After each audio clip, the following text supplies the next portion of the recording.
And welcome back to all those returning, and welcome along to those who are here for the first time this week.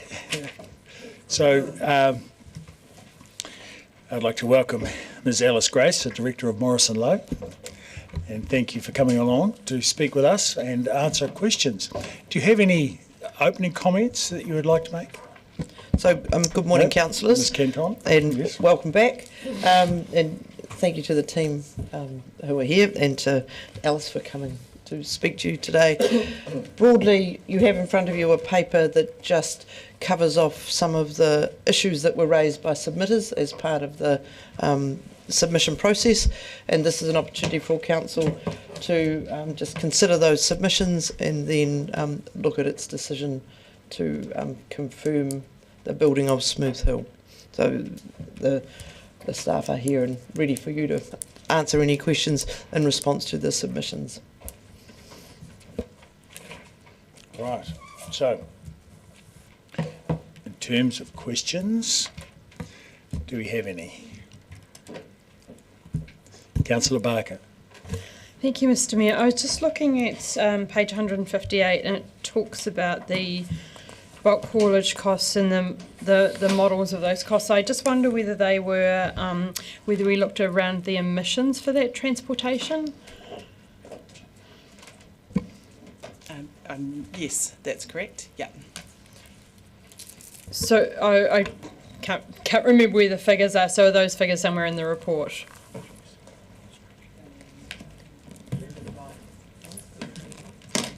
You have to press the button each time you want to speak, unfortunately. I actually can't remember where the emissions are in this report. And I think it's because it's in some of the other reports we've done for other modelling, and it may not be in this one. Yeah, but as an indication, when we undertake modelling for landfill emissions, what we generally find is the emissions related to the disposal of the material are orders of magnitude higher than the transport-related emissions. So when you start to look at the emissions associated with transport for out of district versus the emissions associated with transporting to Smooth Hill, they're very small relative to the emissions that occur when you dispose of the waste, and hence what you see is a lot more conversation around what is the gas capture that is in place at different landfills, because that's what will have a much greater impact on the emissions generated between options of sites. Yeah. Right. Thank you. Questions? Deputy Mayor Lucas. Thank you, and appreciate you being here this morning, Alice. Thank you for coming down. It's been, I guess, almost 6 months since we made the decision to proceed with Smooth Hill, and is there anything that's happened in the subsequent 6 months that has changed your thinking in terms of where we talked about that over the 20-year period, if we look at the cost of disposal over 20 years, that for example, AB Lime's gate prices would have to be reduced by nearly half, and the estimated cost of building Smooth Hill would have to be more than 70% of what was in the annual report back in November of last year. Is there anything in this 6 months that has changed your thinking on any of that? No, not in the last 6 months. Things like construction costs are stabilising. In terms of gate fees, we used council's contract with AB Lime as the basis for the out-of-district gate fees, so that's still in place. So yes, nothing that I can think of. Yeah. Great, thank you. Councillor O'Malley. Actually, these are two from Mr Henderson, I think. Bird strike and leachate will be the questions. Can you just outline what you think the likelihood of being a bird population at Smooth Hill is? Thank you, Councillor. Well, I would honestly put the likelihood as fairly low with the construction of a new landfill. We have the opportunity, especially with removing organics, majority of organics from the waste stream, we have the ability to actually prevent a bird population from establishing at Smooth Hill. That's a big problem with the likes of Green Island, is you're dealing with a bird population that's been there for years, whereas at Smooth Hill we have the opportunity to prevent them from establishing to start with. So I think our ability to prevent any increase in bird strike risk is very high. The leachate question, obviously with a modern landfill with a full liner, it's actually designed with the leachate system in mind right from the word go, with a leachate collection system. Once again, older landfill like Green Island, the leachate system has been retrofitted. It wasn't there to start with. So a modern landfill has a much more efficient and yeah, it captures, you could pretty much guarantee full capture of all the leachate. And Smooth Hill is a cell-based system, right? Where you go into one section and be activated at a time, so you don't activate the whole thing. How similar is it to the Cape Valley landfill? Yeah, so basically it's Cape Valley is a good example of a modern landfill system. It's designed to modern standards. Smooth Hill is very much along similar lines. It is fully lined and designed in that cell by cell. So basically the same operational techniques and the same construction techniques. And that includes things like a very small working face and then covering the working face as part of the mechanism for keeping birds away. And I believe there's also a wetland that runs through the bottom of the Cape Valley. It's similar to what happens at Smooth Hill.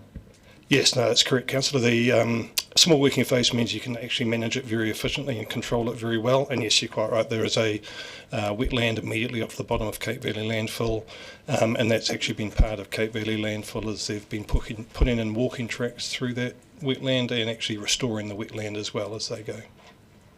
There's quite a lot of environmental data coming from that landfill to show how it performs, I imagine. Thank you. Thank you. Councillor Walker. Thank you, Mr. Mayor, and thank you for coming in and the reports.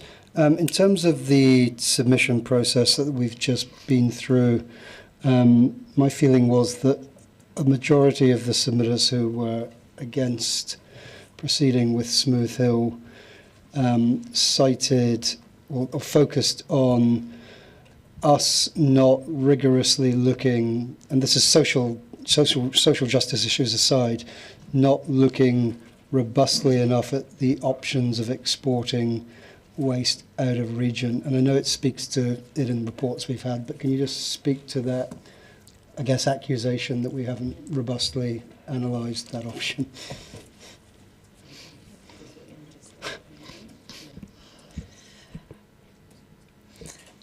This council has been in discussions with AB Lime for a number of years, and in fact the council put out a request for information which invited AB Lime to put forward their best foot in providing us with what they considered to be their best possible price, in the knowledge that this council would be using that information to assess whether the export of waste was financially viable. So, as Alice has mentioned, when the modelling has been done, then the numbers that have been supplied by AB Lime have been used in the modelling, and the figures speak for themselves. Thank you. Questions? Deputy Mayor Lucas. When we considered this proposal last year, we did it in non-public, and that was because AB Lime had requested a confidentiality agreement with us. So we've now got this in public, and that's because that they're now happy for their numbers to be made public. Is that where we've landed? We weren't in a position to release this information previously because the council had a confidentiality agreement with AB Lime. There's been a Lagoima request, and that means that the council then has to balance the public interest against its obligations of confidentiality. And in this situation where there's been a lot of information, and some of it is misinformation through no fault of the parties involved, the public interest outweighs that obligation to keep the information confidential. So we're now in a position where we can release the information.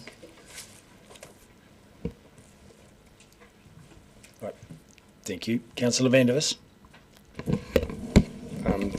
A question for Morrison Lowe. Sorry, I've forgotten your name. Excuse me. The Chief Executive of AB Lime said that he'd not been contacted by Morrison Lowe to determine what services might be available from AB Lime for the DCC. Is that the case? In this case, because Council had undertaken that negotiation with AB Lime around the service they could provide to DCC, we used the information, that sort of actual contracted information that they had provided. Yeah. So we didn't speak to them directly as a result. So you had full access to the DCC contract information and other information and didn't need to go to AB Line directly? That's correct. We were provided the contract so that we could inform the assessment. Have you formed a view on the gas collection efficiency, if you like, of AB Lime and compared it with some of the gas collection issues that the DCC has long had in Dunedin?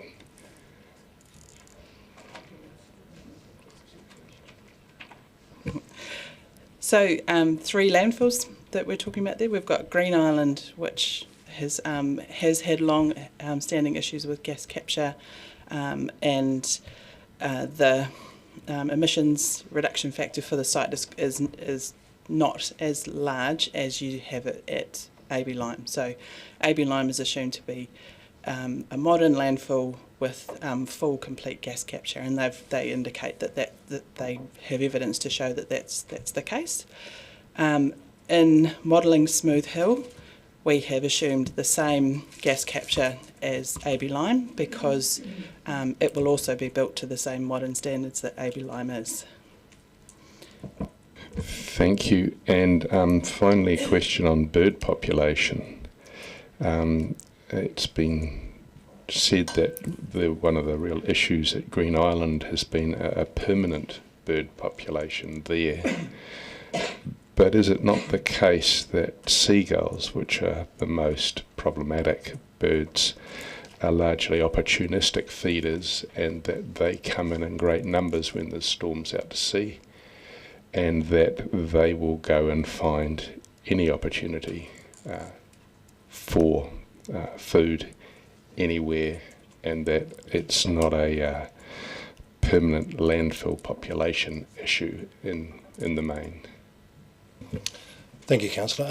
Yeah, the bird population is interesting because as part of our monitoring for setting up the Southern Blackback Gull Management Plan, we did have GPS tracking on a number of gulls from Green Island landfill. They were trapped, tagged and released.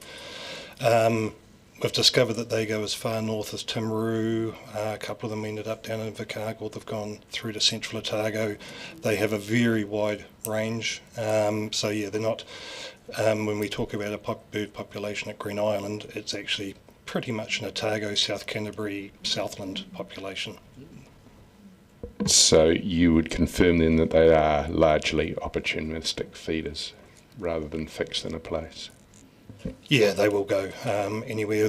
We had one recorded incident. It was actually, I think it was a large krill population appeared off the coast, and yeah, a lot of the seagulls actually disappeared to the coast because that food was available out there. If I can, Mr Henderson, one of the things with Smooth Hill is in removing the putrescible waste, we remove the food source. Yeah, absolutely, Chief. The opportunity with a small controlled landfill face and removing the putrescible waste means you have much more control over that face and remove the opportunity for scavenging. I just have a question about the risk, because I note on the table of your report where you talk about the various risk factors. It's on page 149 of our papers. You talk about, I guess you've talked about AB Lime at their offered price. But would it not be a risk that if we send all our waste to there, and then they would have largely a monopoly in the Otago and Southland, the chances of the price going up would be increased? But I just don't see a risk factor for that in there. That's correct. So when you're looking at page 149, you're saying the blue line on the Yes. right-hand side could be increased or decreased if Could have a line that above said or below to show increased an additional risk. Yeah. Yeah, that's correct. What we did model increasing gate rates with inflation in the same way we did for the operating costs for Smooth Hill, so that they were sort of treated evenly. Ultimately, it would come down to the conditions of the contract with AB Lime or the out-of-district landfill. You may be able to put in place an agreement that fixes prices, has more control around the cost increases over time. Yes. Yeah. And would that be likely or feasible over 40 years? To have a 40-year agreement? Yes. On a fixed price? Probably not.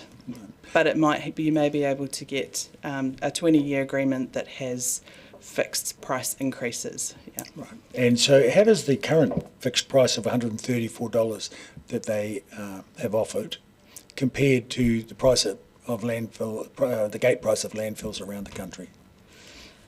I think that probably the point would be that there are other factors that set. You've got to think about your consolidation and your transport costs, so the transfer station Yes. and the transport costs as well. But I would say it is not. I have seen lower gate prices offered for long-term contracts for council tonnes, that because it's a secure volume of material that could be provided. Yes. But similarly, have you seen higher gate prices? Yeah, certainly. But again, it comes down to that. How long? What is the volume that's being guaranteed? Yes. For what? So obviously, if you're smaller councils have smaller volumes, and therefore they have less ability to get good rates. Yeah. Yes. Right. Thank you. Councillor O'Malley? So just following that up in greater detail, so you're looking at for Smooth Hill, $173 gate charge and then $17 transport to $190, and the other one's $133 plus $72 transport to $209, which I guess when you get down to modelling is pretty much a very close number. But the point, follow-up from the Mayor, is once we've done the capital investment, the relationship to that capital investment will remain relatively constant through time, whereas you can expect that the gate charge will move with some inflationary pressure, right? So even if we're starting out at relatively close numbers, the expectation is that over time they would diverge. That's correct. You would expect that to change. Yep. Just back to the designation process, Mr. Henderson. When did Smooth Hill get designated, and can you just outline how designation works and what it says to the community at the time in the 90s? It was designated in the mid-90s, mid-95. How it actually works is probably a better question for Carolyn. It is. It's a little bit like a resource consent process, but it's a very thorough process where you have to go through and assess what the options are and what the alternatives are, and that it is actually required for effectively a public work.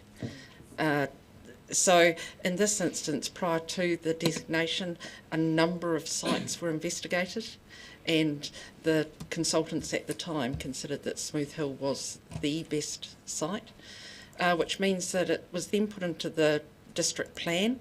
So it's been shown in the district plan since the mid-1990s. So anybody who has been purchasing around that will be on notice that the council intends to build a landfill at that site. And that's usual for these sorts of projects. You really want to make sure that you get a designation in well in advance of when you actually think you might need the public work. This is also common for things like transmission lines and other such large infrastructure plans in the future, correct? and then it sits on the land information memorandum of affected properties. Does it? It often will, it usually will, but in terms of limbs, it's not. We don't have a statutory obligation to put it on the limbs because limbs don't have to include information that's on the face of the district plan, which is what the case is here. Thank you. Councillor Gilbert. Thank you. Welcome to Dunedin again. So I just want to touch on page 20, line 84, F and G, specifically around incineration plants. Some of the submitters mentioned about waste to energy, and this then mentions, page 20 then mentions that, or is it 21? No, 20, then mentions that the answers to those questions were given in November. So jumping onto that, it says that the idea of an incineration plant was discounted because the technology was unproven. Given there are now more than 2,500 estimated to be more than 2,500 waste to energy plants around the world, many of which are in what we would call green countries, the Scandinavian particularly. And from my little bit of research, it says that many of the technology has improved so much that we now have minimal emissions plus more beneficial byproducts, not just energy. Has the thinking changed on this, or is it changing on waste to energy plants in this country? Thank you, Councillor.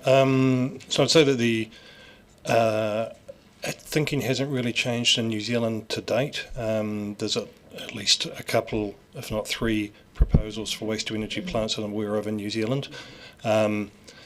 It's obvious they are really struggling to get through any sort of consenting process. Very difficult for them to actually get over the line because it is new, and I know that most of them have been referred to, I can't remember the name of it now, but they've been referred back to central government for a decision on some of those cases. The technology has improved, that would be fair to say. The cost and the viability, as in how much waste you actually need to supply to those plants to make them viable, is probably the bigger problem with those plants. You can have smaller plants, but actually making them financially viable and not just a burden because of the cost to set them up. They are expensive because of the technology involved. So yeah, the cost is exorbitant for setting those up. So that then leads me on to my next one. We agree that technology is advancing fairly quickly, given this was only done in October, November last year. And it says that the consents would need to be varied to enable an incinerator because it is possible that, for example, on either Smooth Hill or on the Green Island site, there may be potential to put one. Have we looked at the consent changes now, or is that something we're not going to face until such time as New Zealand catches up with picking up new things? No, we haven't invested in assessing what it would actually take to change those consents at this point. Okay, thank you. Councillor Walker. Yeah, sorry, I was just looking up some stuff about waste to energy. So I'll ask a question about that. Are you aware that the EU, like 2 years ago, withdrew support for waste to energy plant development? Yeah. Thank you, Councillor. I'm aware that one of the reasons that waste to energy is viable in a lot of European countries is because they're subsidised as opposed to landfill disposal, etc. Because they wanted to move away from landfills, so they subsidise waste to energy. Exactly. And of course, Sweden famously imports waste to keep them going. That wasn't my question, though. It goes back to the submissions. I was trying to focus on the feedback we got. And another one of the concerns from the public, and I think people have raised it, was around bird strike. And as an airline disaster tragic that I am, I just want to ask the questions around that. You are obviously all three of you are aware that bird strike at airports across the planet is a common thing that happens. In fact, in New Zealand, I think the stat is 4 strikes per 10,000 movements. So think of that one, folks. And the primary causes, so it's a three-part question, and the primary cause of bird strike is not actually seagulls, it's smaller birds, sparrows, finches, and I think the big one here is plovers and oyster catchers. So just the first part, it's a very common factor. Yeah, thank you, Councillor. Little known fact, my background, I'm actually an aeronautical engineer by trade. So I'm very aware of bird strike, having dealt with that myself for 15 years. Yes, it is common in New Zealand, mainly because obviously we're a thin country, many airports near the coast in New Zealand. So, yeah. So the second part of my question then is, wouldn't it perversely be the case that due to our very rigorous consent conditions, that arguably, in many ways, the chances of bird strike can possibly be diminished because of the regulations? Because remembering that 99.9% of airports around the world aren't located within the vicinity of a landfill. So I'm just thinking possibly, perversely, because of the strict conditions, it might lessen the chance of bird strike.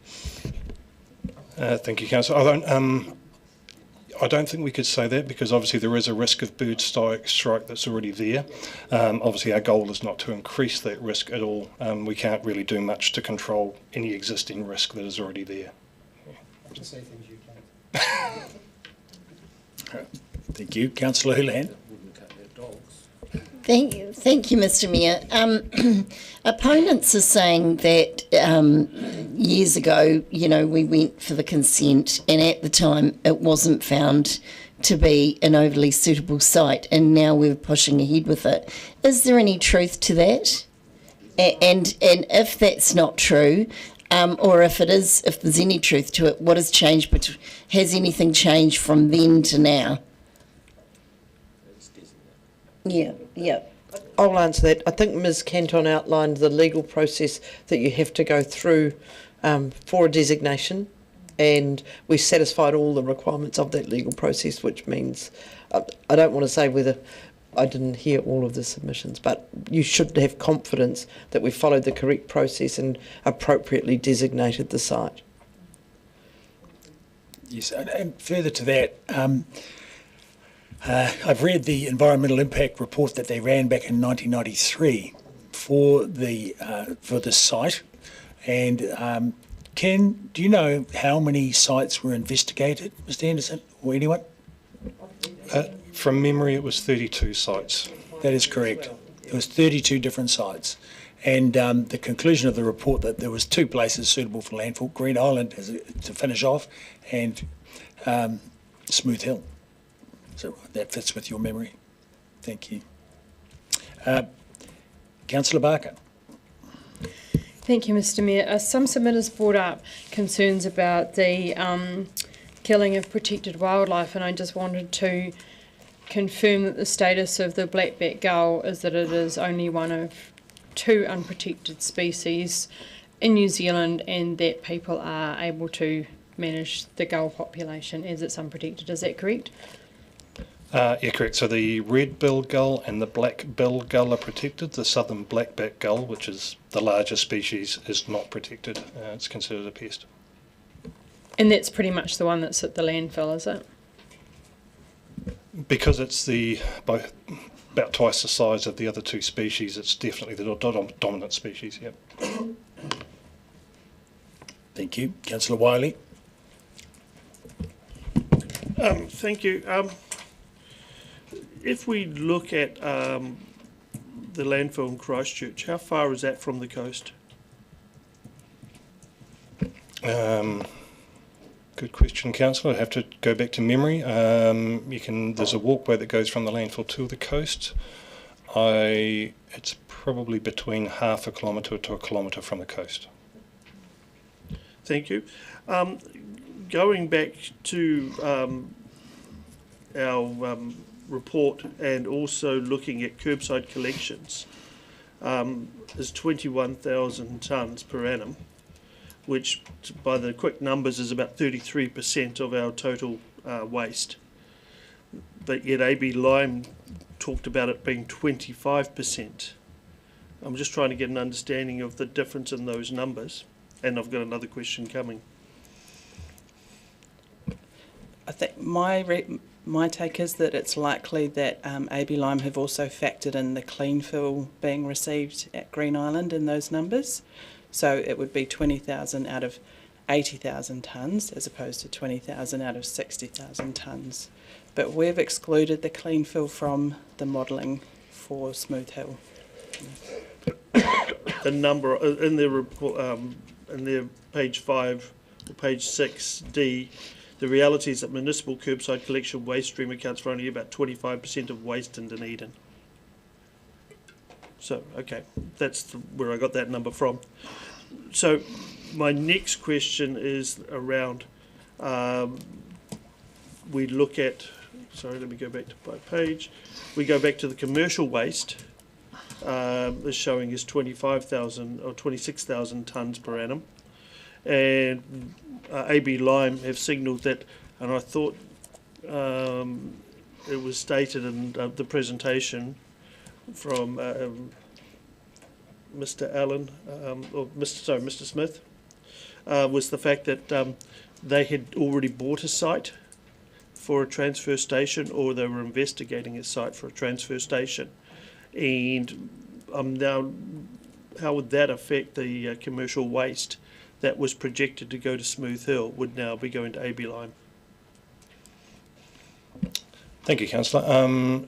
It's hard to judge that particularly well. So in Dunedin already at the moment, Nash and Ross get a lot of the purely commercial waste that doesn't contain putrescible stuff already goes to Nash and Ross. They can't take organics of putrescible waste. A lot of the construction, demolition, that kind of stuff goes there anyway.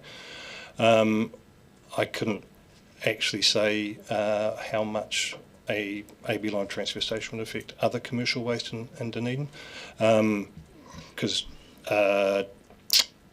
as I say, at the moment, a significant amount of commercial waste is already not going to Green Island, so the amount of impact probably be quite limited because of that. But it would have an effect on the 26,000 tonnes per annum projected. That's why we did the modelling that looked at what it would mean if the commercial volumes reduced for Smooth Hill, in order to see what the effect would be if it was Dunedin's waste alone, or in partnership. What would happen? How much commercial tonnes would reduce before a partnership would be more favourable? And if you're in partnership with a commercial partner, then they also have a financial incentive to bring material to Smooth Hill, and therefore competing with AB Lime for that commercial tonnage in the city. And just to add, we've signalled in the report that AB Lime had suggested that, I think paragraph 51, and they would be free to do so. It's a commercial option that would be available to them. And as Alice has said, if that happened, then whoever was operating our landfill would need to look at what they did in consultation with us. So we would then look at options, and they're not closed down just because AB Lime have put a transfer station in. Great. Thank you. Councillor O'Malley. Mr. Mayor, of course there's a big gap in business between saying you may put a transfer station in and actually putting a transfer station, correct? So Cape Valley, just back to another question you had, Cape Valley is basically in a set of coastal hills with an inland valley to one side of it and the coast on the other, quite similar to the coastal hills down here with Smooth Hill. Is that correct? Yes, correct. Actually, in simple terms, they're quite similar locations, yep. And just a commentary on waste to energy, what's the Ministry of Environment's opinion on waste to energy plants? My feeling is it's never been very supportive. That would be correct. I think in terms of managing energy in New Zealand, that they're careful to recognise that waste to energy involves quite a range of materials being treated thermally to support energy requirements. But if you're looking at incineration of municipal solid waste, that includes a whole lot of materials that could be diverted away from landfill. They don't support waste to energy in the same way that they don't support landfill. Diversion is better than landfill. That would be one of the main reasons, right, that the waste to energy plants are not really set up for diversion. They want anything that's got any caloric value in it to go into their plant. As Chris said earlier, the challenge with waste to energy is the need to have a base supply of material to keep it running and to keep it financially viable, whereas a landfill is able to open and close cells at a different rate and therefore sort of share the commercial or the make it more commercially viable by only bringing on stream additional capacity when you need. Yeah. It's adaptable to demand. Thank you. Councillor Gary. Thank you, Mr. Mayor. This is a question that could be answered by any of the three of you. When we've made the decisions to date around Smooth Hill, much of it has been for good reason and confidential, and so the community has speculated in a whole lot of different ways. One of the submissions used the word that Smooth Hill proposal should be fully scrutinised. The question I have for you, in your expert opinion, do you believe that Council has fully scrutinised the Smooth Hill option on the basis from the designation to the resource consent and with the risks, various risks, be they birds or whatever, financial matters, and also the contract with AB Line, which is a backup proposal should Green Island close before Smooth Hill is opened, and fitting modern landfill practice. That's a long list, I know, and I probably left something out. But what, in your expert opinion, have we, in your expert opinion, fully scrutinised this option? Thank you, Councillor. I guess I'll start, and others may want to jump in. But I would, when it comes to the location, obviously the designation process, the consenting process, which has also been assessed by experts, independent experts employed by the ORC to scrutinise the information we were putting up. So there's been 2 lots of experts over top of that through that consenting process, through the hearings, etc. We've used the better business case approach when looking at the financial case, etc. So used that robust methodology when looking at that. So I could honestly say that I believe it has been robustly looked at from both that environmental point of view and the business case point of view.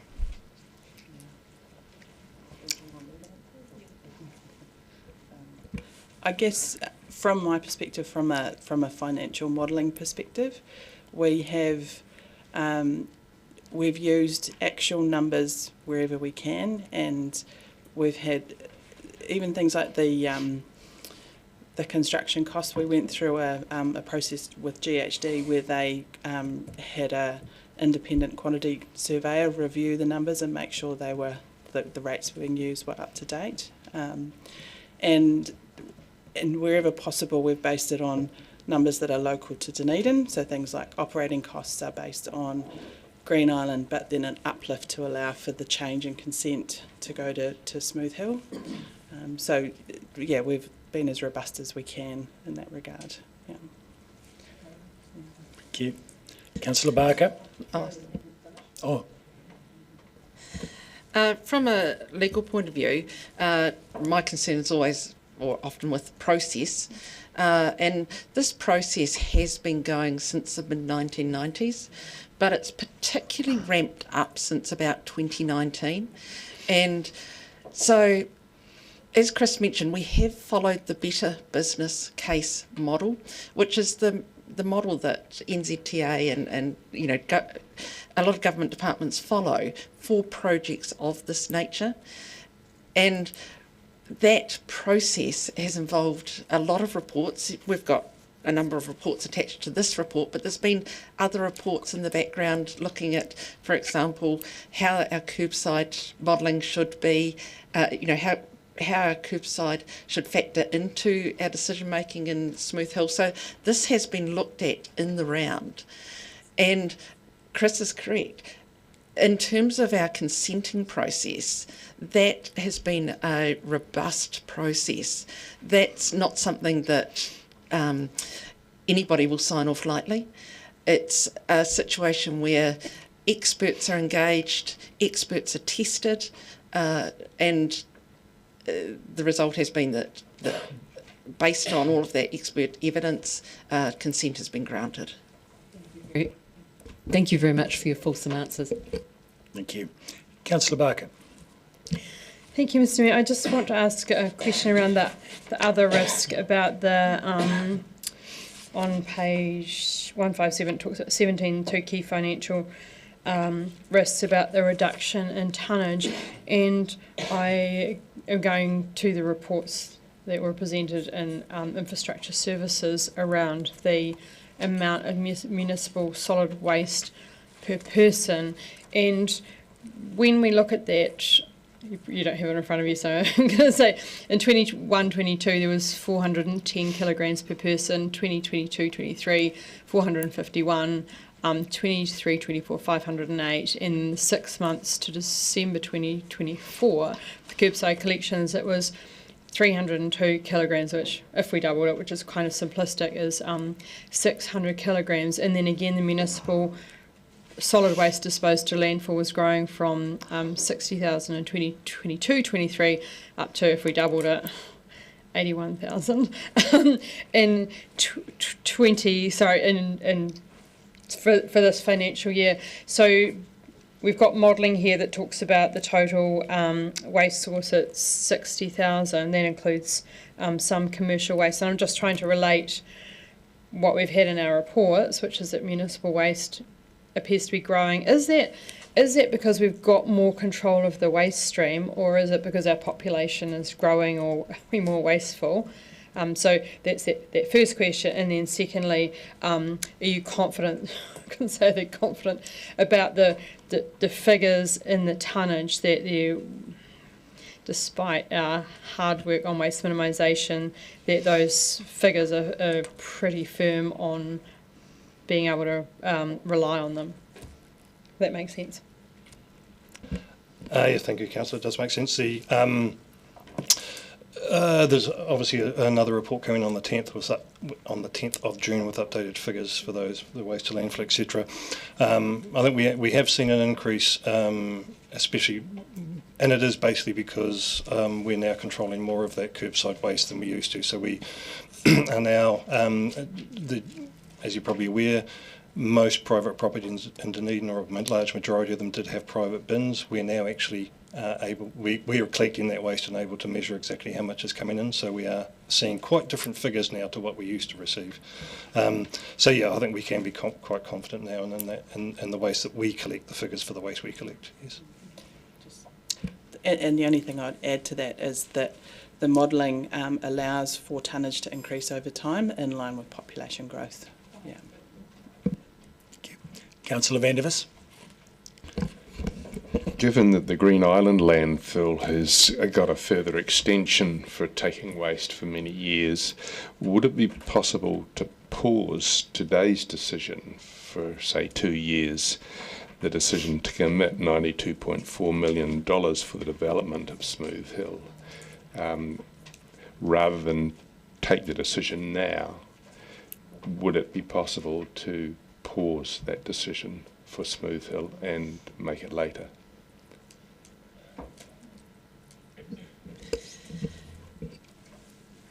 It is technically possible. The factor that Council will need to keep in mind is that the resource consents have a lapse date. So they've been granted on the basis that the consents are to be exercised essentially by 2033. So yes, there could be a pause, but this is a project that is going to need a reasonable lead-in time.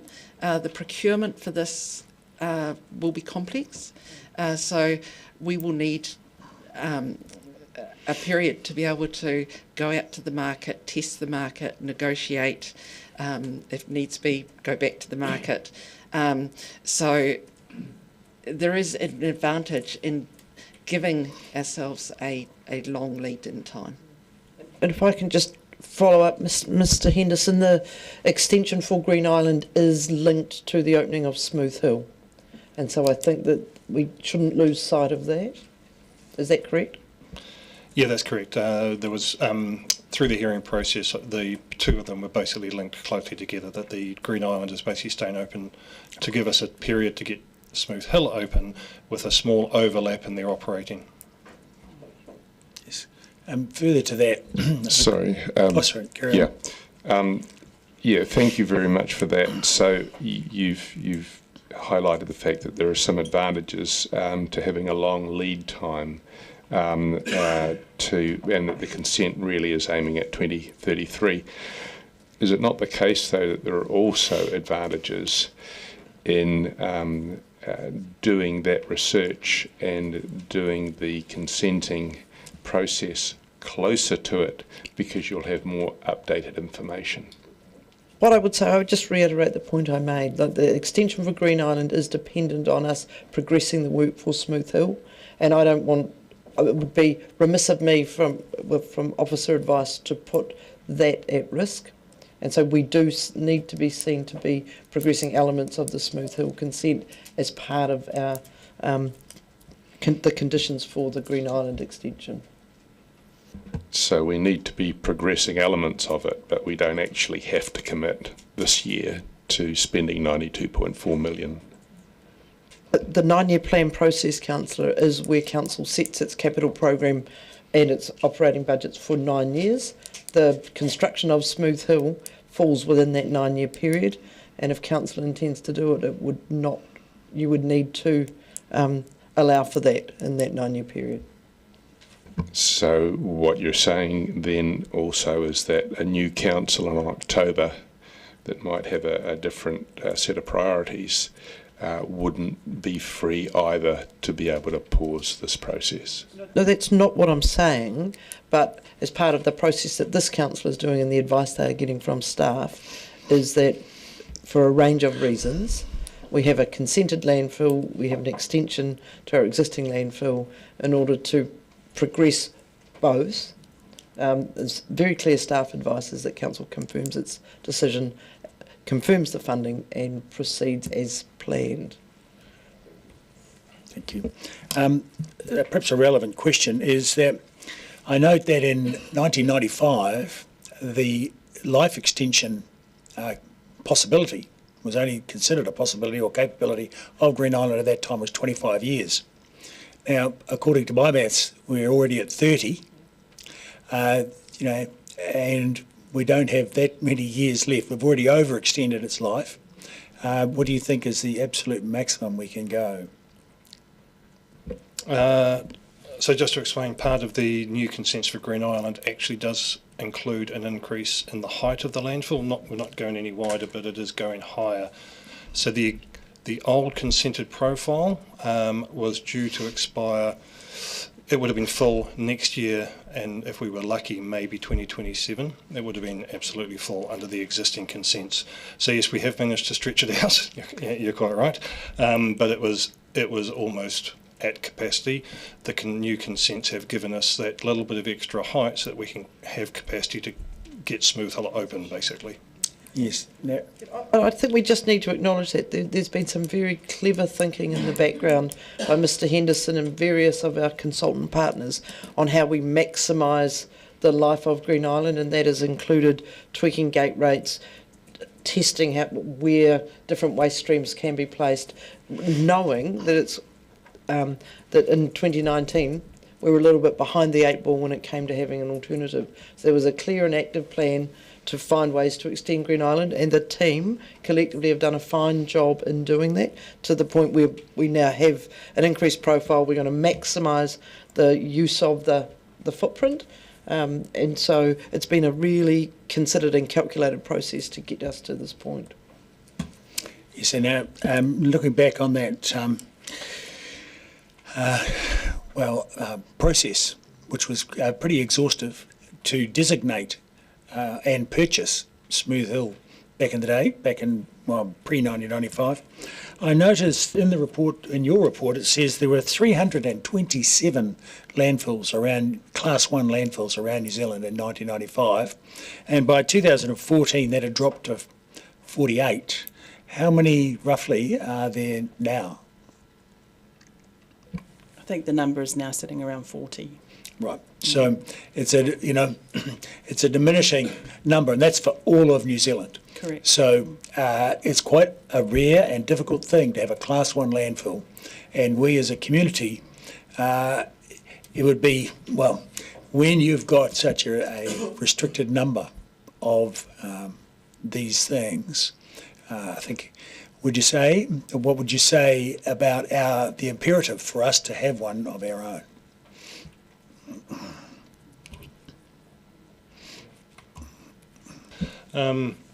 Thank you, Mr. Mayor. I'm not sure I can talk about the imperative. I mean, it is obviously of great benefit for a sustainability point of view, for a city to have its own Class 1 landfill. We're not having to rely on an external partner at some distance for transport and emission costs, etc. It's probably not for me to speak to the imperative to do that, but it is obviously, as having had the benefit of Green Island in Dunedin for such a long period of time, it's obviously been incredibly beneficial to Dunedin to have that facility. Yes. Now, what would you say also about the likelihood of price naturally coming down because you've got less landfills? The chance of prices coming down in a limited market that's getting more limited, not terribly high, Mr. Mayor. Thank you. Councillor Benson-Pope.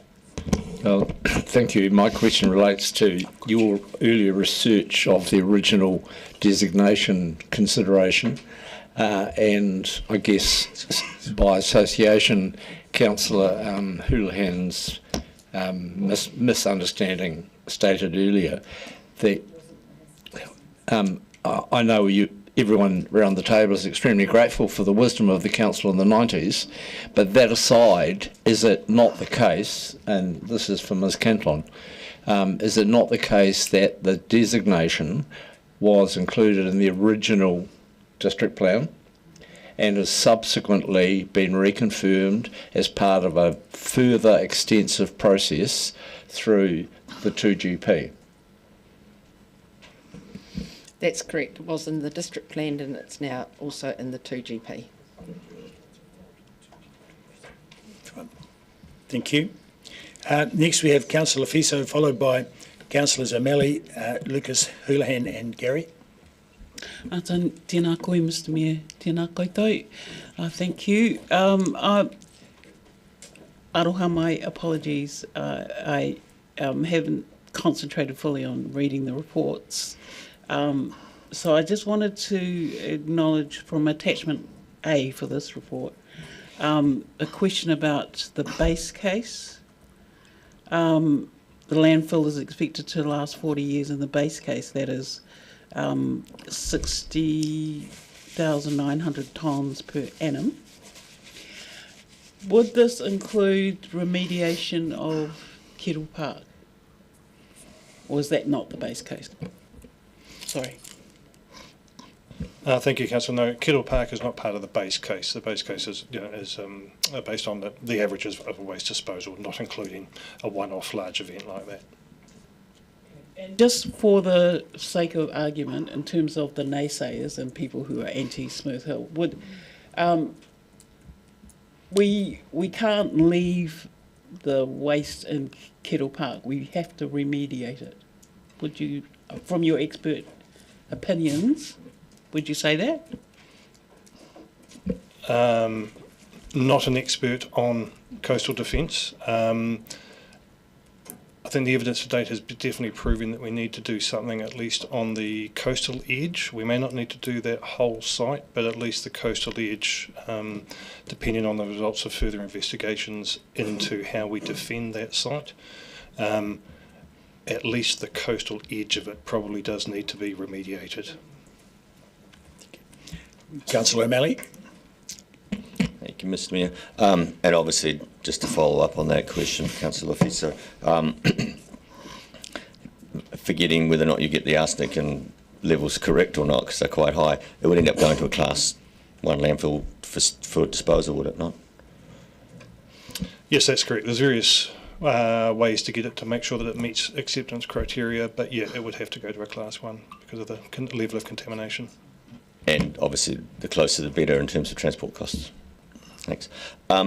Just an ownership question. When we started the curbside pickup, we ended up effectively by providing that service, getting almost all of the municipal household waste came to our land, to our stream.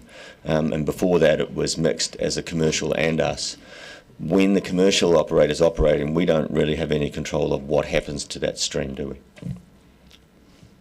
Yeah, no, correct. We have very little control of what happens with the commercial operators.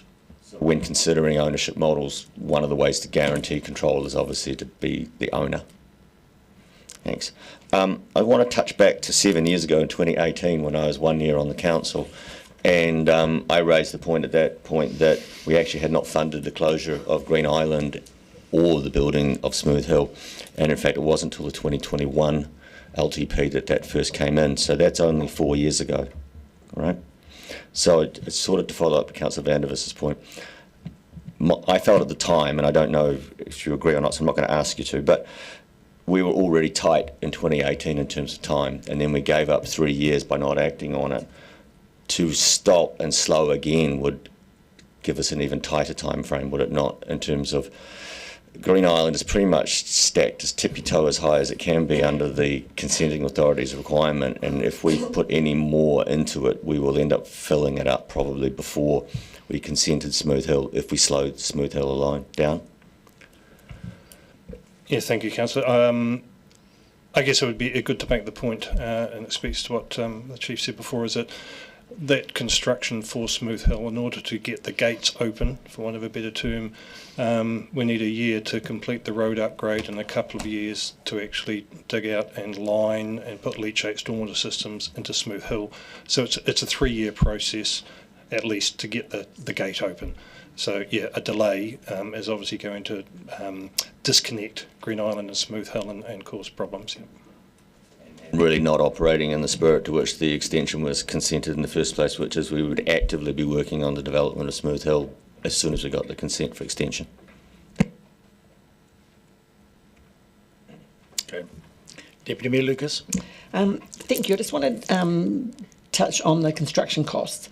And in the report you talk about that the actual cost of building the landfill would be 80 million, and that includes a 20% contingency. And then we've added another 20% contingency for unexpected ground conditions during construction. So that's, I guess, off the top of my head, that's approximately $25 million contingency we've added in. So do we feel pretty confident on that 92 million that we're putting in the long-term plan that we should be able to build the road and the first cell within that? Thank you, Councillor. So yes, obviously because when those figures were done, we're a couple of years away from construction, so it's standard practice to include that contingency. I've included further contingency based on that. We're confident with the ground conditions of the Smooth Hill site itself. McLaren Gully Road is a public road, and so we haven't dug it up to see what's underneath it. So I'm less confident about the build costs for that road, which is part of the reason for adding further contingency. And yeah, I guess you would call it a safety factor, and I am comfortable that we will come in within that budget. Thank you. Councillor Houlihan. Thank you, Mr Mayor. One of the previous councillors mentioned about maybe pausing for scrutiny. It was mentioned before that we have extensively scrutinised this, and this is over years. So that being the case, if that even happened, what further things could we scrutinise? Because we have had an extensive scrutiny of this, haven't we? I think that's probably my thought too, is that you actually really need to get into the next phase to know what the costs are, and as noted in the council report, that the procurement process and the strategy around that and the updates to council are really important, because it is the next phase of actually taking the next step on the project to get more information to test the assumptions that you have to make when you're modelling. Yeah. just one point that I'd probably add to that is that I think council will have seen in a number of council projects, when there's delay, then that inevitably means that there's an additional cost. Thank you very much. Also, another councillor mentioned misunderstandings. This is what we're facing on a daily basis from opponents who are putting out information that seems to be incorrect. So it's really great to clarify things with you now. It's fair to say, and I think others have brought it up as well, just looking at the figures we've got here, it looks like exporting out is clearly more expensive for the city. Is that correct, just to get that on the record? That is correct. Yeah.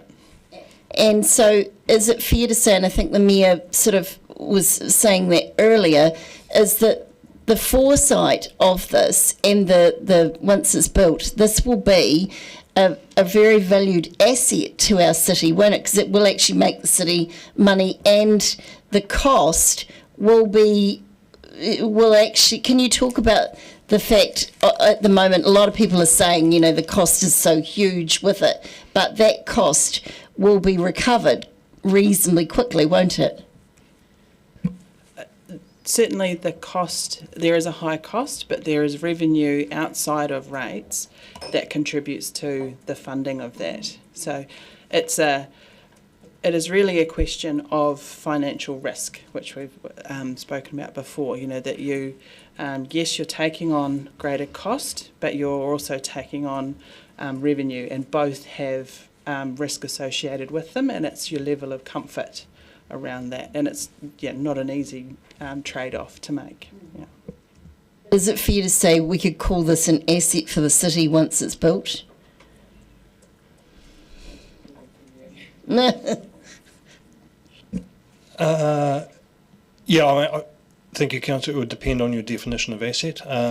From staff working in the waste minimisation space and waste disposal space, we would definitely call it an asset. Yes, it gives us full control of the waste stream and allows us to progress our waste minimisation targets, etc. But it's not. It depends on your definition of asset. If the Mayor will allow me, I'll be a bit cheeky and squeeze one more in. If we had a private provider instead of council-owned landfill, are the costs likely to be higher on our city, everybody who uses that from our city at the moment? You know, and I think it was mentioned before that that provider would have quite a, what's the word, control over the area. The word's gone from my head, but what's it called where they have a monopoly? Yep. Thank you, Councillor. So, I mean, at the moment, obviously, the only two Class 1 landfills in the South Island are basically Cape Valley and AB Lime. Cape Valley is obviously a considerable distance. It's in Amberley, north of Christchurch. There is obviously a possibility there's another landfill near Timaru that may or may not end up being a Class 1 landfill. But at the moment, in the lower South Island, there is really only one choice. If Smooth Hill is not there, there's pretty much only one choice. Yeah. Okay. Councillor Gary. Asked and answered. Councillor Wiley. Thank you. I wasn't going to ask the question around 2GP and the process around that with this Smooth Hill, but I will, since Councillor Benson Pope introduced it. Was the Saddle Hill Community Board engaged with Smooth Hill through the 2GP process? I don't have that information in front of me. I'm sorry, Councillor. And I would just note that Smooth Hill is technically, I think, in the Mosgiel-Tari Community Board. So, just just saying. Okay, I'll go in a totally different tack. Just bear with me while I want to quote something from Mr. Smith's AB Lime submission, and I want some clarity on it, please. So from points 32 to 34 of his submission, point 17 of the DCC waste minimisation draft operating budget 9-year plan 25 to 34 document that 37,800 tonnes of carbon tax were paid units surrendered for the 24-25 financial year, and is projected that 29,700 tonnes will be paid in 25-26. To put these levels in perspective, if the DCC has started bringing their Green Island waste to AB Lime on the 1st of July 2024, this carbon tax payment would have been 5,292 tonnes for 24-25 and 5,631 tonnes for 25-26 because of our higher landfill gas production and capture performance. The DCC have declared a climate change emergency and appear focused on carbon reduction. Given this, we could have delivered a 56,577 tonne reduction in the DCC's carbon emissions over 2 years, or a 28,288 tonne reduction per annum. It seems like that would be a very attractive option in light of the climate change emergency that has been declared by the Council and its commitment to carbon zero 2030. Abandoning Smooth Hill in favour of AB Lime would be the single biggest decision the Council could make towards reducing its carbon emissions. Can I get some clarity around those comments, please? Thank you, Councillor. Not being able to delve into those direct figures, I don't. Obviously, the figures he's comparing to Green Island, which, as I mentioned earlier, has a retrofitted gas system, which we've been. There was initial problems back in the very early years with the gas system at Green Island, but since maybe 2017, we've been we installed the gas. The gas engine was installed in 2013, and since then we've been improving the gas system at Green Island. It is getting more efficient every year, especially as we further cap Green Island landfill and install new gas wells. So pretty much every year since about 2018 or 19, our emissions factor, correction factor, has been decreasing. So our costs have been going down at Green Island, but it is true that is always going to be, Green Island is always going to be less efficient than a landfill that was built for gas capture. As obviously Green Island dates from 1954. No one even thought about that stuff back then. The only other thing I would say is that if you were able to take it to Smooth Hill, as the gas capture would be the same. So you would have the same reduction in gas taking it to Smooth Hill as you would to AB Lime, because both have a modern gas capture. But wouldn't it take some time to get to that point, or does it start from day one? Couple of factors there, thanks, Councillor. So the emissions trading scheme, it works in retrospect, so you pay for the year, the preceding year when you pay. So it does take a couple of years to actually build up. You obviously need to place waste, and you can't put gas capture in an area where you're actively working, so it takes time to build up a level of waste. And when you're building a landfill, it's a bit like building a Jenga puzzle. You build in one area, and then before it gets unstable, you go to another area. That's when you can put on some intermediate cover and put in some gas wells. And you build the other area, and then you may even come back to that first area, and so a bit like a patchwork quilt. The most efficient gas capture is when you have applied final cap, when you've finished in an area, but you can start capturing gas as you go towards that space.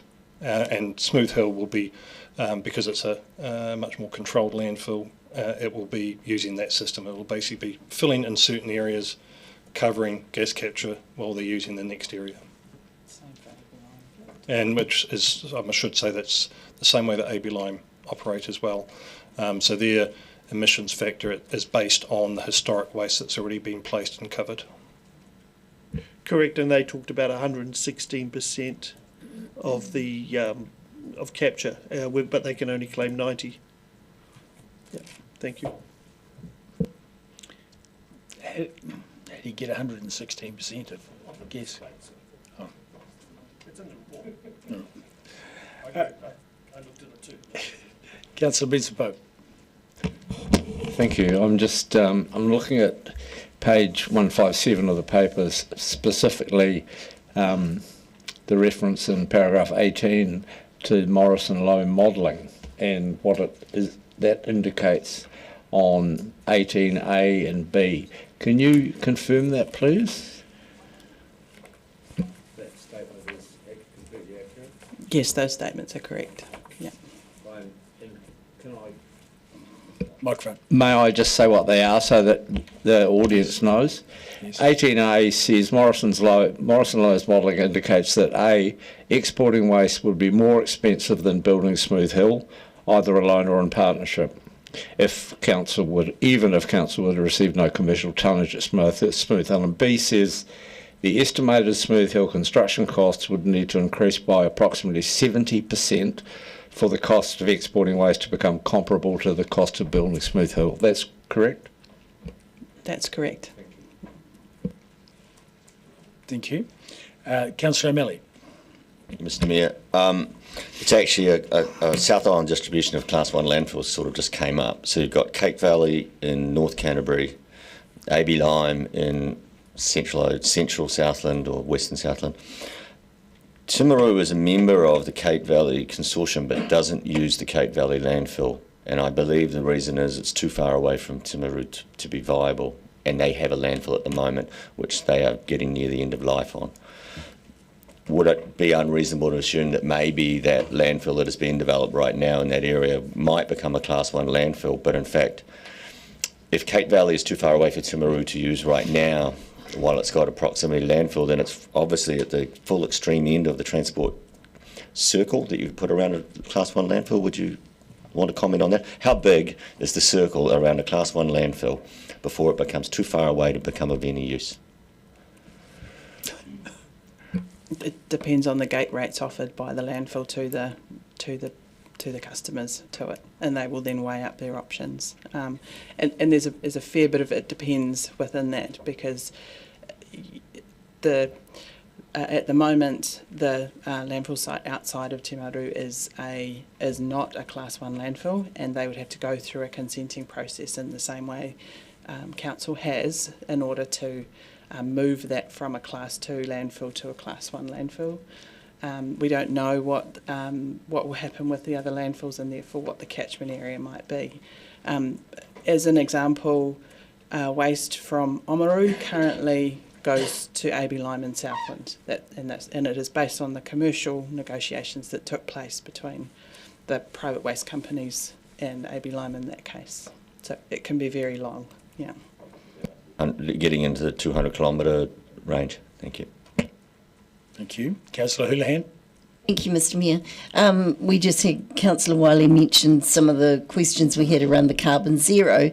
Now, isn't it true to say that if we had, say, for example, Smooth Hill wasn't here, and we had to export all our waste by, one would assume, trucks to AB Lime, that would create huge carbon zero emissions, would it not? Yes, thank you, Councillor. Yes, that's correct. Obviously, there is a lot of carbon emissions from heavy long-distance transport. I did, maybe in the submission, one of the submissions, there was some talk about the hydrogen fleets and that kind of stuff, but to the best of my knowledge, at this point in time, there is no fleet of hydrogen long-haul trucks or anybody actually planning to put in either electric or hydrogen long-haul vehicles. Thank you. Are there any further questions? Councillor Wiley? So there is waste being trucked through Dunedin to AB Lime, correct? Yes, correct, Councillor. From Oamaru through to AB Lime, is that what you're referring to? So just Waitaki is the only one that transports through Dunedin? Yeah, I couldn't say for sure if there's anyone else or not. We're just aware that they are. Okay. Any more questions? Look, thank you very much for coming to visit us and coming and answering, an hour or so's worth of questions. That's fantastic. And thank you, Ms. Canton and Mr. Henderson and Ms. Grace. It's been very good to have you here. So we'll move on to the next thing. I'm going to move that we confirm our decision to build Smooth Hill alone, and that that the 92 million be included in the 9-year plan for its construction, seconded by Chief of Infrastructure, Councillor O'Malley. So, in moving this, it's simply a question of facing reality, of facing what we actually need for our future, and what is the best value and the best way to achieve that. I'll just quote you from one of the reports that we've had over this time. The site has been, well, this is referring to all of the 32 sites. Each site has been walked over, flown over, and considered ecologically, physically, socially, and economically. And it came down to Smooth Hill or the extended Green Island, which of course both were required. So there was a very thorough assessment back in 1993, before they designated Smooth Hill in 1995.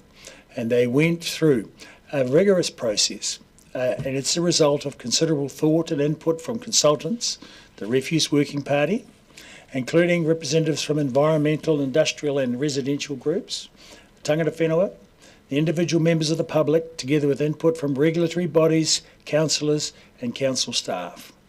And consensus was reached on the 2 sites. And most of the other 30 sites have been ruled out for various, mainly technical reasons. So it's primarily for technical reasons that Smooth Hill was the site arrived at. That was the reason for the decision. So all those technical considerations still hold true today, and we've now gone through some years of a very rigorous, or a much even more rigorous consent process. And as you've heard, it's very difficult to get a Class 1 landfill consented, and we're now down to 40 in the country, and that's likely to be an ever-shrinking number as they fill up and as the difficulty of getting a new one increases. The thing is, it has been designated for 30 years, and now is the time to commission it. Delay costs money. We're now up to 90 million, and we've had quite a few delays. I invite you to have a guess at how much they thought it would cost in 1995. And I'll just think of a figure in your head, but the answer was 7 million. 7.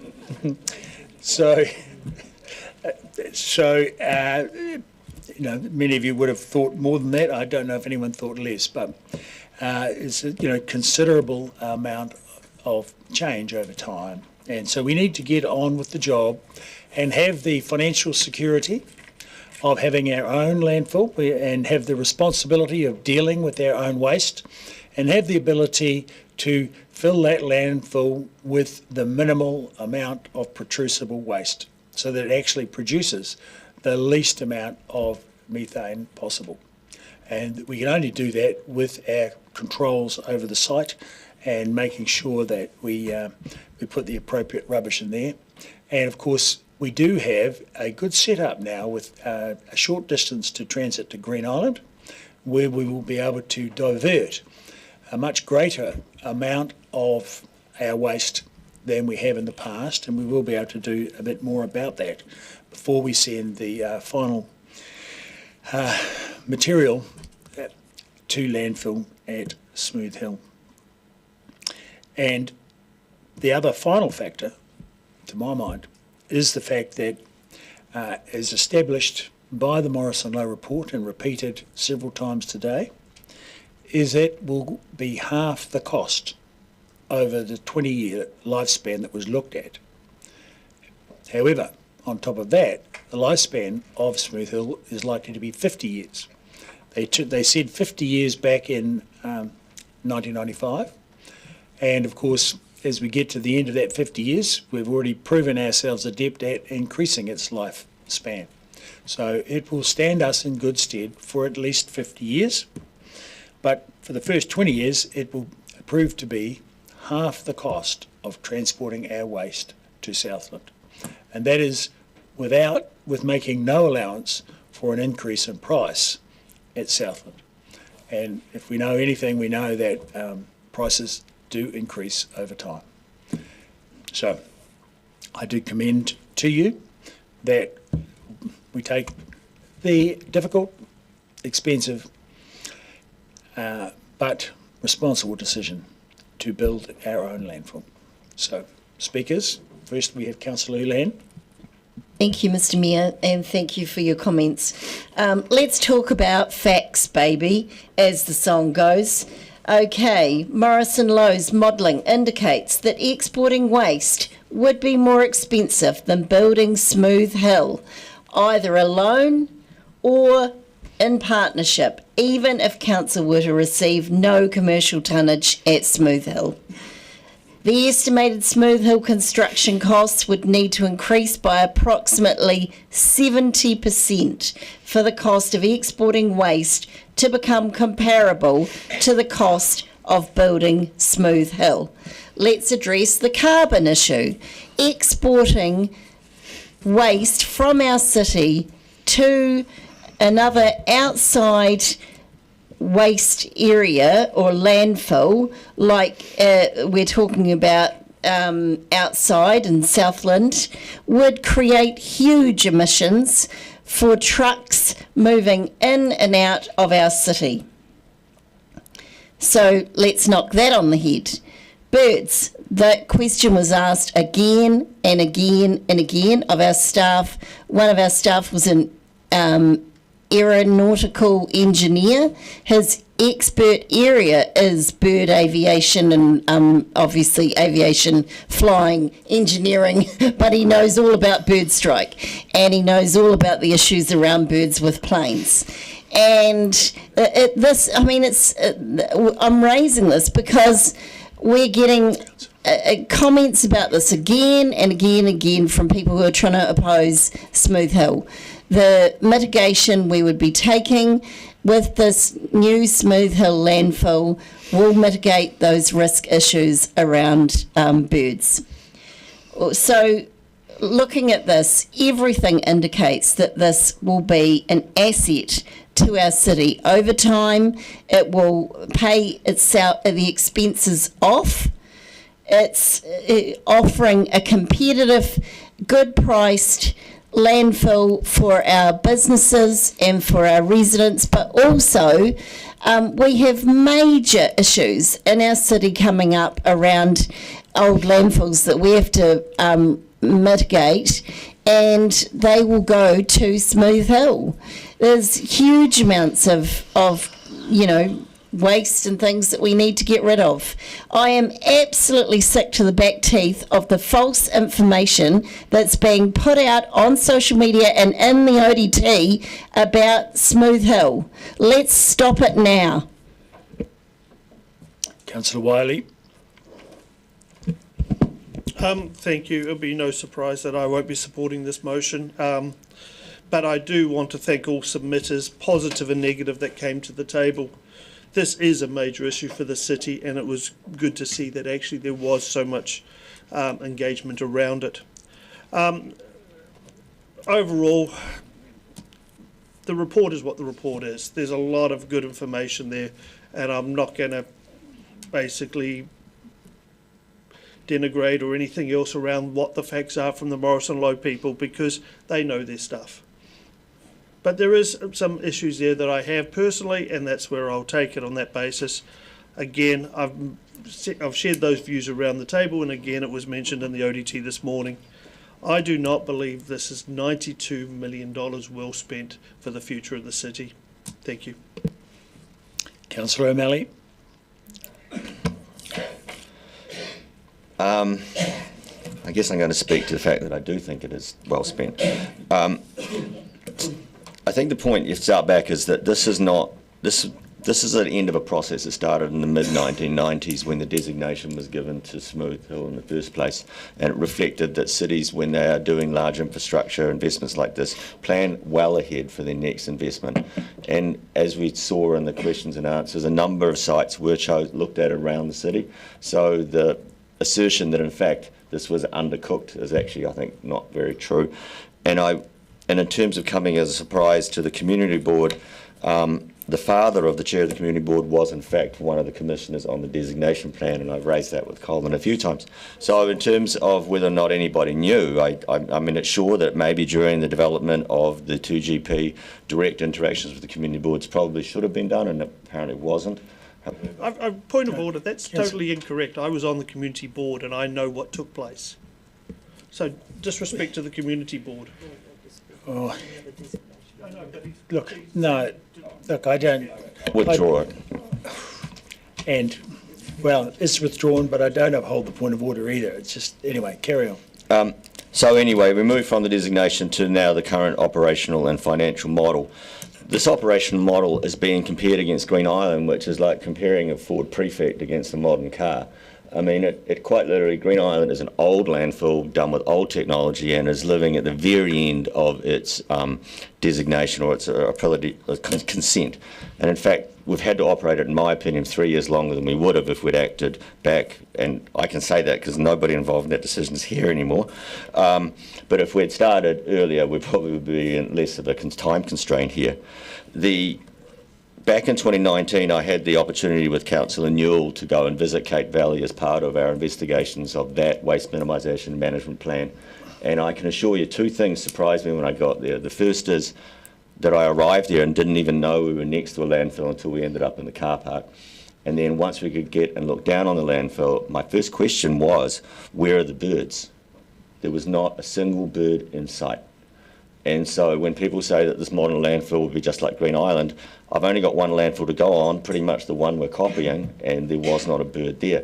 And I go back to my youth landing at Christchurch Airport when the Waimakariri landfill, or Waimakariri dump was probably its correct name, was actually on the landing path. You looked down at about 100 metres before you landed, and there was the landfill full of seagulls. So we've had a large international airport operating in the past with a landfill right on its approach path. So I do not think Air New Zealand is going to withdraw from the city. The financial model was based on local data and it followed the better business case model. There's no other way to do that. That is the standard way in which you do the business cases. And it was worked through that, in fact, it was not going to be economically viable and it was not going to be cheaper to send to AB Lime, and certainly in the long term it was not going to play out. In terms of should the new council make the decision and not this council, LTPs, it's unfortunate this LTP has moved down a year because they're normally done in the middle of the election cycle for a very good reason. The council making the decision has had enough time to consider that decision for an extended period of time and then makes it. It is actually folly in politics, and we're seeing it now in central government, to make a decision straight away after an election, because often as not the deciding factor will be what was discussed in the election as opposed to what was actually presented to you as actual data to consider for your decision. And it is standard practice to make a large decision like this in your cycle, and then the next council receives it, and they get the honour of doing it to the next council behind them afterwards. So the idea of moving on to the next after the election is actually, in my opinion, inconsistent with normal council behaviour. I guess would be the best way I could politely refer to it as. In the end, when we've come down to it, this will be only one of 3 Class 1 landfills in the whole of the South Island. There's only 2 now. And you can only go so far and transport waste so far before you've gone too far. And if you just look at that alone would indicate that Dunedin should have one in its area, because Southland is too far away and the next one's up in North Canterbury. So that, the area, the costing, the control, in my opinion, I don't know how you could not vote for this. Councillor Weatherall. Thank you, Mr Mayor. Landfills are core council infrastructure. Now that the Morrison Lowe report has been made public, I hope the uninformed, unqualified, negative opinions have diminished. The mere notion that exporting our waste in trucks with over 500-kilometre round-trip journeys being a good thing is nothing short of delusional. Having engaged experts in regards to the financial analysis, the report compared the overall cost of disposal over 20 years being built Smooth Hill alone, $151 million that's been referred to, compared to the $296 million to export our rubbish out of district. Twice as expensive, and we will have no control. It's great to see the life expectancy if current annual waste volumes continue at 40 years, and if our waste minimisation initiatives take effect, we may get 70 years of life out of Smooth Hill. Other landfills that want our business are not offering their services to save our city money. They are simply chasing the profit they will make from the Dunedin ratepayer. Of course, $92 million to build a landfill is a lot of money. However, it's a lot cheaper than the alternative of exporting our rubbish. A city the size of Dunedin must control our own landfill. The costly work of planning and consenting is complete. We have our customer base, so now all we have to do is get on with this investment for our future. Thank you. Councillor Walker. Thank you, Mr Mayor, and thanks to Morrison Lowe and our staff. This is yet another issue, I think you'll all agree, along with Local Water Done Well, Three Waters, that we've had endless piles of documentation, information, workshops over the years. It couldn't have been more rigorous and more detailed. So our decisions are not at all for any lack of information. That said, I've consistently said around this table that the very best outcome for Dunedin, in fact any other city on the planet, is to never have to build another landfill ever again. But that obviously would take a gargantuan effort by all corporations to stop producing excess waste at source, then having them universally embrace circular economy principles, and of course finally every one of us and every resident deciding to focus on every purchase and make sure that they don't buy anything that contains anything that ultimately ends up in the bin. But that dream of mine ain't going to happen, guys. It ain't going to happen anytime soon. And even with my own personal zero waste lifestyle, which unfortunately I'll take to the grave, it seems, there are still weirdly things that I end up throwing in my new shining red bin. Therefore, the reality is, of course, that we need to replace the ageing and soon-to-be filled Green Island landfill, and that, of course, comes at a cost. And everyone else will repeat this, but the Morrison Lowe information is clear, and David Benson Pope alluded to that by quoting point 18, which makes it very clear that the cheapest option is to build Smooth Hill alone. It also says that exporting Dunedin's municipal waste out of district will cost circa $296 million over 20 years. And it's on that last point that I, and in fact Councillor Laufiso, have consistently voted against exporting waste outside of our own region, as it raises multiple concerns, primarily for me, of course, environmental mana whenua aspirations, and of course social justice issues. Don't know about the others, but I think we as a city actually have an important duty of care. Quite simply, Dunedin has an obligation to manage its own waste responsibly and avoid dumping its problems onto others to deal with. Even if it was cheaper, actually, I'd still not support the dumping it on others option. Let's put our energy, pun intended, not into shifting our problem onto others, but into alternative solutions. And for starters, we can focus on reducing consumption and promoting circular economy principles. To that end, we have been focusing on improving waste management infrastructure, such as better facilities for sorting, recycling and processing waste, and for that I commend the work of staff and actually our decisions around this table. Let us also ensure that recycled materials are actually recycled and not just dumped or burned, and New Zealand simply doesn't have the capacity to move down the waste to energy alternative, which has way more problems than those people who use it like to admit, and a quick Google search will highlight those issues, not just hyperbolic left-wing conspiracy theorists, but actually well-respected academic research and peer-reviewed papers will give you a list of issues.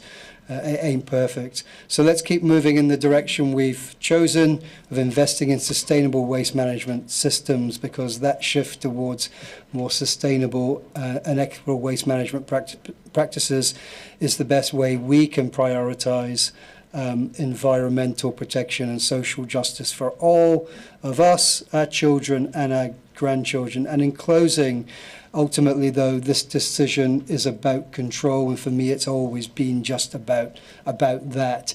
And despite the figures being bandied about by others, imagine the consternation amongst the public if we don't proceed with this, depend on others who are out of region and cede our control, and subsequently the price for us becomes unmanageable.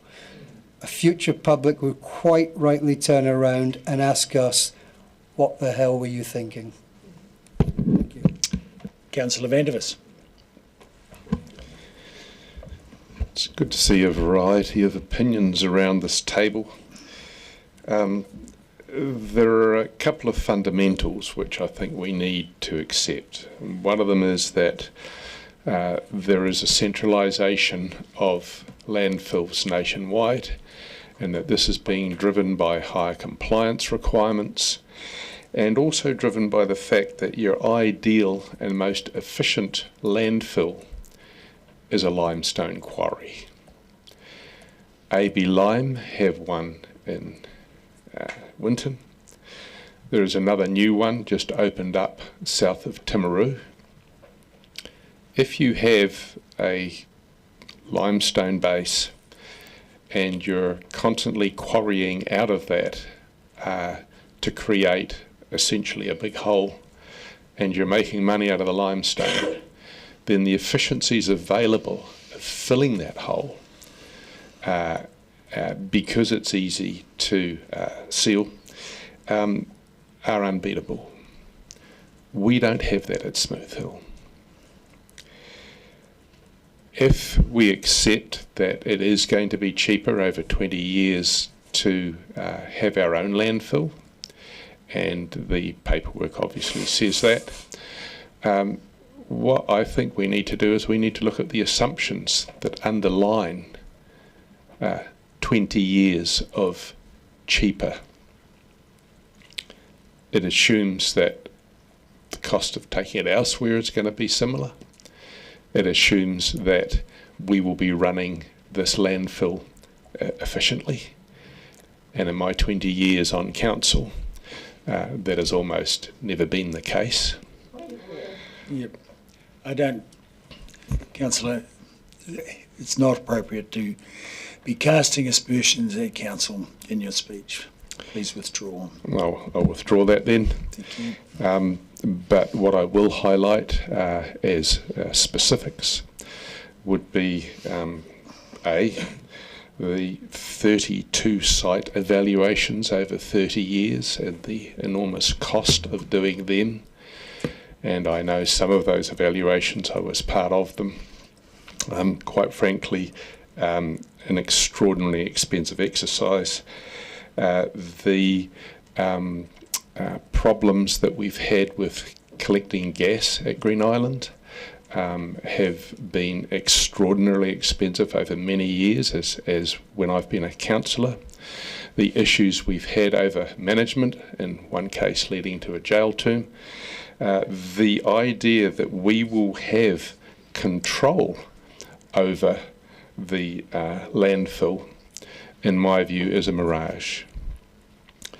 Big commercial organisations nationwide are now running centralised landfills, and I believe over time we'll be running them much more efficiently than we can, largely because we don't have a limestone quarry to do it in. The idea also that we can't delay and have to make this decision today now, that is the one that I really want to challenge. And the reason I want to challenge it has to do with the DCC staff. Point of order, staff actually said we could delay if we, but what they said there was no reason, so that's factually incorrect. Look, we end up getting into little, nitpicking points. But now is the moment when we are tasked with making the decision. And it is perfectly feasible for council to delay this decision if we want. So, we do have a choice. So please just withdraw that, because the mood of the meeting could be to leave it for X number of years if desired. But we'll see about that. I thought that what you just said was the point I was making, that we could actually delay this. Yeah, but I don't believe the mood of it all will be revealed. We'll see the mood of the meeting. Please, you're making a categorical statement that we have to do. Staff advised that council could delay if they wanted to. That's right. So please withdraw the remark. And please try and moderate your general comments accordingly. Anyway, carry on. The crux of it is really, in my view, is that it's an enormous amount of money now in the hope that over 20 years there will be savings, or a delay in which we basically test to see what the savings may or may not be in terms of looking at alternatives. If we make this decision now, we commit to almost $100 million of cost now. We make that commitment now. I don't believe that the interest cost on it is affordable, and I am not convinced that over time it will have the savings that are made quite clear in the paperwork, because those savings depend on a whole lot of assumptions looking into the future, and the future I see is changing very significantly. So all I'm saying is that I think that there is value in dragging the chain in some cases. That I'm very glad that we dragged the chain on Green Island, because I was on council in 2020 when I was told there was no way we were going to get an extension on time on Green Island, and staff made this categorical advice to us for several years running, and that turned out not to be the case either. So what we have is a situation where either... Councillor, with time's up. And oh, okay. Thank you. Dolly. Councillor Gary. Oh my goodness. I want to start with the public understanding, and I acknowledge that it has been difficult for members of the community who have not been part of our decision-making process, because much of it has needed to be in confidential. My hope is, as others have expressed, is that now the reports are in the public domain, that people will understand the process we have been through. And I'm here to make evidence-based decisions, and I believe my colleagues will do so too, as opposed to popularist decisions around this very important matter. And I ask myself, for those who've been opposed to Smooth Hill, where on earth is the waste going to go? Well, there are all sorts of answers to that. And the comment's been made that $92.4 million an enormous amount of money. Well, yes, it is, and it's a significant amount of money, but we know it's only going to get more if we delay. Long gone are the days, and I saw these comments a lot in the submissions, of calling this kind of facility a rubbish dump or a tip. I remember the rubbish dump that my dad used to take me to when I was a little girl, and I cringe at the memory of it, which was in a coastal area, and it was over the cliff. And it just is cringeworthy now to think about that, environmentally. But that was what we did then. We know better now. So I asked the question of our experts in the room, did they believe we've fully scrutinised this decision in the process? Has it been very rigorous, as the Mayor has said? And the answer came back yes. It came back yes in terms of the legal processes, designation and the resource consent process. And I appreciate that the community doesn't necessarily understand those processes, but we have been told about independent experts, multiple independent experts in those processes. I have more familiarity with the resource consent process as an RMA Commissioner, and I have confidence in the process. We also know that we have had experts in the financial modelling and thank you, Ms Grace, for coming today. The Morrison Lowe report.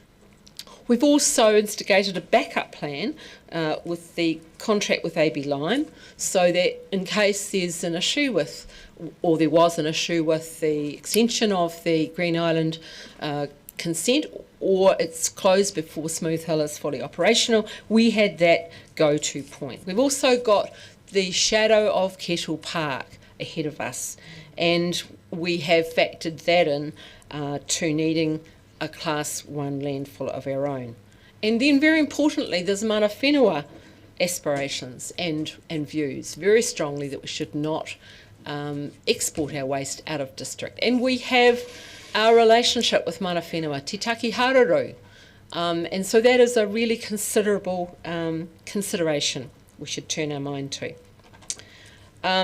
The team of Mr Henderson, Group Manager for Waste and Environmental Solutions, Ms Grace from Morrison Lowe, and Ms Canton with her legal expertise have canvassed and covered off all of that rigorous process, that fully scrutinised process. So I want to reassure the community that we have been through that, although it hasn't been public and for particular reasons, but it is now, and you can have confidence that we've considered all of the factors.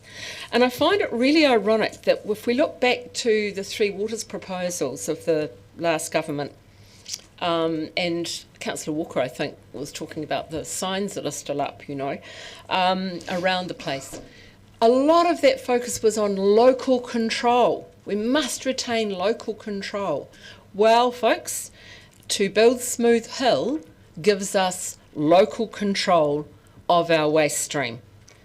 And so it is very clear what we need to do. We need to make a decision today, and remembering that this is a modern best practice landfill. It is not like a rubbish dump or a tip. It is a very different facility, and Councillor O'Malley has talked about that. I was to go to Cape Valley on a trip. Sadly, COVID put paid to that.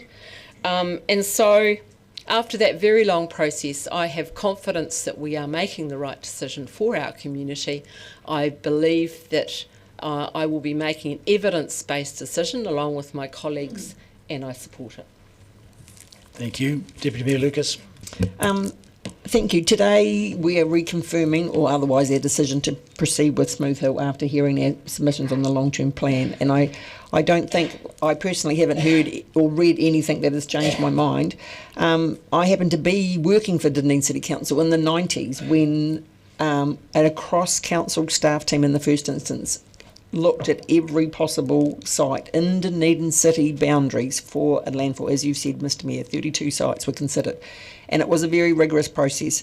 And I guess I was a little surprised when I, years later when I turned my mind to council, I guess my head's been in the nappy bucket and other things and hadn't realised that council had not progressed with that site that was identified way back in the 90s in that original district plan. And I thank Councillor O'Malley for, when he got on council, to raise this, because it was the foresight of the council in the 90s, knowing that there are no other sites within Dunedin city boundaries. So if we delay this decision to look at alternatives, there won't be an alternative in Dunedin city council boundaries for our waste. And of course AB Lime want our waste. I mean, there's money in waste. We've seen these huge, companies that have come into New Zealand, internationally owned companies. We know there's money in waste. And I would imagine if AB Lime had all of our waste, it's probably, probably double roughly what they're getting now. I mean, of course they want that. And we've got a contract with AB Lime with a fixed price in it now. But who's to know what happens to AB Lime? I mean, AB Lime could be sold. They could completely change their pricing model. We need to be, as many of our councils said, we need to be in control of our own waste. It's a fundamental, it's one of those things of local government, your waste, your transport, your three waters. And I think the key for me is the long-term financial impact for the residents of our city. And I think the analysis that Morrison Lowe have done is very clear that over 20 years, the rates impact would be 3 times more for our ratepayers if we send our waste out of the city. And that is really what I base my decision on, is what is the cost to our ratepayers. And yes, on day one, it would probably be way cheaper to put our waste on a truck and send it down the road. But we need to look at what is the best for the people of Dunedin in the long term. So I'll definitely be supporting this. Thank you. Councillor Fiso. And followed by Councillors Barker, Mayhem, Benson Pope and Gilbert. Tēnā koe, Mr. Mayor. I thank the Mayor and the seconder, and also acknowledge the staff, CEO staff. Back in 2017, I think, when Dr. Bidrose was the CEO, I remember, I think we were starting to prepare for the long-term plan, 2018, the next year, and I remember Mr. Henderson talking us through as elected members about the need for a new, what do you call it? Landfill. Dump. And I was so naive because I thought, you know, we're about we are going to build, we're going to be about climate change, and we will as a city be able to make the changes that Councillor Walker spoke of, the impossible changes really.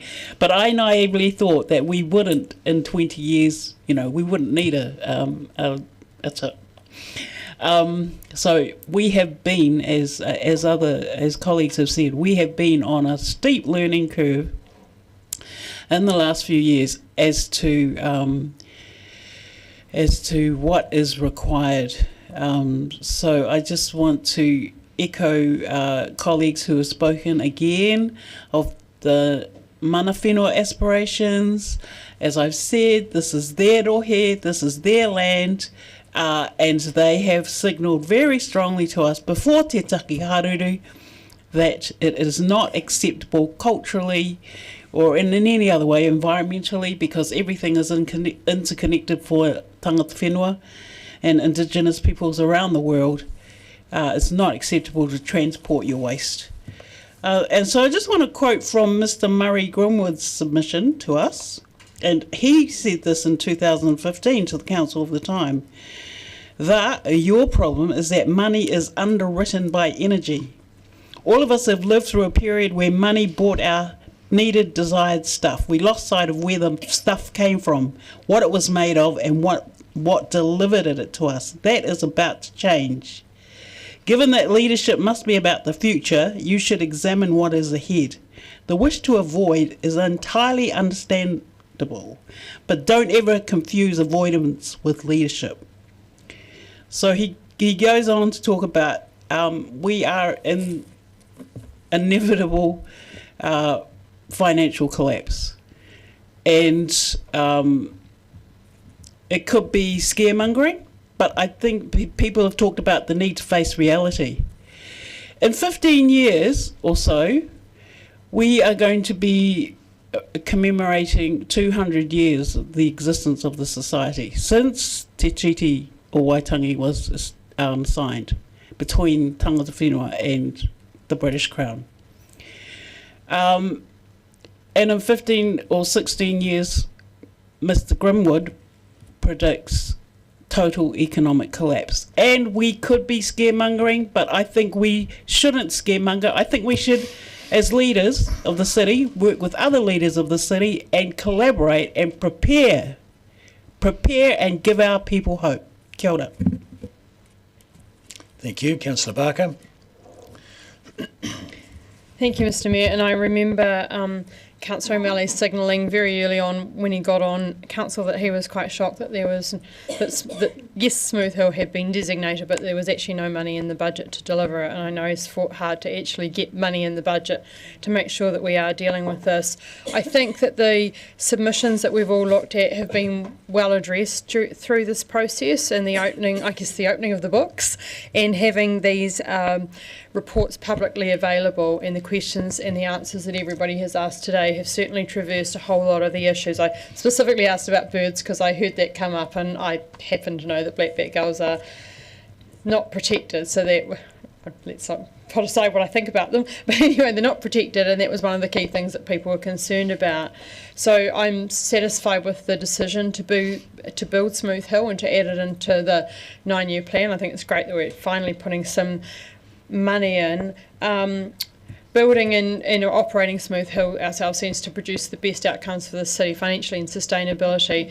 And we've heard a lot through the processes that we've been through with the, I think as Deputy Mayor Lucas said, Aurora, and the water as well, that people want the assets to remain in council hands. And when we actually look at the sustainability, I think this is a no-brainer for us to run it, and also that we're not subject to other ownership models. And I think that was a really good point about having control over our future, because we see that companies do come in, they get bought by other big companies. I think Waste Management is operated by a company that has so many zeros of assets and ownership that is quite scary, and we don't want them controlling our waste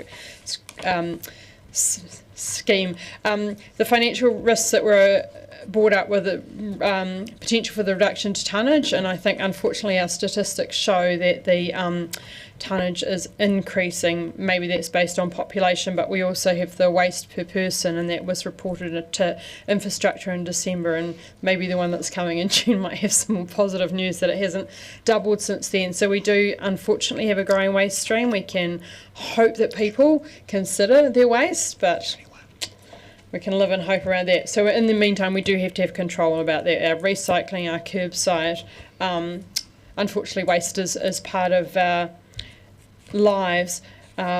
Speaking of waste, I don't think that we should delay or drag the chain as a city. We've heard that the cost, well, we know that the cost would increase, because what have they done since was it $7 million you talked about in 1995, and now we're looking at 92, and we need a long lead in time to complete procurement, and we also put those consents at risk, so that's waste of a different time. So I don't think we should drag the chain. I think we've opened the books, showed everybody what's going on. They can look at those numbers for themselves, and then keep in control of the waste stream. So I do absolutely support this this resolution.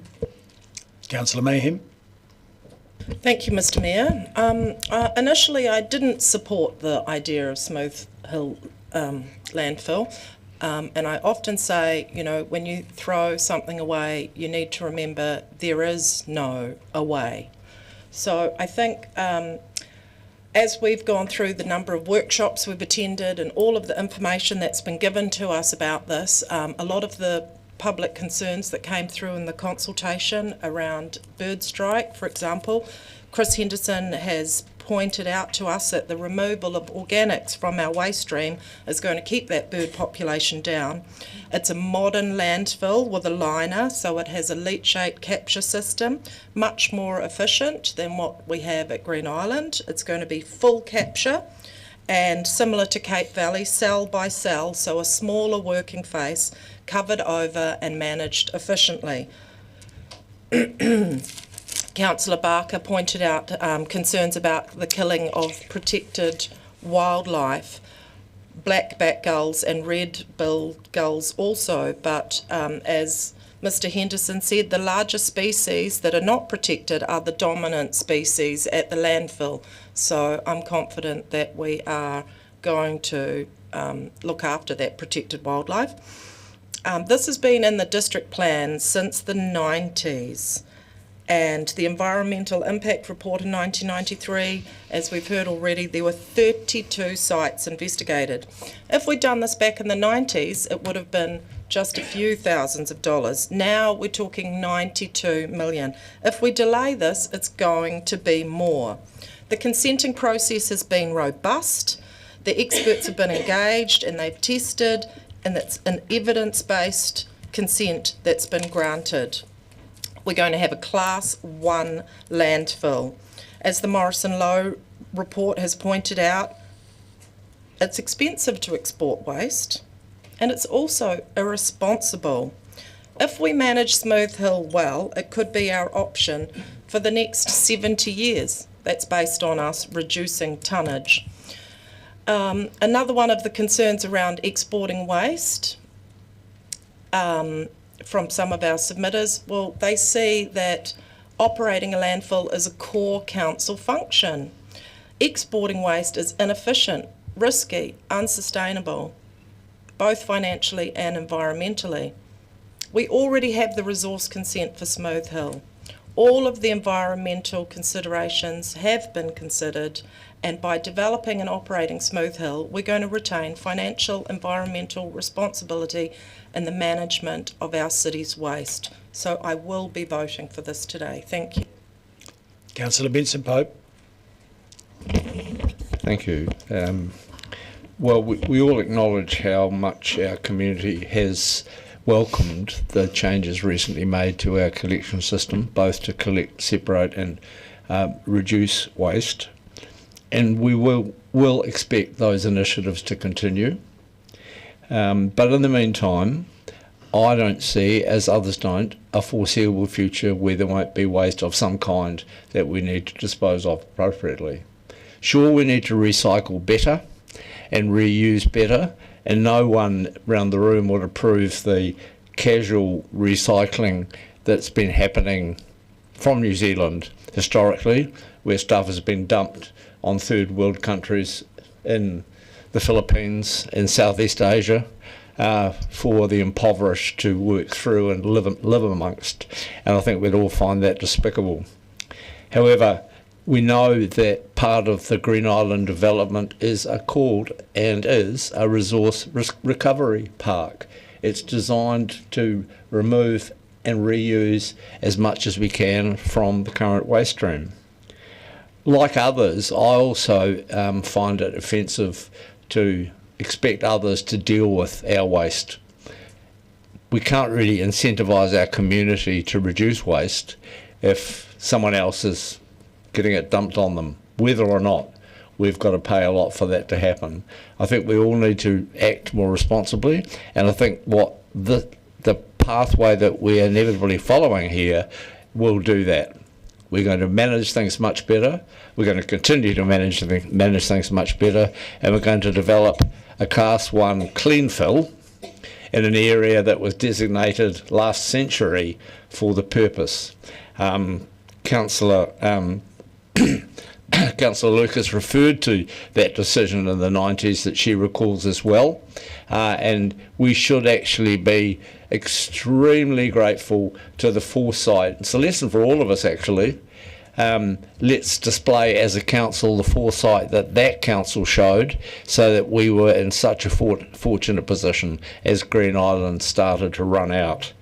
I think that says it all. I agree entirely with the comments that Councillor Walker made at the beginning. No matter how much we manage to reduce and reuse, we need to take responsibility for our own waste, and everything else aside, the papers and the scrutiny and the research that we've got in front of us today make it quite clear that this is by far the best option, expensive and all as it might be.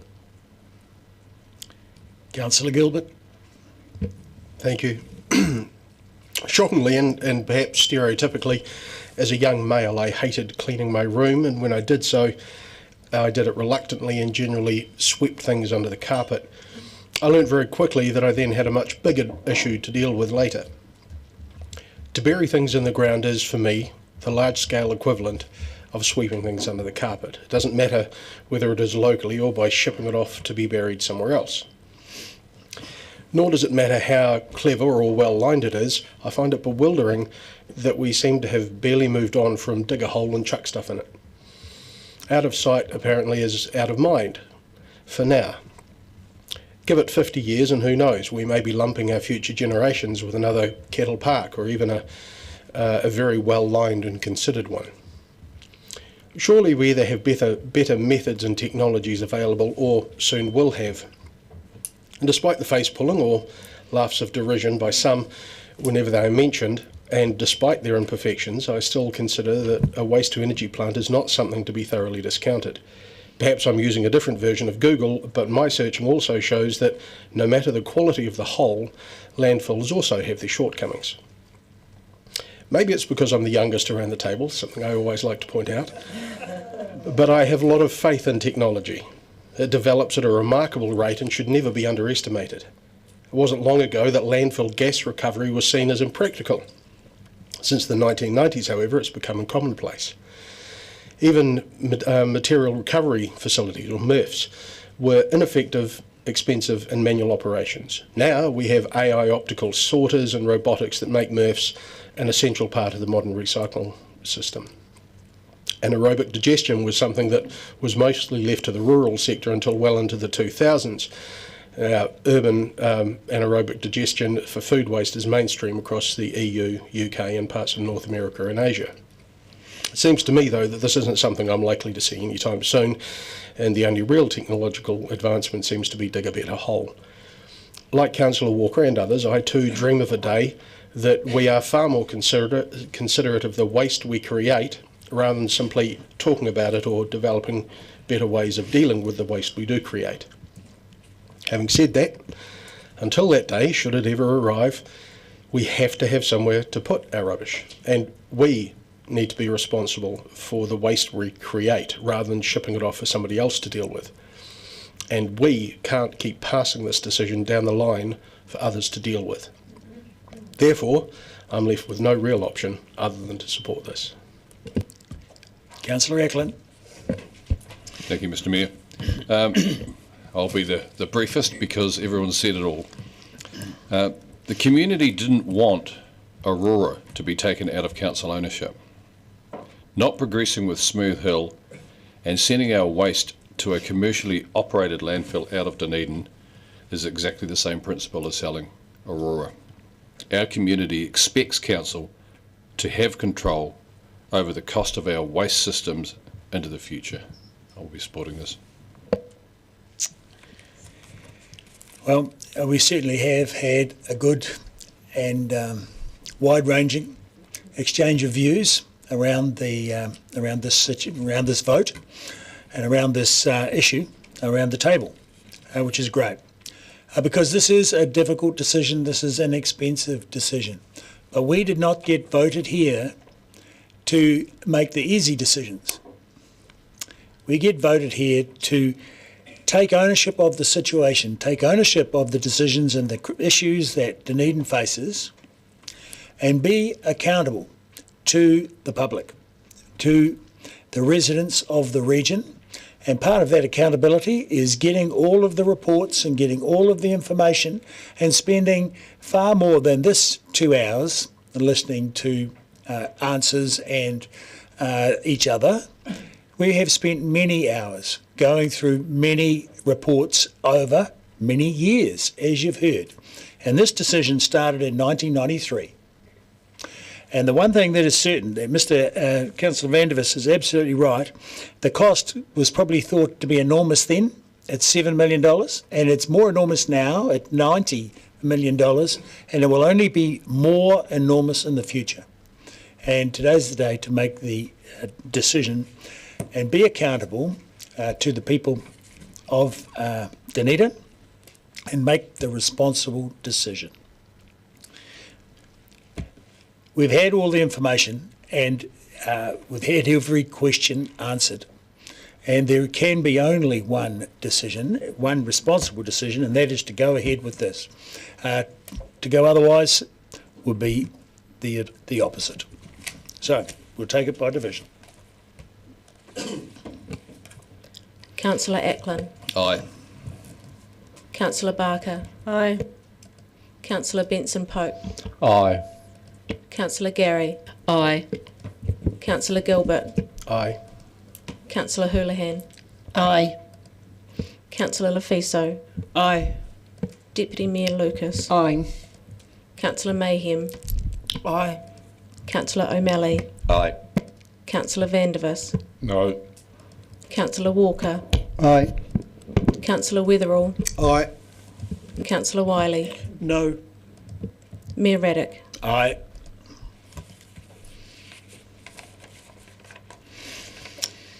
The motion is declared carried 13-2. Thank you. And now I move that we adjourn for half an hour for a smoko. Well, I shouldn't say smoker, should I? A cup of tea. So then please come back at 20 to 12. Seconded, Councillor Walker. All in favour, say aye.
Carbon team.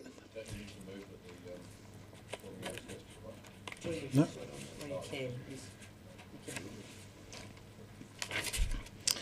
So the zero carbon team could come to the desk, please. And Dolly, what's my number? 14.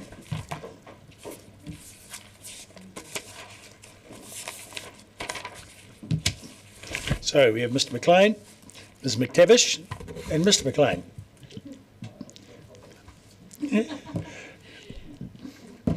Very good. So, do you have any opening comments? Thanks, Mr. Mayor. Only that we've also got Ms. Benson here to respond to any transport-related questions. Very good. I imagine we'll have some questions. Who would like to start? Councillor Vandevers. On page 205, we've got the accelerated ambition scenario where it says achievement of this scenario would require some changes in central government policy, but not a complete reversal of current positions. What kind of changes do you think would need to be made, and what are the chances of them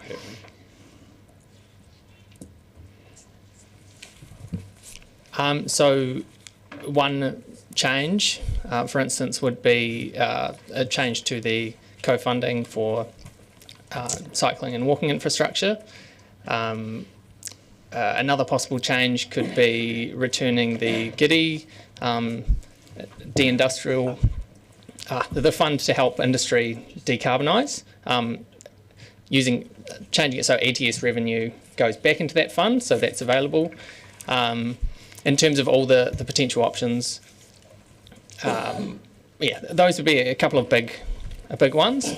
But the modelling hasn't suggested that there's going to be a wave of investment over and above what we've seen previously in New Zealand.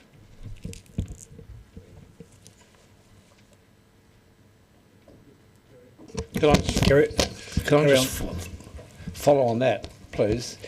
What's the relationship between your accelerated scenario that's just been asked about and the high and medium investment packages that were previously been presented to Council?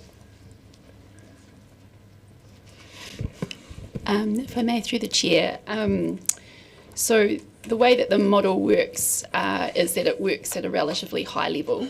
So it's not possible to draw a direct relationship between any individual project and an outcome in the model. Just referring councillors to Appendix or Attachment B, which is a summary of the city emissions modelling changes since 2023, and that sets out the inputs into the model under the BAU scenario and the accelerated ambition scenario. So you'll see there that the primary changes between the BAU scenario, which is basically the 9-year plan as it stands, the draft 9-year plan, and the accelerated ambition scenario, which is what we think is kind of the top end of what is possible, given where we are at now. You'll see that those are primarily in the transport space, and what we have delivered with the medium and high packages has a strong emphasis on transport, because we know that we need to radically accelerate outcomes in that area to achieve this accelerated ambition scenario. So what's the relationship? We think that if council were to invest somewhere between that medium and high scenario, and there were some tweaks to central government policy that might mean that there was a better GPS next time round in terms of public and active transport, that the accelerated ambition scenario is a possible track. But if council were not to invest and or government continues with its current set of policies, then we are on more of that BAU scenario track. Thank you. Can I ask, where is Table 1?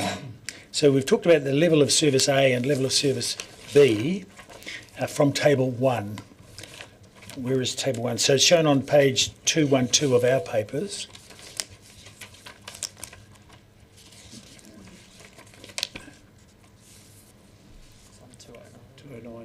Because 209, 209. Yeah, it's not it's not marked. Yeah, but it's on page It's 209. not labelled, really.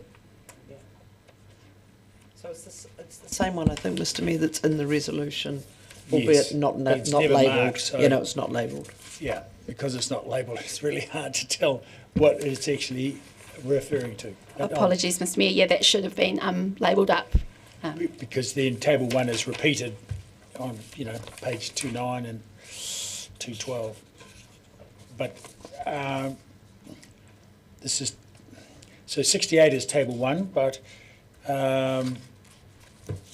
yes, so there's another table 1 essentially at 69, paragraph 69.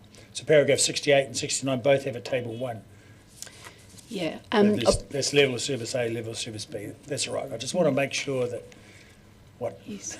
Yes, apologies, Mr Mayor. So in a previous draft of this report, in paragraph 53, the table there that flows from one page to another, that was called table 1. The reference was removed because I think there was only one table in the report. It seems superfluous, but we obviously didn't remove it from other parts of the report. So apologies for that. Yep. Right. But it is the same information. If they were together, then it would be one table, and then it's split later on. Resolution. That's right. It's just wanted to make sure I understood what that was. Thank you. We have a question from Councillor Vandevers. No? Councillor Barker? I thought I'd heard it. Just for a waving of a hand. Thank you, Mr Mayor. Just got some transport questions to ask because the majority of the actions are in transport. So I just want to understand that. I'm just trying to think. So first of all, the government have pulled all the co-funding from any transport actions. Is that correct? Under the current GPS, the co-funding for things that previously met co-funding criteria is not available.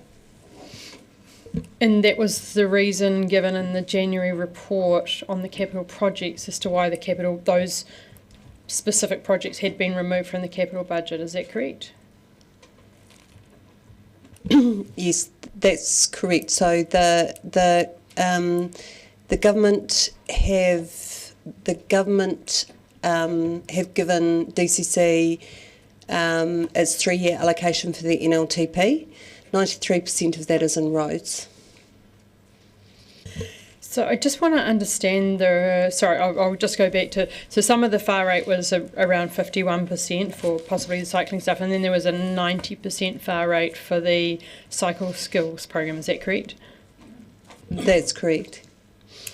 And I just want to understand the Ōtepoti Pathways plan, because we have talked about this in an ideal world. It would have come to us before. So the projects that we have in the order that we have them in the table, are they prioritised according to basically filling in the gaps of the cycle network?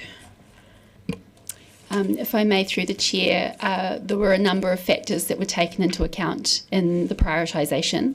So, for example, the catchment that the cycleway would serve. But a lot of those factors did come from the Ōtepoti Pathways business case. The other factor that was taken into account is how ready to go those projects are. So some of those projects that are higher up the priority list are meet a raft of criteria, including being key gaps in the network, but also that they have been consulted on and are fully designed and are ready to go as of year 1.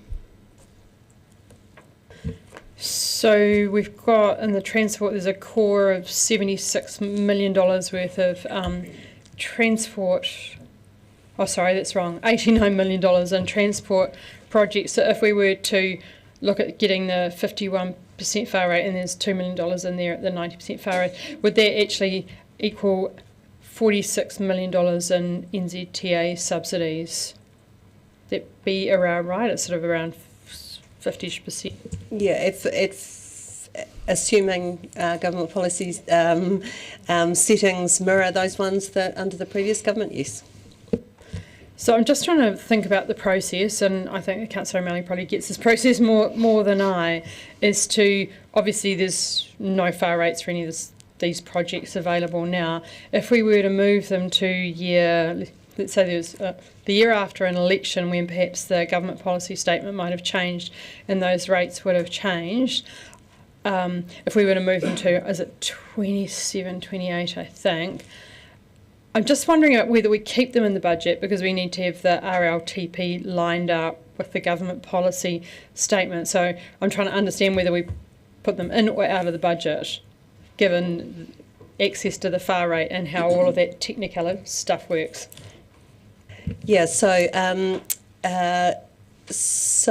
know I have thought a lot about that because it's slightly more complicated at the moment because we're a little bit off-piste with the NLTP having a 9-year plan, but essentially we'll come back into sync and start the RLTP probably at the end of next calendar year. The end of this calendar year. The whole process takes about a year, and we would be putting forward our projects that we would expect to be mirrored in the 10-year plan, so that we've given our co-funders the nod, for want of a better word, that we are looking at local share for those things. So that whole process takes about a year and will line up this time with the NLTP. And so you could essentially have, the outcome could be a 10-year plan and an NLTP or an RLTP that are mirroring one another at the same time. I mean, that's a really complicated way of explaining it. I'm sorry, it is quite complicated, but we are a little bit off sync at the moment. So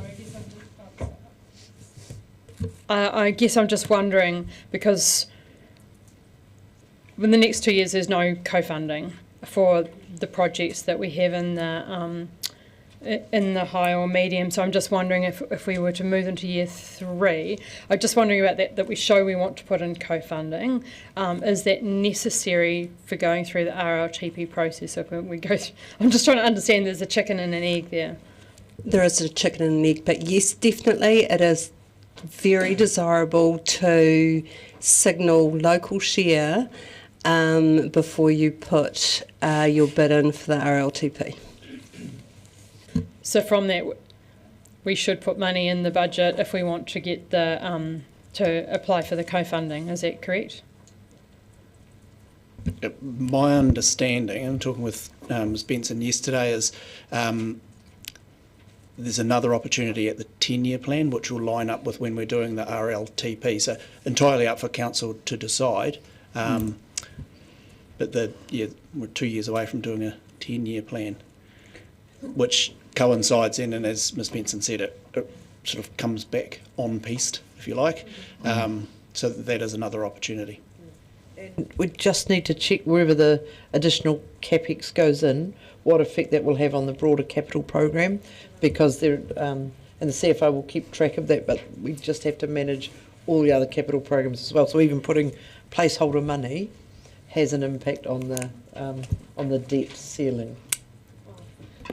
So the debt ceiling plus any OPEX that, if we were to take out more debt, then there'd be the interest and all that kind of stuff. Yeah. So we have to account for that, even though we're not necessarily getting co-funding. It's what we do, but just in those out years, there is some pressure on the capital budget already. Yeah. Okay, so just for clarity, none of the projects in the list there are eligible for far rate funding now. Is that right? That is correct. Correct. So nothing will attract far rate funding at this point in time, but and chances are that's not going to change unless until there's a change of government. And so, but the appropriate time, well, if there's a change of government, that will be before the 10-year plan, the next long-term plan. So at that point in time would be the time to consider. those projects, because if they are then eligible for far rate funding. Council's free to consider them now, Oh, but I think absolutely. Mr McLean was saying there's another window in 2 years' time as well. Yes. So the window's there. Okay, so I've got a whole bunch of questions, unless you want to jump the queue, Councillor Petspoke, straight to this, the relevance to this, because I've got Councillors Houlihan, O'Malley, Gary, Wiley, and then yourself, and then Councillor Walker. You're okay? You're okay to wait or not? Or is it super, Well, it's super about relevant? it's about the process here, Mr. Chairman. As you know, I've given notice of a desire to move the high investment package. Yeah, and I'm going to move a different motion to that. All right, that's that then. Yeah, thank you. Okay, so Councillor Houlihan. Thank you, Mr. Mayor. I've got a question around the tunnels, but is it appropriate for me to ask this question now in this paper? Okay, yep. So I'm just wondering if staff resources over the next 3 years are allocated for the Caversham Tunnel to be shovel ready over the next 3 years. Is there any resource in there, or they missed? There's nothing. They're on that list of missing out as well, are they? I may try this one, Councillor. The Caversham Tunnel was more of a utility provider issue. So we're resourced to keep progressing the project in whatever form that looks like. But that'll include some further conversations with utility providers. So yes, we're fine for resource in that regard. That's great. So in the next 3 years, there's resources there for staff to do work in the Caversham Tunnel. Mr. Ward is probably the only person in the room that can speak to the one of the utilities. So I'll throw to him. Did you catch that, Dave? Could you fully repeat the question, please? I don't want to jump in based on a half understanding. My question is, do we have staff resources to get specifically enabling the Caversham Tunnel to be shovel ready for walking and running, cycling in the next 3 years? Because there's obviously infrastructure that needs to be done in that, and that needs to be done before it's shovel ready. Yep, thanks for the question, Councillor Houlihan. I'd need to double check the proposed plans. I don't think it's the next 3 years. I think it's the subsequent years after that. The staff would be available, but it is a question of priorities if council's deemed that to be more of a priority. Councillors, I'll just flag to you I have received a resolution that relates to the Caversham Tunnel and the Tunnels Trail generally. So that has been received from my councillor. We're just fine-tuning the wording now. Is a standing item on the infrastructure committee at the moment. Okay. Next question, Councillor O'Malley. No, I'm still going through my comparative list, so I can jump for a bit. It's okay. Councillor Gary. Thank you. Just want to circle back to the RLTP and the far rate. So I want to check with you first, the 51% is settled now. It started really high a number of years ago and has decreased by 1% each year, but 51% it's stopped at. Is that correct, Ms Benson? Yeah, 51% is the only reliable percentage that we can use because it does go up and down. Sometimes there's some outliers, but at 51, that's good, thank you. And is it not true, and I quote James Cagle on this, that in order for a project to be not only considered for the far rate, which you've covered off, but also for any special project money that might pop up, and what are the chances of that with this government? Sure, but it will only ever be eligible if it's in our long-term plan. So if it's not in our long-term plan and it's not in the RLTP, it's got to be in both, it can't qualify for special money. We've got a signal, in other words, that we're planning to do this. Is that correct? That has been correct, yes. So therefore, I'm assuming from that it's important that if we want this to happen, we need to have it in our budget. to signal it. So I will let the Chief talk for the budget of DCC, but definitely from an RLTP perspective, it had one of the, I mean, we were very clear, even though we knew the government policy statement settings were going to change, that we signalled tunnels, trail, Oti-Poti pathways, a range of walking and cycling activities in the RLTP and in the outer years of the RLTP for that very reason. Mr Mayor, if I may I do another question, or you want Sure. to go around? So I had the good fortune to be at the McAndrew Bay School for the opening of the bike track there, and that's the school that's been involved in the cycle skills course, and I wasn't familiar with the detail of that. It was very, very impressive, by the way, and they fundraised for that track themselves. And a lot of the parents talked about, you know, they've got the shared path right outside their door, but it's around getting those kids confident to use it and so forth, and how important that skills training was. So is it not the case that these things are all interrelated, the skills training, the linkages in the urban cycleways and so forth? I can speak to that from an emissions reduction perspective. So the evidence base is very clear that if you providing infrastructure is the most important thing that you can do to support uptake of public and active transport. However, if you combine that with other measures, particularly skills training or other behavioural supports, then uptake is even stronger. So that's what the evidence says. Yeah. And that was certainly echoed in the parent feedback. Yeah. Thank you. Councillor Wiley. Thank you. Just actually following on from one of the questions from Councillor Gary. So from my understanding, Ms McTavish, you said earlier BAU track based on what we know today, especially related to government settings. So the part that I look at, and I take on board what Councillor Gary just said about having to be in the system to be able to be activated. If we're not in the system, you can't leapfrog a project in to be activated for should any funding arise. Now, obviously, governments fund things as they go in different cycles. So my understanding is at the earliest we probably want to have something in there for 29-30 after 2 election cycles where there is a lot of political pull. Would that be a fair assessment? If I may, through the chair, in terms of what we were asked to deliver, the medium and high packages, we sought direction from our Zero Carbon Plan Advisory Panel around what the scope of those should be. In terms of maximising emissions reduction by 2030, it is clear that that reducing emissions from transport is really important. And what we explained also to the advisory panel is that infrastructure is the fundamental part of that.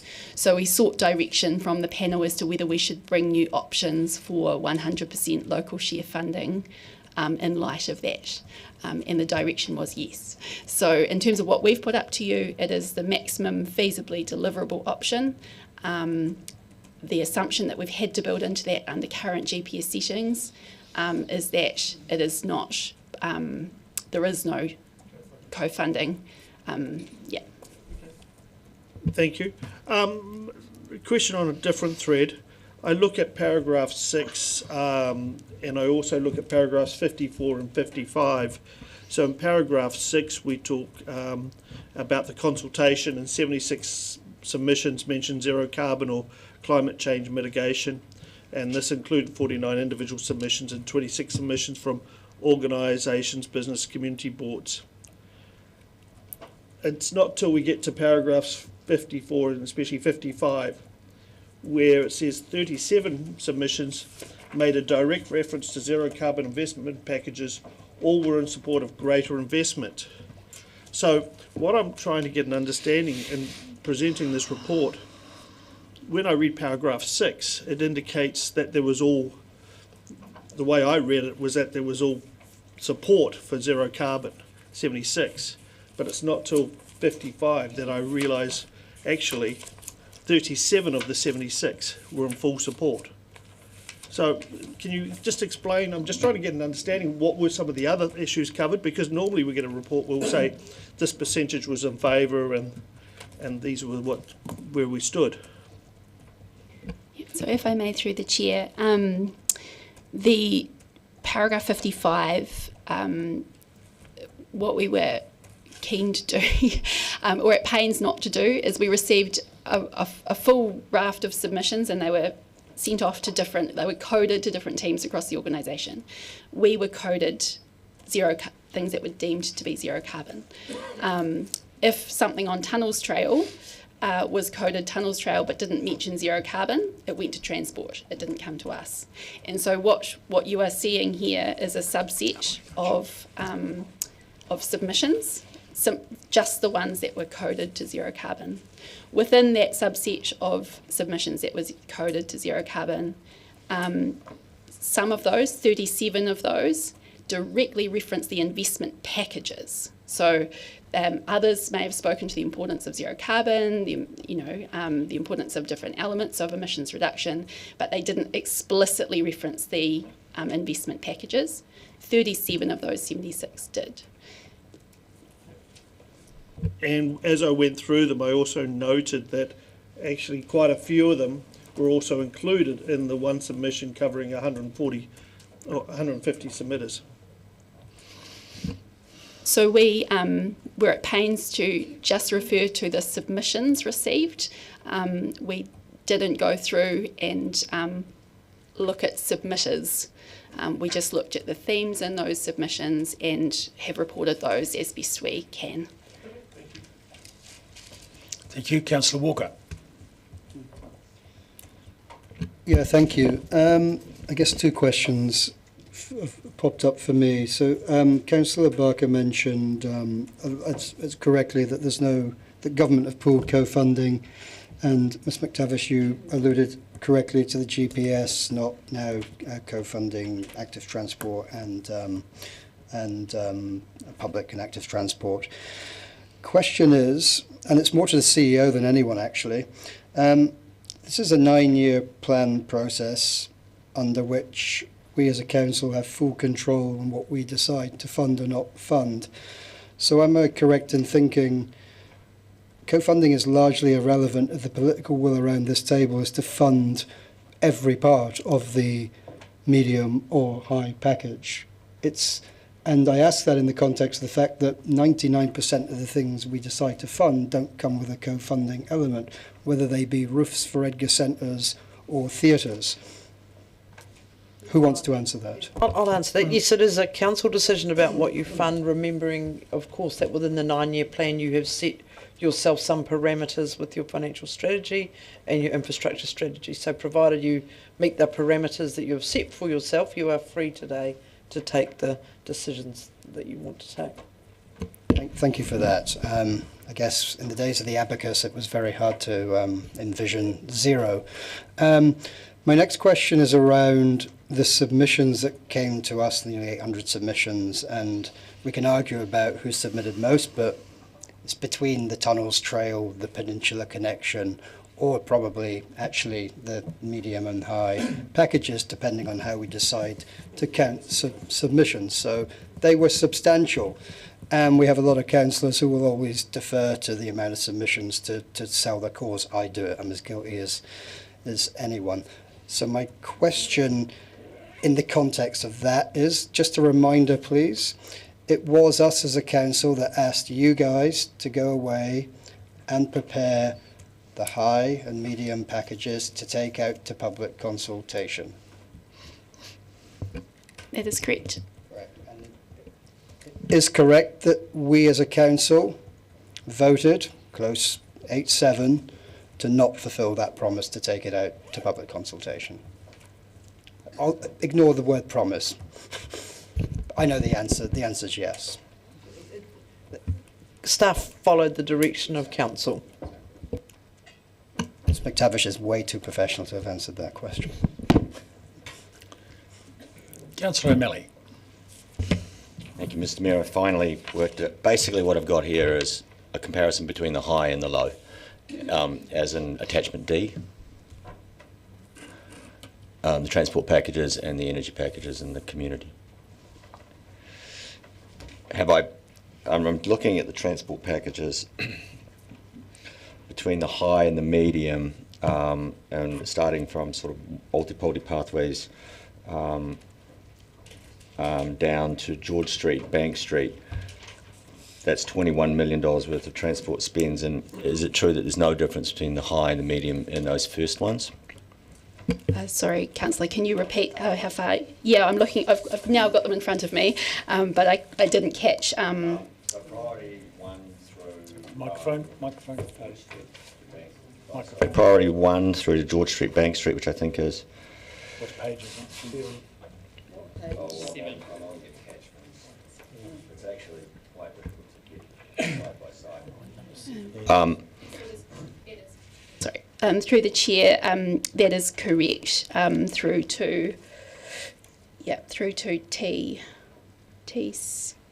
to George Bank. Then the next one's down, South Dunedin Schools, Cycle Schools and Vogel Street. It's 14.3 million and then 11.4 million from high to medium difference.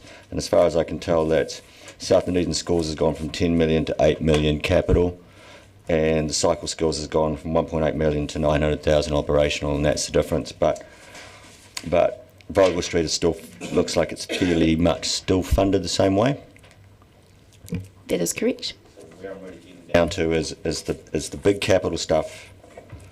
So next underneath is Caversham Tunnel to City. That remains the same across. The Town Belt Initiatives has gone from 2 million to 500,000. The Hills Suburbs has gone from 2.7 to 500,000. So there's still activity there, but they've been reduced. And then the bike parking remains same funding across. Correct. So I'm really getting down to the actual really big difference, which is the bottom of the list, which is the Waterfront Bridge. Now that's got the original calculation of 20 million in it in the high, which was the Van Brandenburg Architectural Bridge, correct? That is correct. It reflects the business case that was done at the time, which is now a few years old. Yeah. And I do remember at the time that only the non-architectural part of the bridge was going to get the co-funding. So it was never going to get 10 million, it was going to get like 5 or something from what I remember. That's to Ms Benson now. Obviously, if the council was to go for a slightly less architectural but not necessarily ugly bridge, what do you think the cost of that might be? I mean, it's really hard to say, Councillor. My best guess was probably not less than 10 million and probably not over 20 million, bearing in mind that the bridge that we priced up before is now 5 years old and a lot has changed in terms of CPI since 2020 or 2019. So my best guess would be somewhere not under 10 and not over 20. And be about 3 times as long as the one that goes over the Leith near the stadium, which is a simple suspension bridge we built there, right? Okay, and then the next one, the Chain Hills Tunnel, is at 23.4 million, correct, and they're not funded in the high. Because between the two of them, they make 43, that's 43 million as a shift, but it's only 2 projects that have shifted that. Is that correct? Yes, we have scaled other projects where there was room to do so, but for a lot of these projects, you either do it or you don't. There's, yeah. I agree. I'm actually just getting everybody's head around that 43 million of that is actually just 2 projects. And then 1.4 million for the Portsmouth Drive intersection for cycleway improvement. Now, my question about that one is there was some commentary in the transport about potentially using signalising at Teviot Street to cross the Portsmouth Drive. Is that still in the? Is that considered in the transport projects? So that we'll just do that as part of BAU, Councillor. That Blair will take a look at that. I think it probably needs to be thought about in terms of achieving the right functionality, but we'll just do that under business as usual. My point around that would be that another outcome other than the one that would have been straight across Portsmouth Drive is being worked through with transport for cyclists to safely cross that intersection. That's correct. And when I say BAU, we'll do that thinking work, because that's really a function of traffic signals that we can do ourselves, and then obviously put forward any capital that we'd need as a result of it. But yes, we are doing that. Cycle skills training was at 380,000 and it's zero, but what is the far rate on that training? I believe it's quite high, like 90% or something. So the far rate on cycle skills training is 90%, and so I just want to be super clear that that was the result of a package that was put out under the previous government that was signed and sealed to deliver that. So we're still running with a 90% far rate from the previous government that doesn't align with the GPS. It's kind of a strange situation, but it is still 90%. We've probably got another 2 or 3, 4 months maybe to run on that far rate, but that, yeah. Get to the very last one, the centres upgrade is put down for 3 million. This is one I've been quite familiar with because it always stays at year 5 in the 10-year budget, every 10-year budget you set. And it's currently out, so that means it's out of the budget entirely, is it or not? No, if I may, through the chair, there is budget to do amenity upgrades in centres. This funding would be complementary to that amenity funding and would enable transport-related initiatives. Essentially the budget that is in there at the moment is not sufficient under current conditions to do anything other than very minor tweaks to transport. Thank you. So just going back through the whole list again, so the waterfront bridge is from the old pricing of the old bridge, and if we repriced it, it will come in at another number, but it's currently missing. I'm really flagging here, Mr. Mayor, that I'd like to consider line items going back in rather than the whole package going back in if we're going to consider stuff, because I know that there's a motion to move. Yeah, no, I've already indicated. You've got yours in. Okay, you've got yours in as well. Yeah. I'll leave that So question you in there consider then, that and I'll one just go over to the other one, the other list, which is the non-transport related, and I'll go straight to the bottom of the list so I don't have to go to everything. Pretty much everything at the top of the list is in both the medium and the high, with some reduction in the community-led and the native tree planting and house efficiency stuff.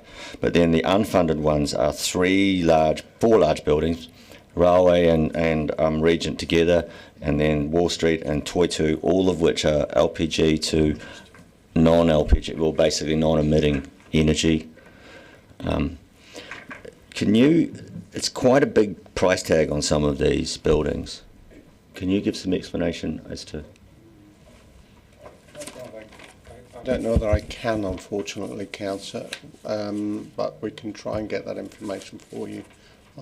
My perspective is that actually converting LPG conversion to electricity would be pretty much core and central to carbon dioxide emission reduction.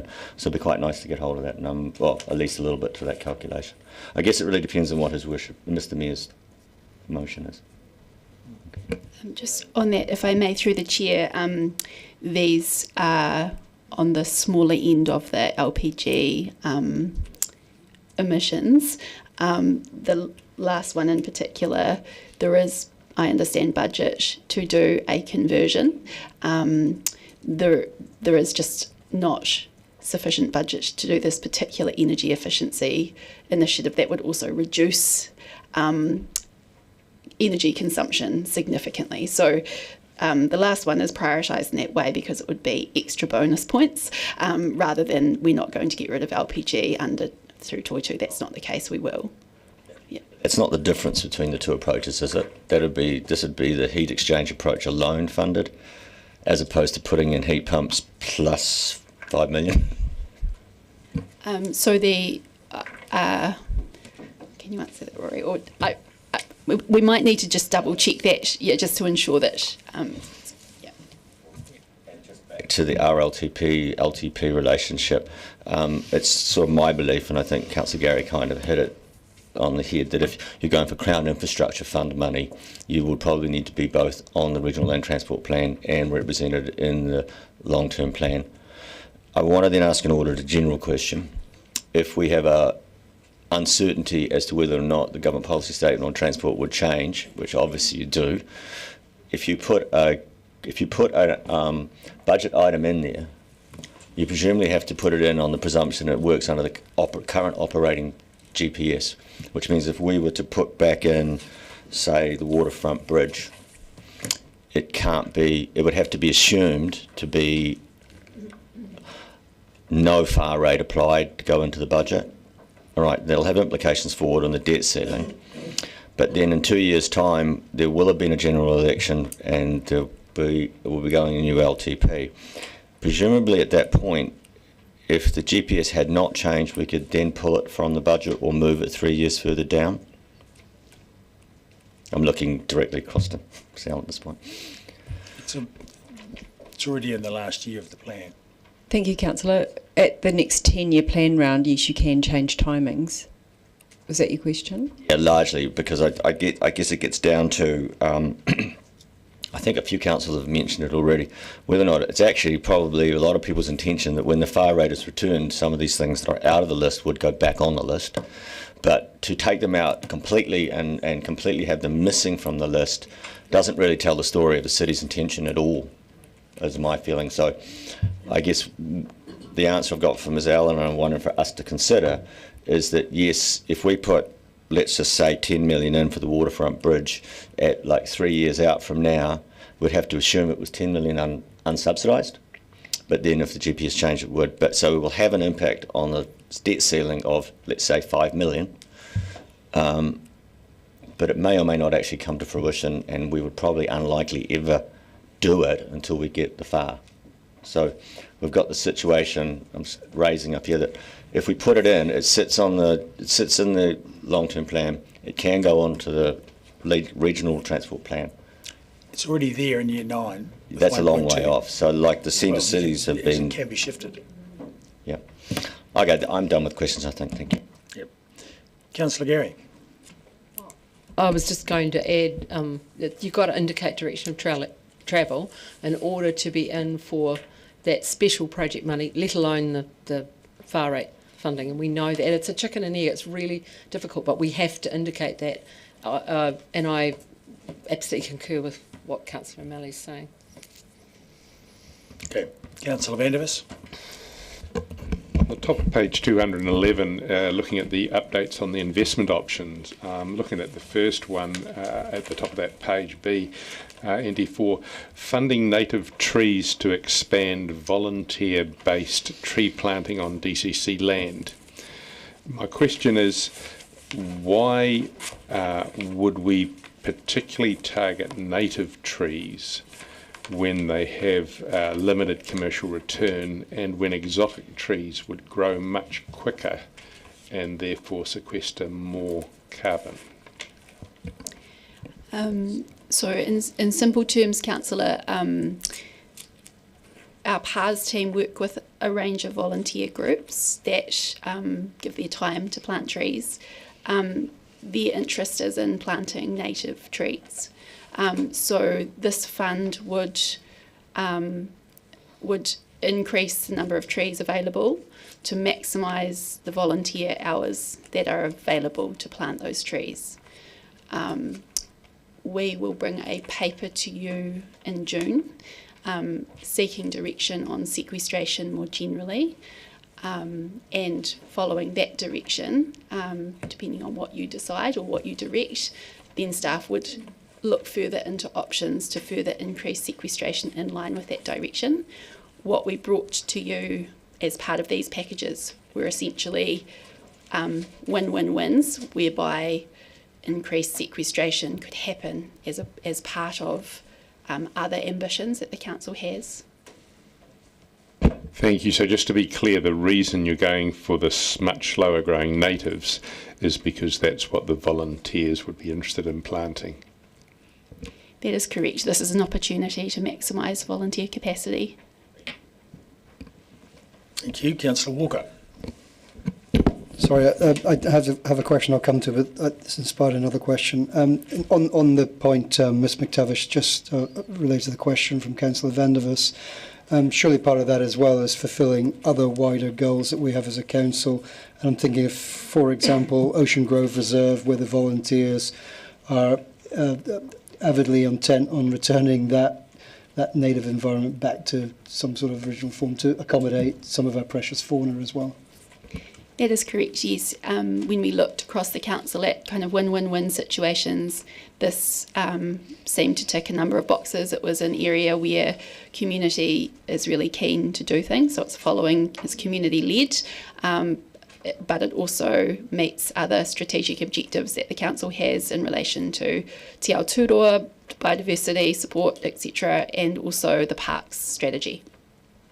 Thanks. And my question I was going to ask, because there's been quite a conversation previously from Councillor Murray around the FAR rate and its return. Am I right in thinking we should never assume that the FAR rate potentially may never return?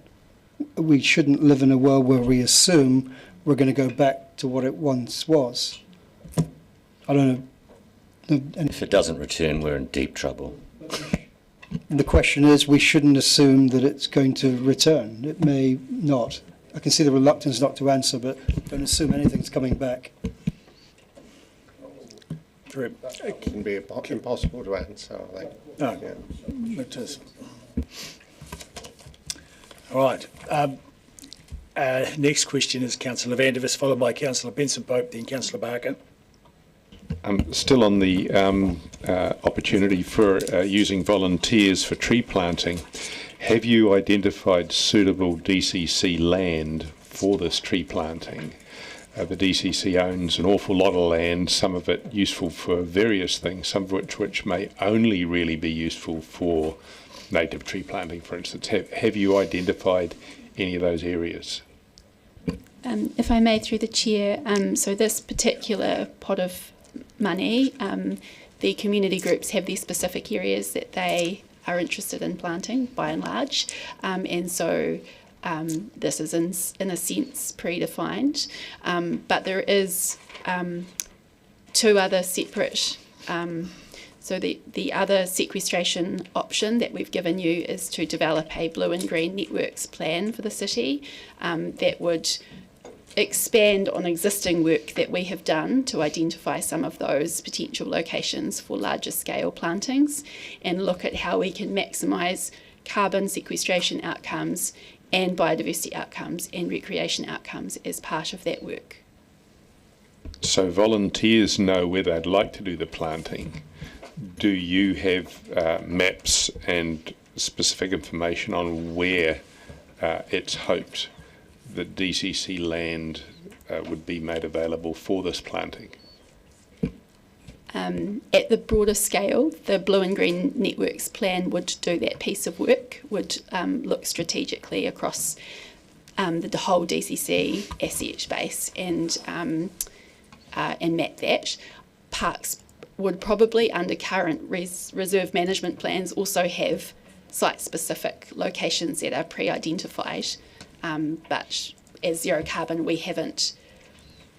Essentially, we're following on from June and from the strategic direction that you give us around sequestration. We've got a lot more work to do. Just in terms of these investment options, this is basically supporting existing volunteer groups that are already out there planting, enabling them to do it in a more supporting them more. So the parks team with those groups have identified that it's appropriate to plant in those locations. Thank you. Councillor Benson-Pope. Thank you. Just back to an assumption about the wider framework. I'm assuming from what you've given us to read and the discussions we've had previously and comments today that both for both the high and medium investment package recommended to us, that you've demonstrated the priorities and the research that's gone into identifying the best yield for whatever funding you might get, the low-hanging fruit and other priorities that align with Council's general strategic directions. we have done that under the high and medium packages, the prioritisation. What I would say is that if council's ambition is to, or if council's desire is to fund a smaller subset, so smaller than medium, that particularly in the transport space, some of those investment options are further up, that are behaviour type interventions like cycle skills training and others. If the ambition was just to fund a smaller subset, I suspect that they would be less important than investment in some infrastructure, because the evidence suggests that unless you have the infrastructure, if you maximise your cycle skills training, that's going to have some good outcomes for kids knowing how to ride a bike, but it's probably not going to translate into people riding a bike to school, because they're going to be their parents or others will be too concerned. So if council's ambition is to, or desire is to fund a smaller subset, some infrastructure investment early would probably give you better outcomes than just funding cycle skills training or just funding workplace travel planning, for example. Okay, that's helpful. I'm not wanting to. I don't know what council's intention is. We shall see.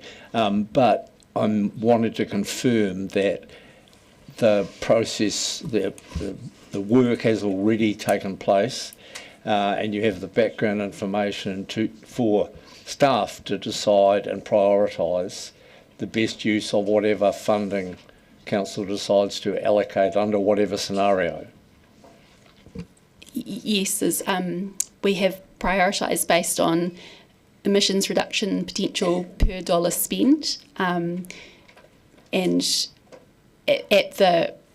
within the high and medium packages, nothing that we saw in submissions changed our view on that prioritisation. Thank you. Councillor Barker. Thank you, Mr. Mayor. I'm hoping someone can find some mystery money for me. The Te Aotearoa funding of $30,000 a year, it went on hiatus a few years ago, and I think it's still in the budget, it's unspent, and I'm just wondering what the status of that funding is. Is it available? Kia ora, Councillor. Yes, I believe that funding is still sitting within the budget. So how much has it accumulated over the years that it hasn't been used, or is it just the $30,000? We wouldn't have accumulated it. There'd be $30,000 available in this year's budget, but we don't do cash carry forwards. And I'm just checking that's not in the grants review. I read the attachment and I cannot see it in the grants review, so it's not captured there? No, it's actually sitting in corporate policy budget. Very good. What was it tagged for? Historically, Te Aotearoa had $30,000 for that was available for distribution based on requests from the community, is my recollection, Councillor Benson Pope. Yeah. Right. Very good. Next question is Councillor O'Malley, followed by Councillor Gary. First question, Mr. Mayor, if you're right, is the context of asking our questions based on the resolution that's to be passed. Would you be able to put your proposed resolution up so we can have a look at it? Yes, and then it's in line with the order paper option B. But we'll put it up on the screen. I have to go to the phone. Is that option 2? While that's going up, to Ms. Benson, Councillor Walker said something about not being able to assume the FAR rate would ever come back. Firstly, we do have, firstly it's the FAR, right, because the R is rate already, and I know how much some people hate the ATM machine. The FAR is already in existence under most funding streams, correct? In fact, it's just been removed from cycling, and footpaths is the biggest two, right? That's correct. The funding assistance rate is effectively NZTA buying what the Ministry of Transport wants. and the funding assistance rate at the moment is 51%. Based on the allocation we've been given for this NLTP, 97% of that is on roads. That was different last government because they wanted different outcomes. So it traditionally moves from government to government based on their objectives as government. Thank you. And now to Ms McTavish, or the team actually, planting of trees on DCC land. I don't know if it's a conflict. No, it's because I don't work for Halo. I happen to know a Halo planter, and I said to him, you know, that this was coming forward, and he felt that there was plenty, like lots of private landowners in the Dunedin area that would also accept that planting. So are we constricting the DCC land just because we know we can do it there, or is there any particular reason? So if I may, through the chair, we need council direction around sequestration. There are a very broad range of options for council, and we were, in light of the fact that we had not received council direction, we narrowed the scope of options that we were bringing to you to a couple of options that were essentially win-win-wins, and were advancing other ambitions that council has already resolved through strategies. So following your direction in June, we would go away and further have a raft of conversations that we have already begun, but further in advanced conversations with other stakeholders about other options for council. So these are essentially, these options that we have tabled are, should council wish to do something now, we felt comfortable bringing these to you in the sense that they deliver on other council outcomes that you are delivering, not because they are necessarily, you know, the most strategic way. In one instance, maybe not the most strategic way to deliver sequestration. We would bring those options to you following further work. So in this case, because we are the landowner, we've obviously given ourselves permission, and that's probably the most simple. Yes, it is also, if there are volunteers that are willing to plant, then that reduces a cost for council. If it's on council land, that means in the future council may be in a position to benefit from the carbon that is sequestered, though that would be subject to a lot of work. So you're seeking council direction on whether it's confined to DCC land. Is that today or just later? So following council's direction on the strategic considerations with respect to sequestration, which will come to you in June, we would then go away and work with Zero Carbon Alliance and other stakeholders around options to progress at scale sequestration. And in that, then we'll give you the direction in June.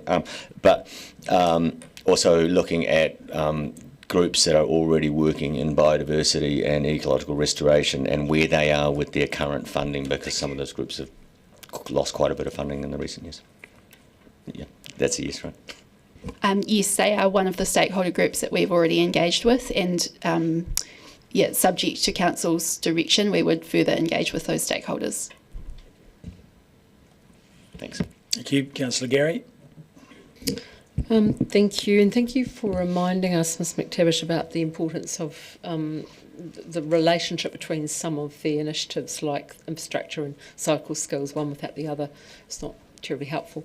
I just wanted to interrogate a statement that was in here, and I believe was, and correct me if I'm wrong, was a direction from the advisory panel around the greatest emission reduction potential per dollar spend. And I know every project has co-benefits, and the co-benefits are wide-ranging, and they're quoted in paragraph 20 as reducing the costs of living or doing business, health benefits and community cohesion. Where did that fit with the advisory panel's direction?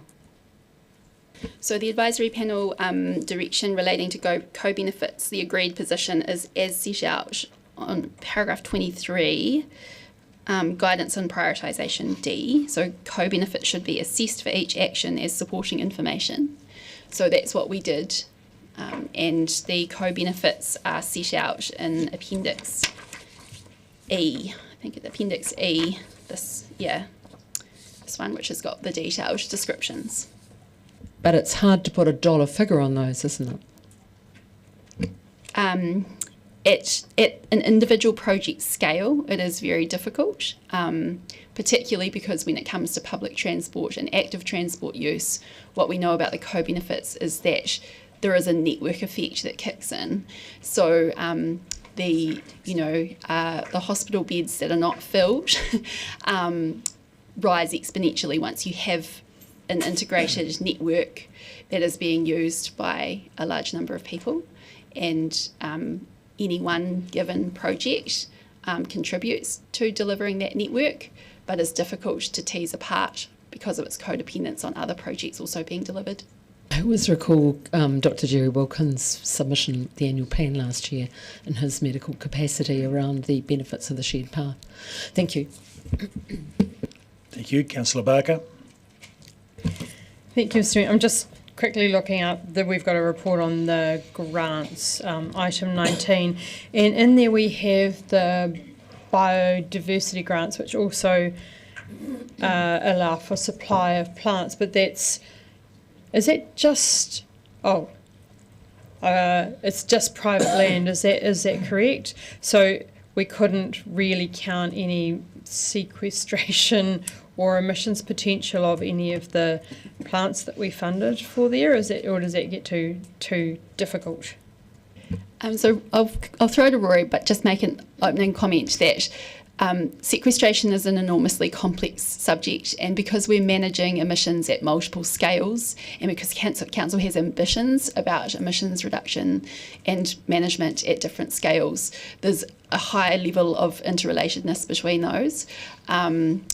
And, obviously we have more control about what happens on council land, but the net zero target for the city is neutral on who owns the land.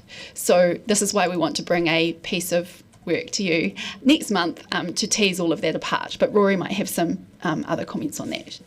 The only thing I'd add to that is if we fund small numbers of plants scattered around the city, we can kind of have an understanding of what impact that's going to have, but it's going to be very difficult to credibly measure the exact impact. If it's small pockets of land around the place, it doesn't mean that there's not value in that. It just means it's harder to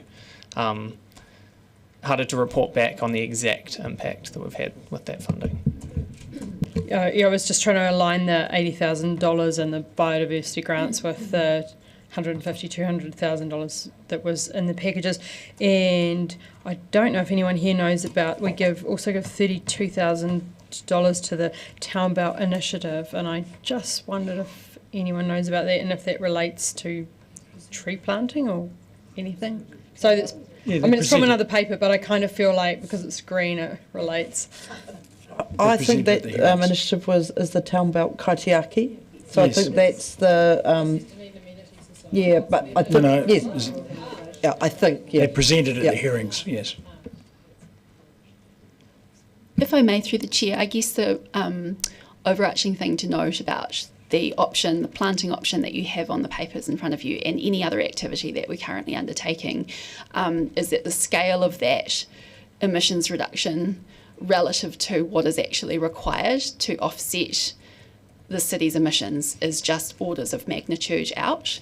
So if council is, serious about wanting to invest for sequestration, then doing so in a way that achieves emissions reduction outcomes will require a very cohesive, considered approach that joins up multiple stakeholders and aligns those partners to deliver those outcomes. So that's not to discredit or to, tree planting is a wonderful thing to do and at any scale, and delivers a range of co-benefits, and that's why we have brought to you an option that delivers a small amount of additional tree planting, but just to be really clear about the scale of that, it is small, very small relative to the scale of even the DCC's emissions. Councillor Benson-Park. I'm trying to penetrate the meaning of what's on the board. because it seems to me it's more of the same, but nothing, no substantial or even increased commitment to the environmental issues that we face. And I wonder if you can walk me through, if you understand it, staff, walk me through the funding implications, extra funding implications associated with what's going to be moved here. So I guess based on this, there would be no additional funding. Based on this, B, I think, relates just to the inclusion of a new level of service in the 9-year plan. So that's So there's no rates increase and no debt increase. Correct. But there is new reports on what we're actually doing, reports on, what how the zero carbon plan is implemented, and an annual zero carbon update report published. So are there any further questions, Councillor Barker? I was just looking, attachment C clarifies what council's currently investing in zero carbon. Sorry, I'm just trying to find what page is on. Sorry, 204. 204 in the attachments. So that clarifies that council's investing $76 million on in the capital budget that is core. 34 million that contributes, and $333 million that complements. Is that what I read from attachment? And that was the attachment that was supposed to come through and wasn't attached in the January papers. Is that right? Yes, we have updated this to reflect new items that have come into the capital budget as a result of Council's January decisions. So the Peninsula connection, for example, was not in here, so we have assessed that and it has been included in the complements total. The only other proviso that I would make around this is that some of these investments, the emissions reduction component of that is a fraction of the total spend, but we haven't been able to tease that out. So, for example, if there are city property upgrades, asset renewals, things like that, an element of that will be emissions reduction, but some of the rest of the project may deliver on other outcomes. Oh, so my understanding's not necessarily correct. Because when I looked at the capital budget, it said that $76 million were core contributors to zero carbon outcomes. Is what you're saying that it's not necessarily about emissions, that it's also about some of the co-benefits? Is that what I'm hearing? So, for example, the city properties line items there, I would need to double check with Carolyn probably, but there are a raft of improvements that are being made to city properties, obviously, and some of those are done kind of in tandem. So they're packaged up, and there might be an emissions reduction component to that project, but it may be that some of that spend is also used to advance other outcomes as part of the same project. Now, I can't, I'd have to go back to our original assessment and look at exactly the description for each of those projects, but I'm just cautioning against a wholesale assumption that absolutely everything in this list is 100% directed at emissions reduction. Oh, sorry, Jinty. Sorry. Yeah, one example that's probably quite clear is and contributes. There's 21 million for Moana pool renewals. A very small portion of that, I don't know the exact number, is for the heat recovery system to be replaced. So yeah, we just had to assess the entire budget line, and they're kind of simplified and bundled. So yeah, it gives you an idea of where the emissions reduction investments are, but it's not necessarily 21 million going towards reducing emissions. Yeah. Okay, so we got a report in April that said that 72% of the 104 actions were on track to be completed as scheduled. So are those pretty much the ones that are either in this year's budget or in this, say, the capital budget that we're talking about now? Is that what that means? Is there a whole bunch of actions in the plan they've transferred themselves, in the zero carbon plan, they've transferred themselves into the long-term plan. Is that kind of what I'm getting from this? So the report, that you might have to break that down into multiple questions for me, but the first part of your question, what you received reporting on was the 24-25 implementation plan. So it's a subset of projects that were due to be advanced or delivered in 24-25 within existing budgets. So it's not 76% of the original indicative action plan, because a whole bunch of that wasn't actually funded. It was it's 76% of, well, I assume it's 76%, I haven't actually checked that, but whatever the figure is that we gave you, it is that percentage of the 24, what was deliverable within 24-25. So we had a 23-24 plan as well, is that correct? And I think I'm getting confused about the percentages, but I'll rest so we don't bother ourselves anymore. Councillor Vandervis. I'm really quite keen on the low-hanging fruit of volunteer tree planting, because I think there's enormous potential for it. Have recently got a list, a definitive list actually, of DCC properties, and it turns out there's like 1,000 of them. When you said your volunteers are really interested in native trees, I've got a lot of native trees on our farm, but I also planted a whole hillside in macrocarpus.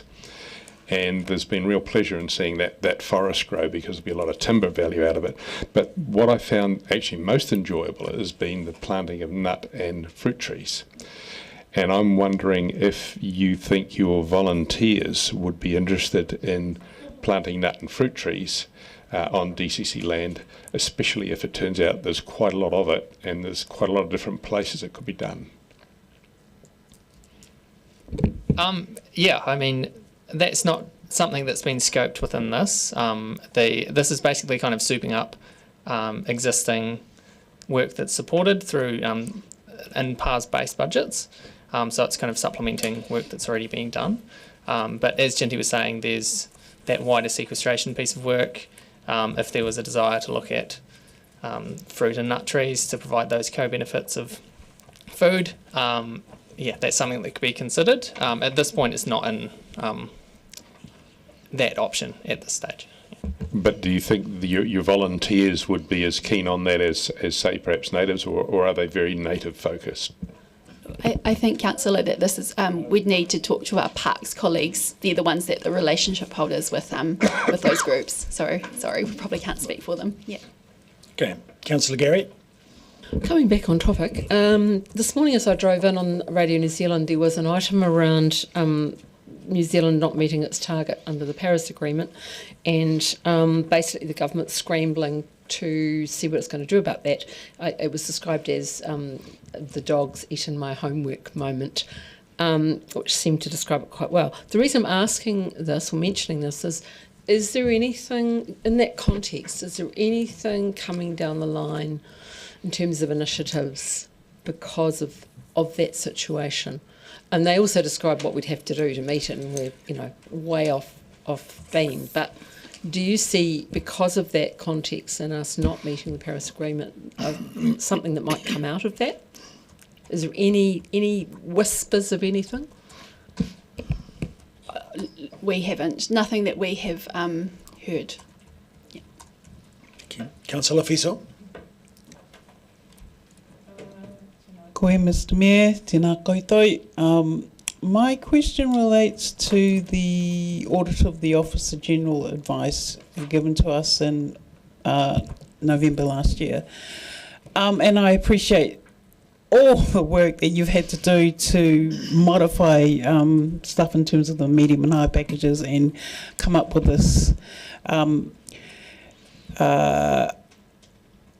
So I understand if you don't have an answer. In terms of the advice that the Office of the Auditor General has given to councils, are you aware of other councils that have maybe gone further than ours in terms of their aspirations for zero carbon?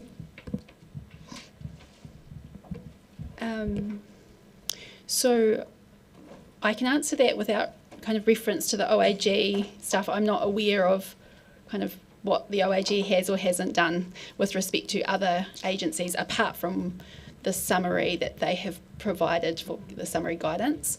But what I can comment on is the level of ambition in other councils' targets.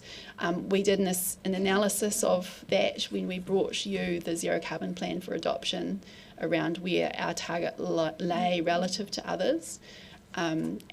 You collectively have adopted a net zero target by 2030, which is a bit different from other entities in the sense that it focuses on the net position.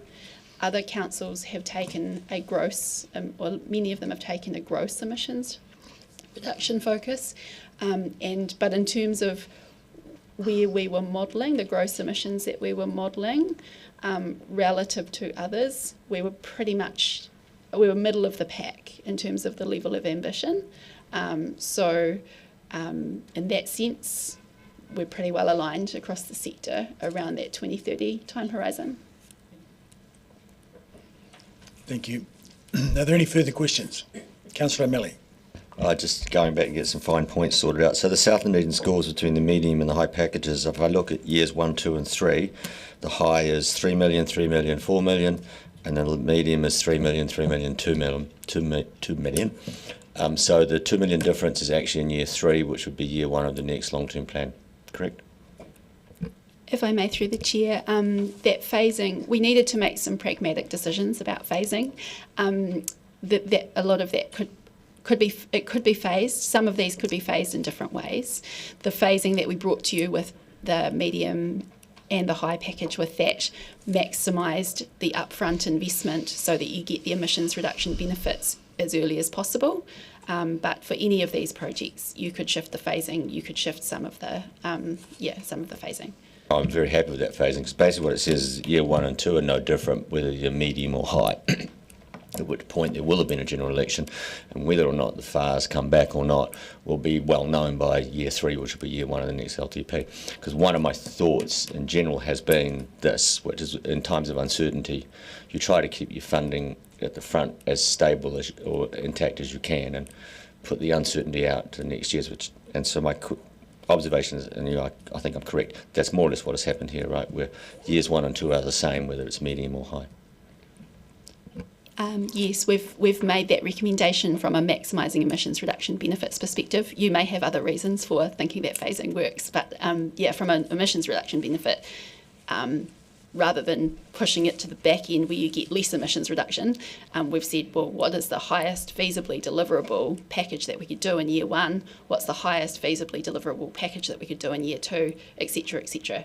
The reason why South Dunedin schools and also Banks, George have been prioritised is because they have already been consulted and they have already been designed, so they are essentially ready to go. There's often the same different reasons for approach can often end up with the same outcome. I just have another question of you, Mr. Mayor. If this motion moves, there's just no opportunity in this motion to identify anything to add other than what's in the medium package, right? If I could, yes, there is. Councillors could, by way of an amendment, move specific things that you wanted in, but the amendment would need to be voted for. So that's the process. It'll be work after lunch, right? Yep. Yeah. Okay, we've covered all the questions. Okay, so thank you very much, team. Well done. And I move that we adjourn for lunch. I'd like to say 45 minutes rather than a full hour, just to shave it back a little bit, because if we're going to get something done this afternoon, we need to be on the case. So 1:45.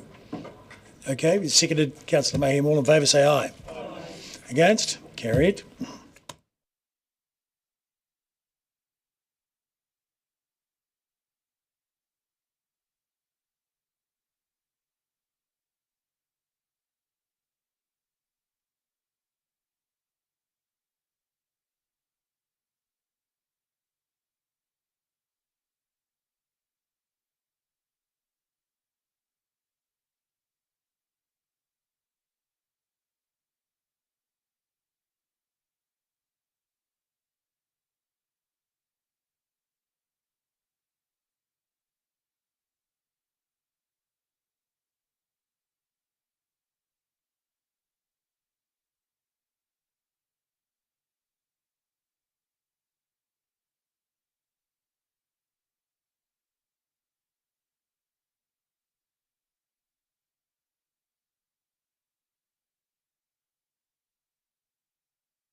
So we're ready to go. 2 o'clock, 2:01. So it's not too bad.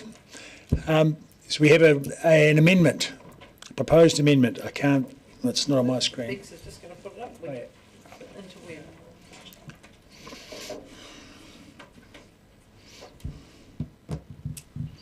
And if I might, Mr. Mayor, Hayden, is your spreadsheet? Okay, so we also have a spreadsheet, councillors. Can we circulate that to councillors so they have it on their screens? If you could send that round. So you can, but if we can you put it on separate screens? Yeah. So the councillor will speak to it, but staff will speak to the financial impacts, just so councillors have an understanding. It will be.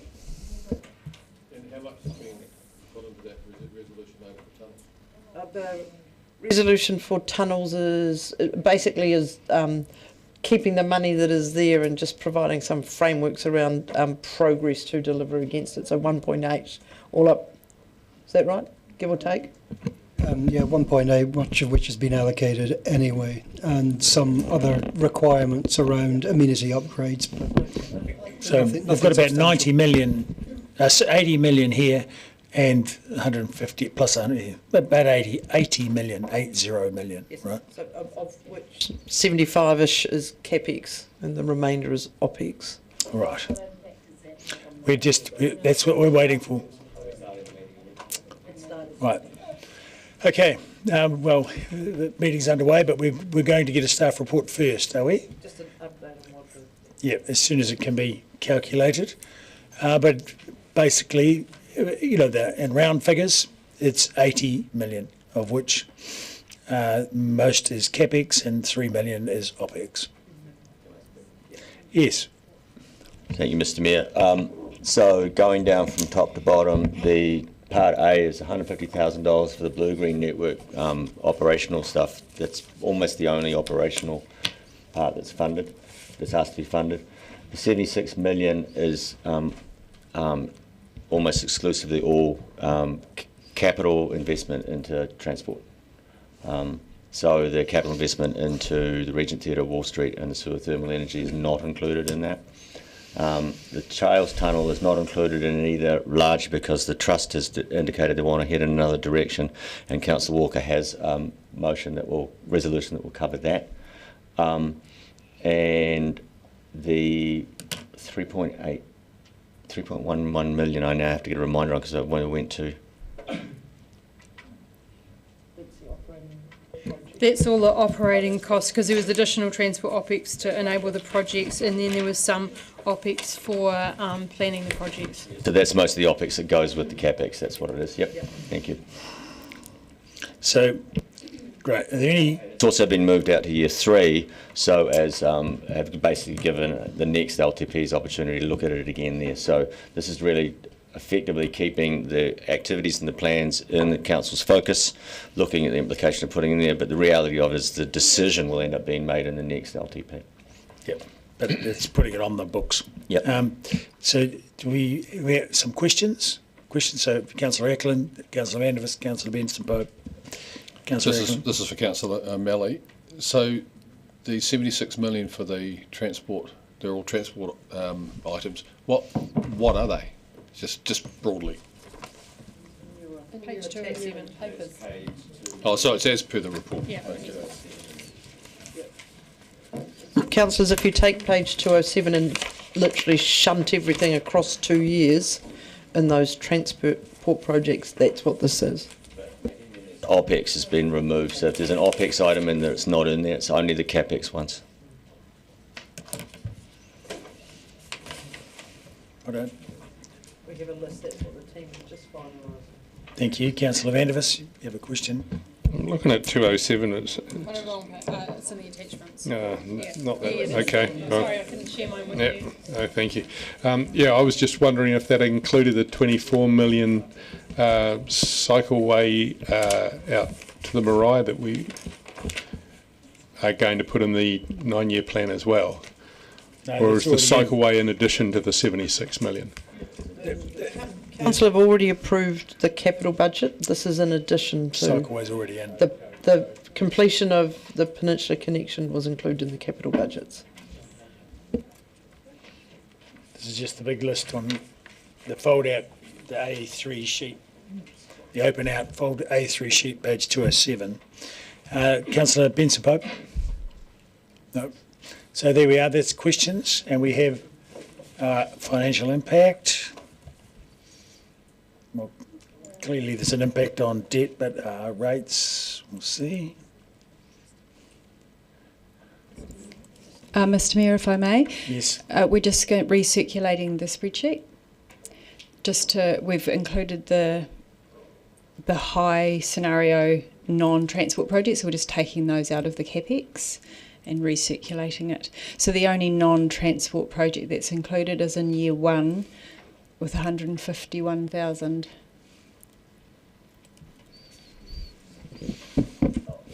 The rationale is that if we want to consider the planting of native trees, we can consider it in the annual plan next year. Just for the councillors to consider.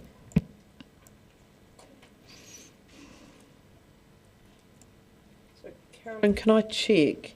Is the number still 76, or does that change slightly with removing those non-transport ones? It changes to 64. Okay, I thought it must. Okay. Yeah, they've just.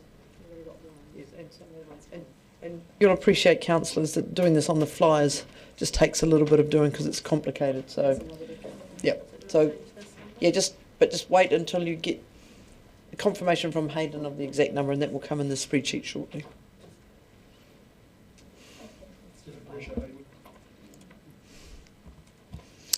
Councillor Benson Pope? There was some planning operational expenditure in there as well, but it hasn't been carried over, has it? 151 is in planning. Number 8. Oh, it's the planning. Okay. Yeah, shown in column C on the spreadsheet. Councillor Houlihan? Thank you, Mr Mayor. My understanding was with the Tunnels Trust that they would love the original money that was in the budget for them. They only opted out, as I understand it. I'm asking a question with this.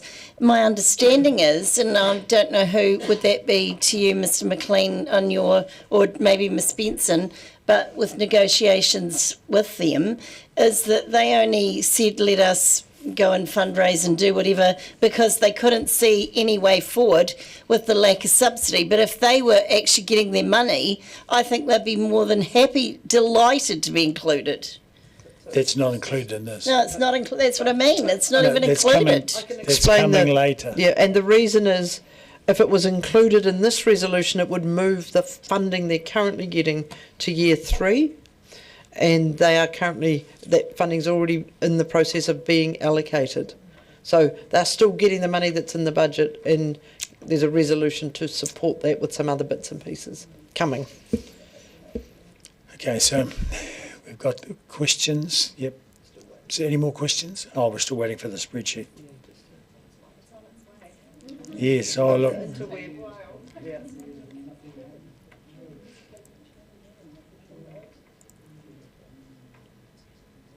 Who did you send it to, Hayden? Yeah, it's just taken a while. Oh, okay. First person who gets it, there's a prize. Which is what?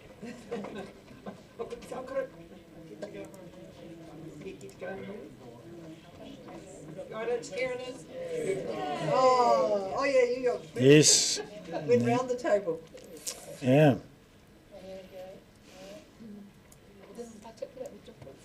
I'm just trying to see where that number, that doesn't look different. 64, it's quite a bit less in debt requirement. And quite a lot more in rates revenue requirement. Total OPEX 24.8 million. Pick and mix are lovely. 64. 10%. Yeah. Yep. So it's another 10% on rates and another 65 million of debt.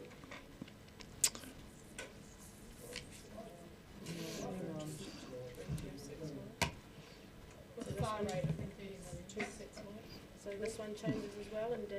There's no guarantee of a far rate, as Councillor Walker said. Yep, that was 3.26. This is saying 76 and that's saying 64. No, this doesn't say 76, it says if you go back to your email, this is a new... Oh. Yep, this is the updated one because we've removed the non-transport option.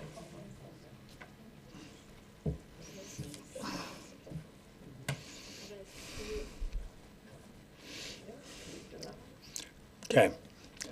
So, the question, yep.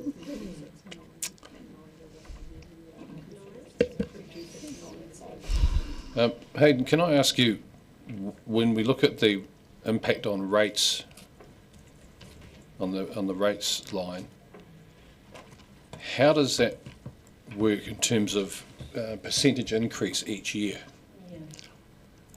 Because we talked about things like that yesterday, and it's actually it can be easily fudged, if you like, because when you put something in for the first year, it's already there for the second year, and so on.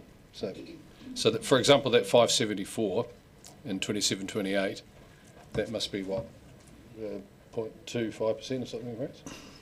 So the percentage impact is going to change as soon as any other decisions are made. So it's always going to be a moving feast. What to compare it against our consultation document, as soon as you get to year 3, it's a 0.2% impact on rates.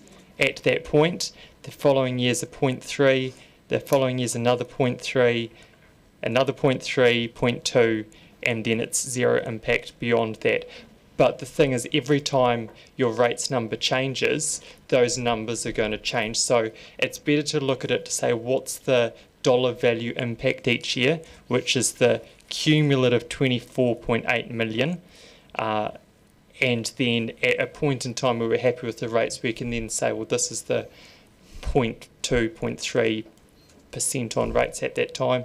If we compare right now to the consultation document, as I said, year 3 is 0.2%, and then the following 3 years is 0.3%, and then it drops down to 0.2%. Could I just ask the debt? Do we have any areas where we have concerns about the debt levels in our limits? The highest that the 250% limit gets to is 213%, and that's in year 5. Then it starts to reduce.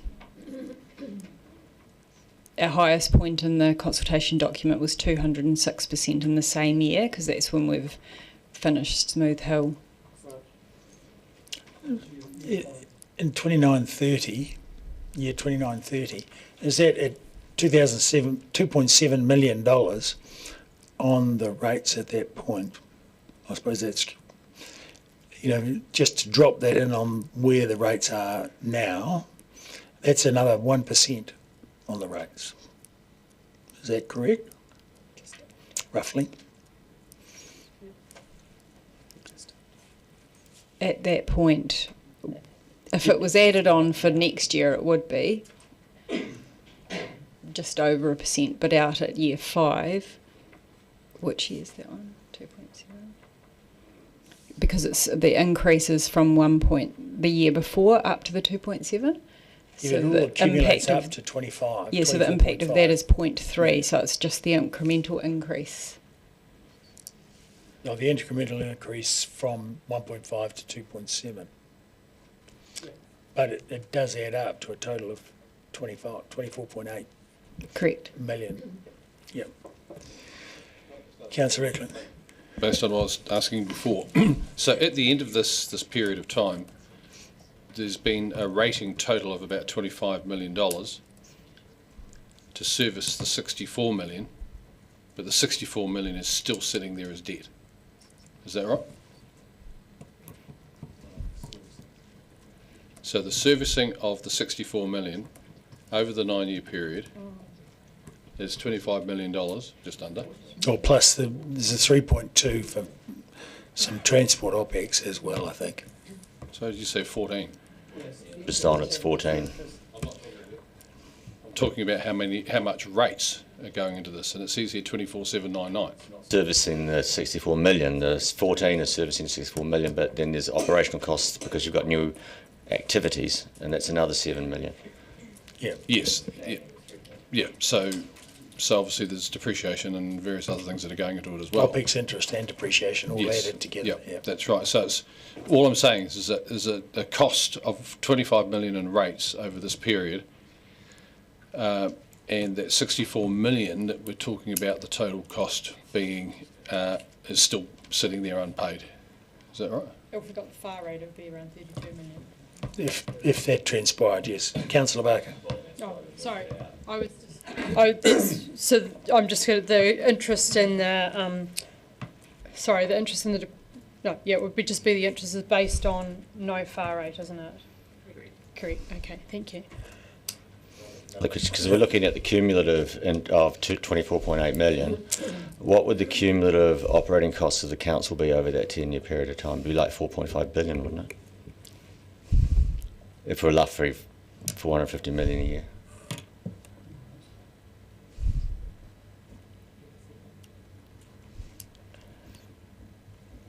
When you're at a 5 billion mark, don't we?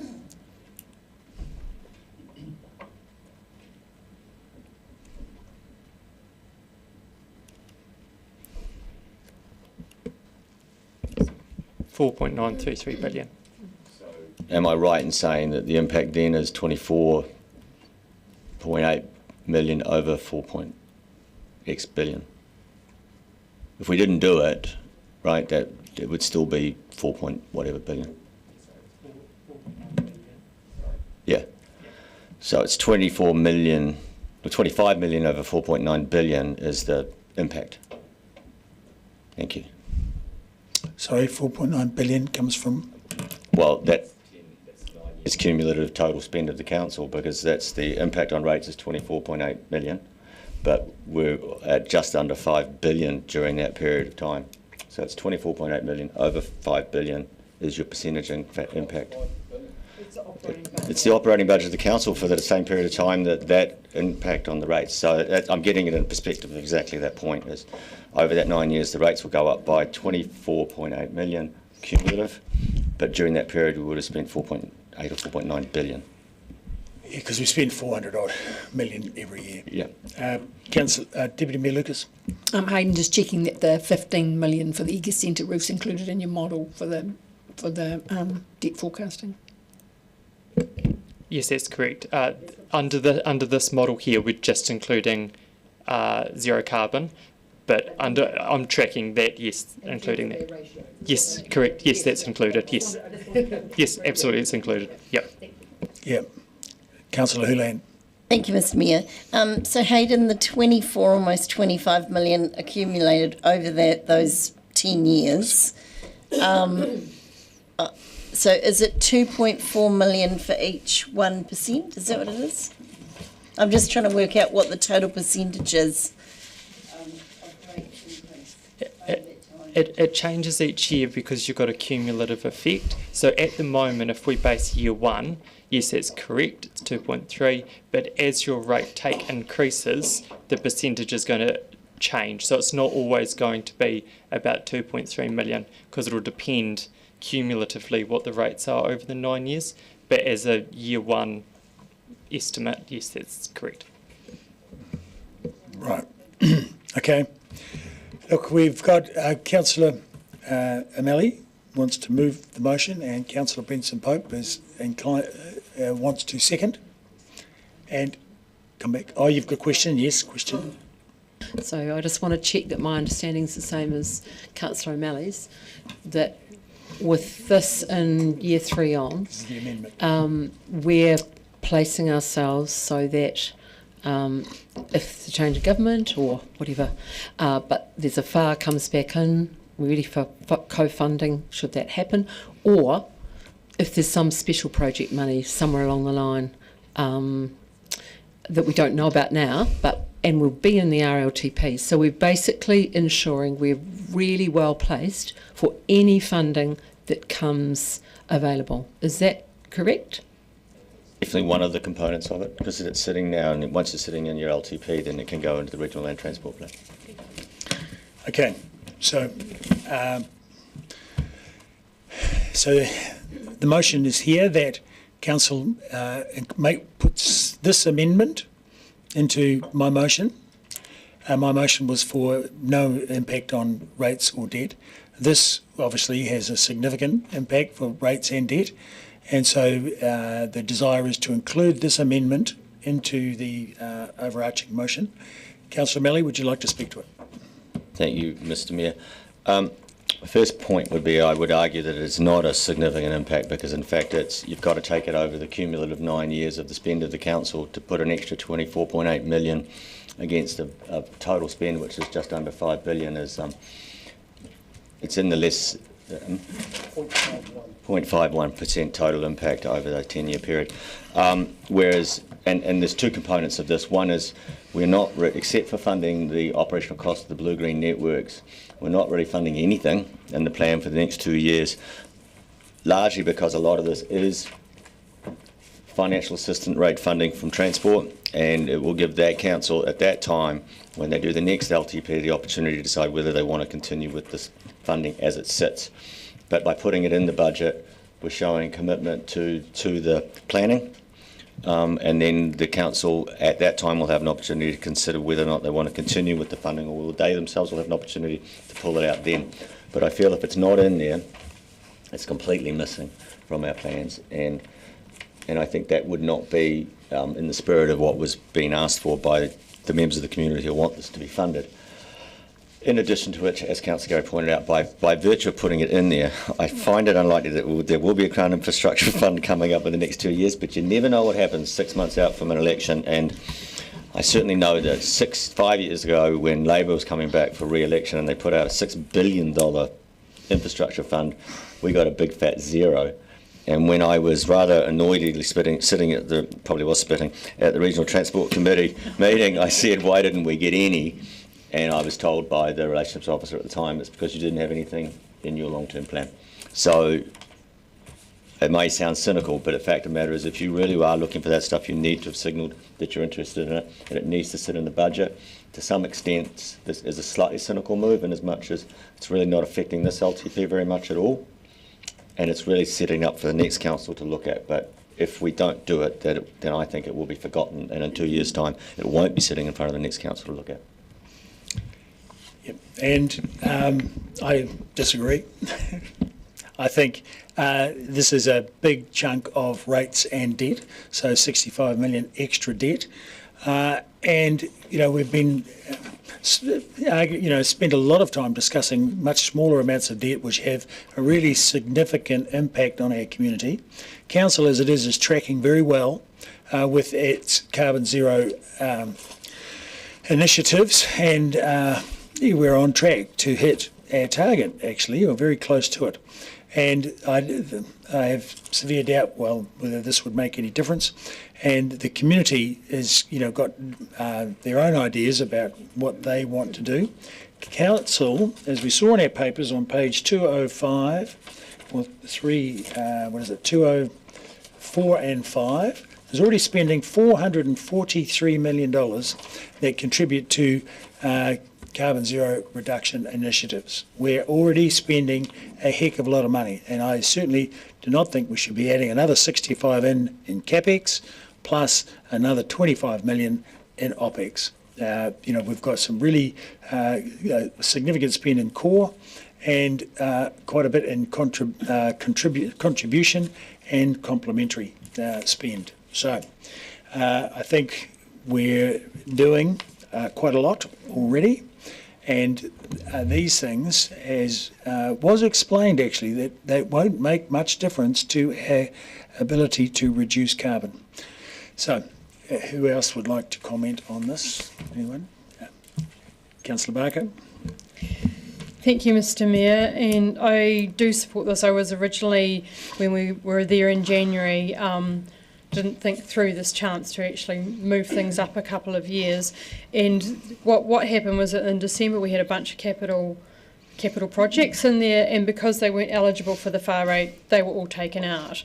And then put back in under the zero carbon, and I still couldn't really support them because of the far rate issue. So I think moving them up into a place where the government policy might change is actually quite, I think you said cynical, but practical solution, because if we don't have them in the RLTP, then they won't get funded at all. And that was why I asked quite a lot of questions about how does the GPS and the RLTP work, because we've got to have those placeholders in there. And I think we learnt the lessons from not being shovel ready earlier as well. And one of the key issues that this is why there was harping on again about the Ōtepoti pathway plan, is that we know there are gaps in our cycle network. So people are not going to cycle through the city if we don't fill in the gaps. So that's why I questioned a lot about how these these options were prioritised as well, because we needed to understand that we need to fill in the gaps. And someone during the consultation called us the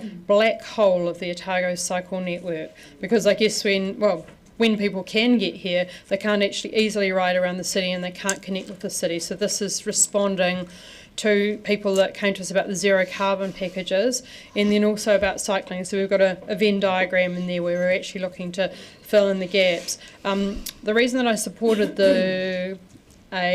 funding the blue-green networks first up was out of all of the operational, was that actually we are having a workshop in June about sequestration, and this is step one. We've had the FDS, it's talked about the need for future development strategy, talked about the need for planning those blue-green networks. So we didn't suggest funding any trees because they don't grow overnight.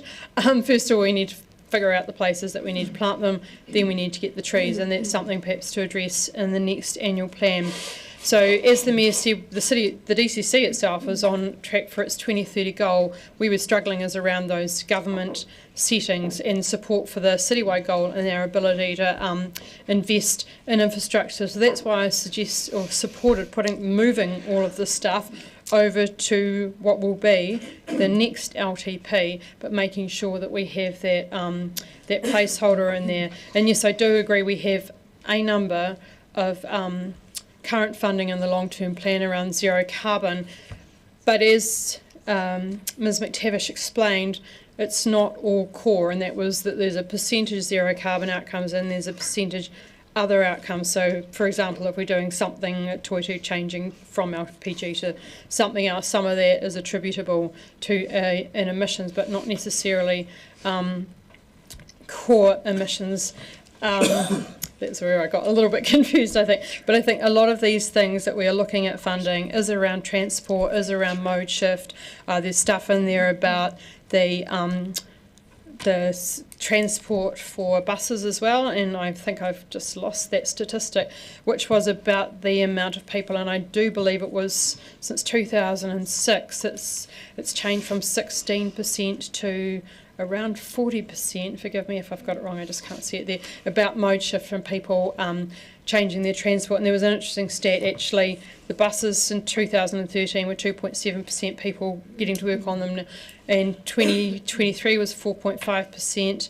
It's interesting, work from home, 5.8% 2013, 12.6% 2023, so I guess it's saving some emissions as well. And then the cycle stats had changed, and unfortunately I can't find that statistic there. So what we also took out some of the operational costs, which is around the, as Ms McTavish said, there's no point in training people with cycle skills if we don't have the infrastructure. So this is all about getting the infrastructure right so that then people can change their habits and it can feed into the zero carbon. But mainly it's about a placeholder for if the far rate changes, for people that are concerned about the $64 million. If you had a far rate in there, that would probably be around $32 million, which would affect those operational costs because the interest on 30 million wouldn't be there, and time's up. Thank you, Councillor Vandervis.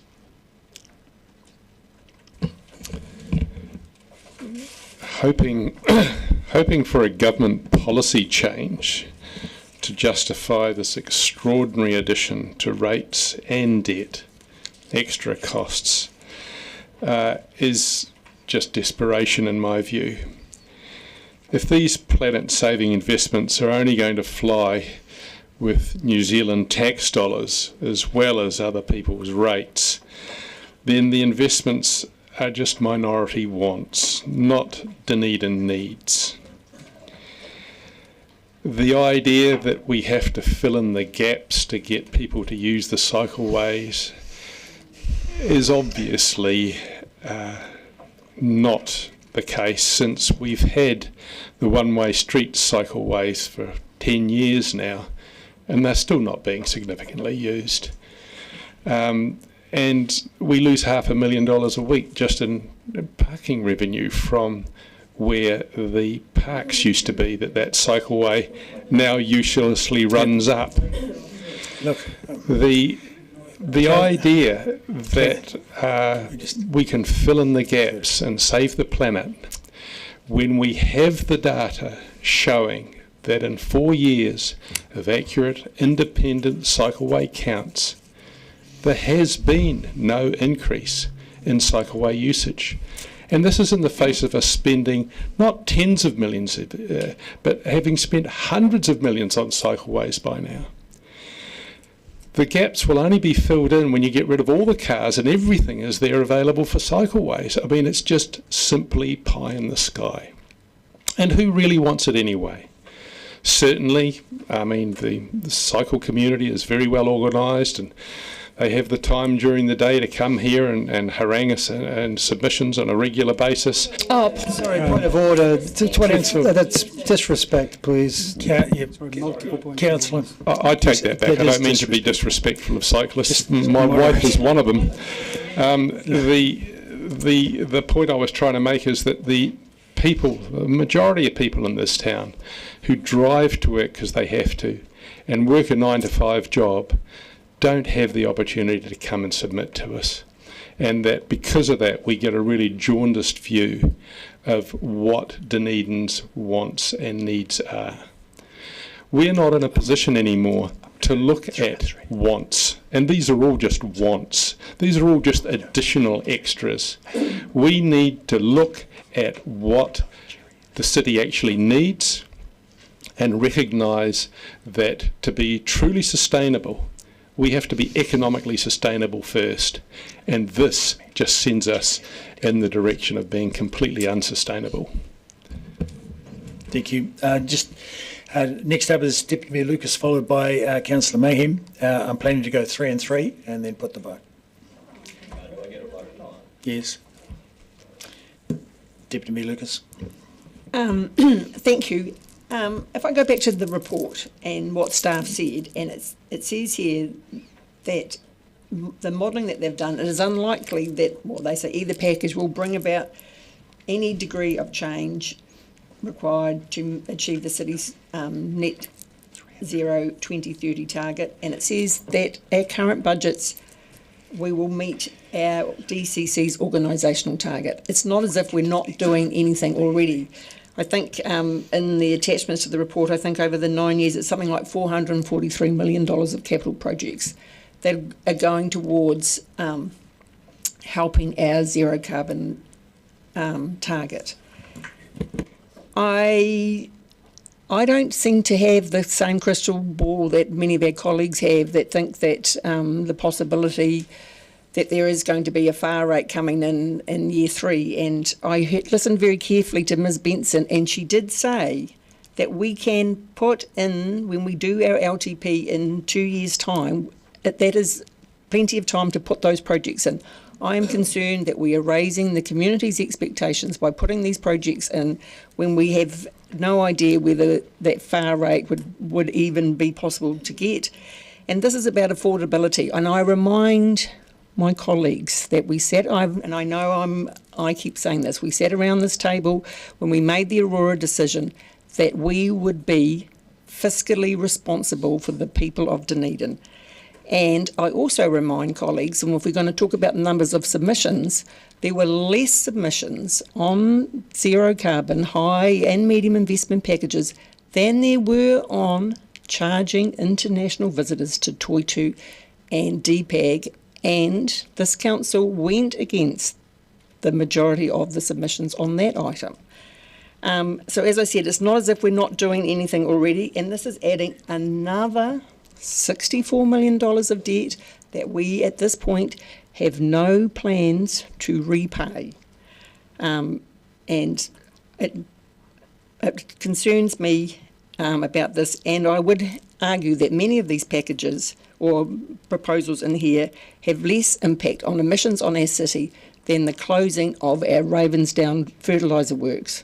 I think that probably had way more of impact on the emissions in this city than a lot of these proposals. I'm not supporting this.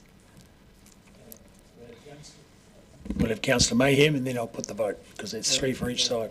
Councillor Mayhem, come back. Yes. I've already said. Councillor Mayhem. Okay, I'm going to be brief. I can vote for this because it's explained to us it is a placeholder based on the financial assistant rate, so that it can be there in the next LTP for the next council to make a decision around towards our multi-mode shift, and yes, fill in the gaps and save the planet. Councillor O'Malley. Thank you, Mr. Mayor. I think there is consternation in the chamber that we are limited to 3 to 3, but it is the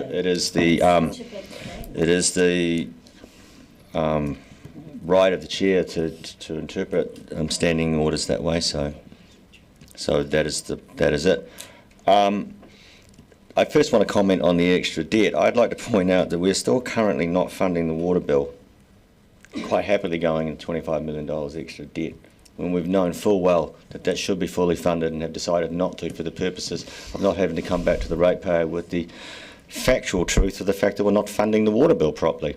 So if this gets FAR rate, and I don't think another council will move forward without the FAR rate in it, that 64 will reduce down to about 32, which is less than the 50 million that we have conveniently put in for the next 2 years of extra debt, so as not to fund Three Waters properly. So if we are genuinely concerned about debt, we should have actually funded that first. So I somewhat think that that's a bit of a red herring. Filling in the gaps, I don't know how we've lost $25 million worth of parking income in this last year, because that's quite literally $500,000 a week. Point of order, I said $500,000 annually. You said $500,000 weekly. Right, look, we're just, we're not going to go back over the recording, Can you stop the clock, please? We won't go with that. I'll take it as heard that it was per week. So I won't uphold the point of order. Please carry on, Councillor O'Malley. Thank you. And I just one thing to 2 points around fiscal responsibility and paying down the debt. I haven't heard a plan yet on how we will pay down the debt, and I'd be quite willing to talk about one, whether we give them 30 or 40 year spans. I would agree that at some point or another debt should be paid off, but we just get the commentary on we're not paying down the debt, not followed up by what I would like to see. So if I would like to see a commentary on how we pay the debt down. But at this point, I would say that firstly, it is a commitment in years 3 out, which means the council and elected council will have a chance to look at it again. If they choose to move forward, yes, it will be an increase of debt. The servicing of the debt is probably less than 1% of the impact on the actual turnover of the rates. It's less than 0.5% of the rates impact for that whole period of time.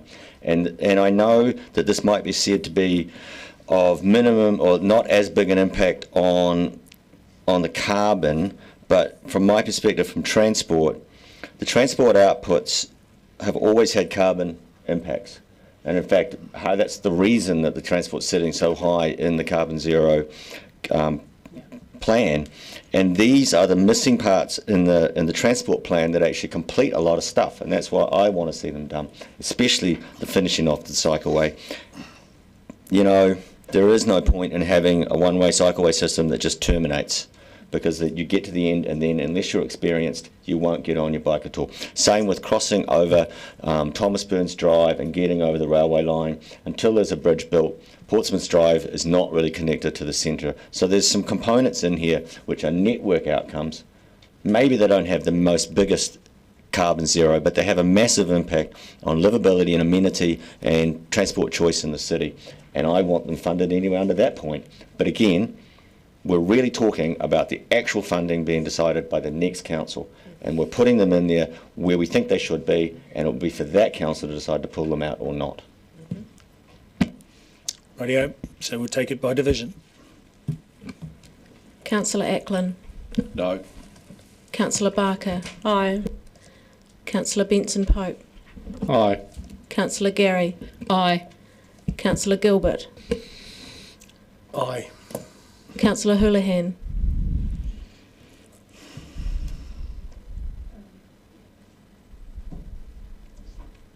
Aye. Councillor Lafiso. Aye. Deputy Mayor Lucas. No. Councillor Mayhem. Aye. Councillor O'Malley. Aye. Councillor Vandervis. No. Councillor Walker. Aye. Councillor Weatherall. No. Councillor Wiley. No. Mayor Raddick. No. It's coming. Declared carried 9-6. Okay, so If we could just have a minute now just to modify the substantive motion. Yep. That depends, Mr Mayor, they move straight to the vote. straight to the, taking the vote. Sorry? Would be popular. Huh? Yeah, look.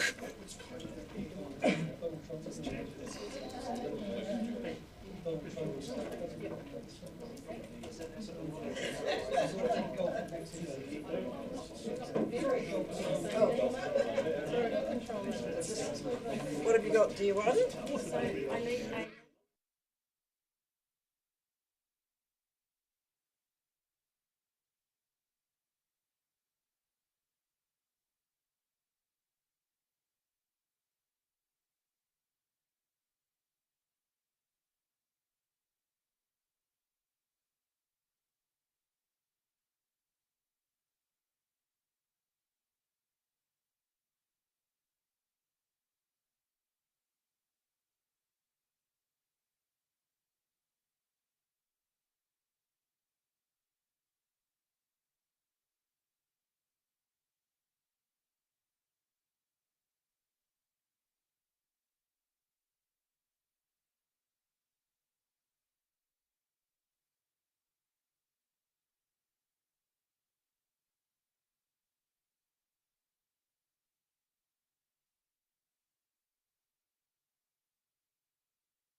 So,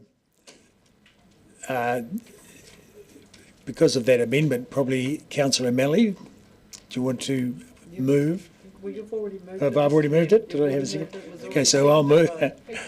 Well,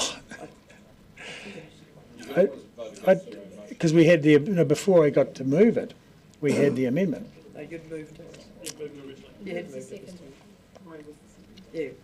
Cherry was the second. Yeah, and it was Righto. moved and seconded. Okay, so, Vote against it now. yeah, that's right. So here we have this the motion that you see on the screen in front of you. Hopefully we can all be concise because we're pretty aware of where the outcome is of the vote, but we'll give everyone a chance to speak to it. I certainly will not be supporting this because this is another 65 million of debt and another 25 million on the rates. So this is quite a chunk of additional expenditure, and it, if there is a change of far rate in time for the next long-term plan, then whoever's in council at that time could be putting these things in. So I don't think that we need to be having them in now, but obviously others think otherwise. But, it does, signal to the community that debt and rates are no object for council, and that a lot of people in the community that are struggling with the debt and struggling with the rates, they're struggling to get their head around the debt, and they certainly don't like the rates rises, that they feel they will feel unlistened to. So, but it depends on how you view the cycleways and the zero carbon work. But one thing is for sure, well, obviously in my opinion, that we had enough work going on, and 300 and something million is sufficient in the interim. So 443 million is sufficient in the meantime. But clearly there is a feeling in the room, the majority feel that they would like to have more. Anyway, who would like to speak to this next? Councillor Benson Pope. Thank you, Mr. Mayor. I came today hoping to move for Council's consideration the high rate investment package. I didn't have that opportunity because you exercised your right to call your motion, which I found very disappointing in that all it involved was some more reporting.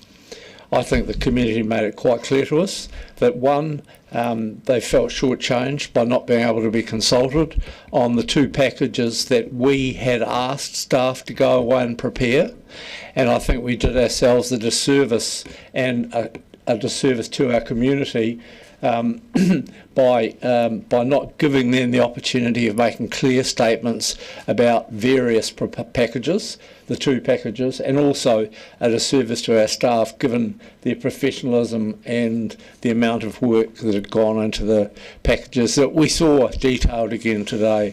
I think we're a very fortunate authority, and I have said this before, having such expert policy analysts in this area, keeping up with an ever-moving, very complex feast and doing it consummately well. So I'm pleased that Councillor O'Malley's amendment has been supported by colleagues. I think it's about being on the right side of history, among other things. And it's a weird thing. Every time you start talking about climate change, it seems to me that there's literally a deluge of news and extreme weather events all around the place. Not just half of New South Wales underwater, or enormous floods in China just now, but what's happened in the North Island over the last 24 hours and what's predicted to happen here later in the week. So it goes on, and climate change, well, what is it? Is it a coincidence? Is it possibly something to do with the increased moisture content in the atmosphere because of global warming? Or is it just a coincidence, or are there more events? Or is it all of those? I think it is all of those. And I think we, like any other community, has a responsibility to our community, its environment.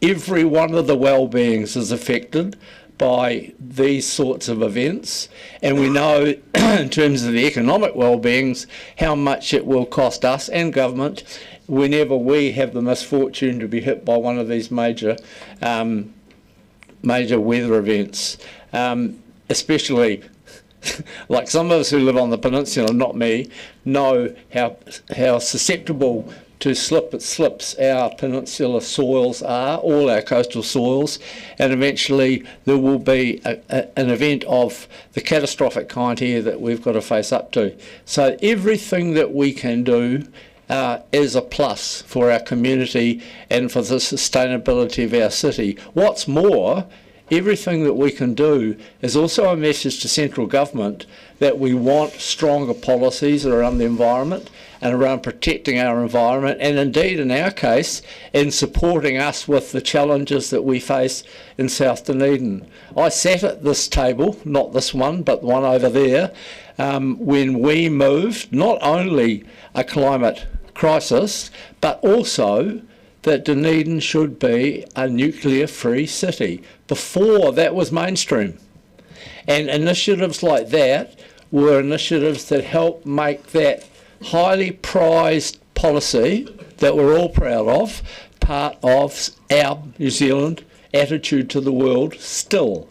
We could have take the same pride in how we feel about being one of New Zealand's not just best small cities, but one of our most ethical small cities. A lot of what we talk about is principle. Whether it's principles about the climate or principles about how we support our community or parts of our community, like the decisions we've made in support of the Palestinian community here, we need to behave in an ethical way, and I think we've just done that with commitment to the motion that will be inevitably passed shortly. Councillor Weatherall. Thank you, Mr Mayor. I acknowledge there are some great initiatives under the Carbon Zero umbrella, but we have to be realistic around our financial ability to save the planet while saving the affordability for residents who live in this city. Carbon Zero is all about modelling, reporting and monitoring, and personally I'm sick of it. Carbon Zero should not just be an initiative to spend money and send this city broke in the process. We are simply running this city beyond its means because we can only afford to service our debt by interest-only repayments year after year. The scary thing is, possibly the majority around this table think that's okay. I'd be surprised if councillors run their own debt repayments by interest-only repayments. This motion is on the fly with no trade-offs and shows no financial discipline. I will not be supporting this. Councillor Eklund. Thank you, Mr Mayor. Yesterday I talked about the responsibility that we've got is to try and find a balance as to the decisions we make when it comes to what's best for the community, what's affordable, and what's, I suppose, core infrastructure. And I believe that this is not core council business. I believe that this is core central government business. And I think that for Dunedin to be ahead of the rest of the country when it comes to hitting zero carbon levels is just crazy. We're all in the same atmosphere, and not to mention the world for that matter. But I honestly think that this is an item that should not be at the council table, that it should be more for central government to be leading the way and funding.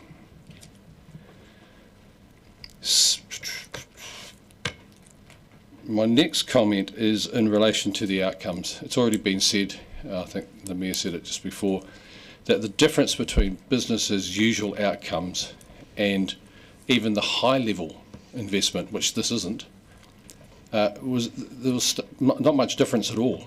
And so when we talk about 64 million more CapEx CapEx being debt, as Councillor Weatherall said, debt that doesn't get repaid, that costs, based on the next 9 years, $25 million to service. And when I say service, I'm talking about interest, depreciation, and of course other operational costs. Councillor O'Malley said earlier that in the scheme of things it's not that big, but when you consider all the other things that we could be doing in the community that would have a far greater impact on members of the community with this sort of money, this to me is just an absolute waste.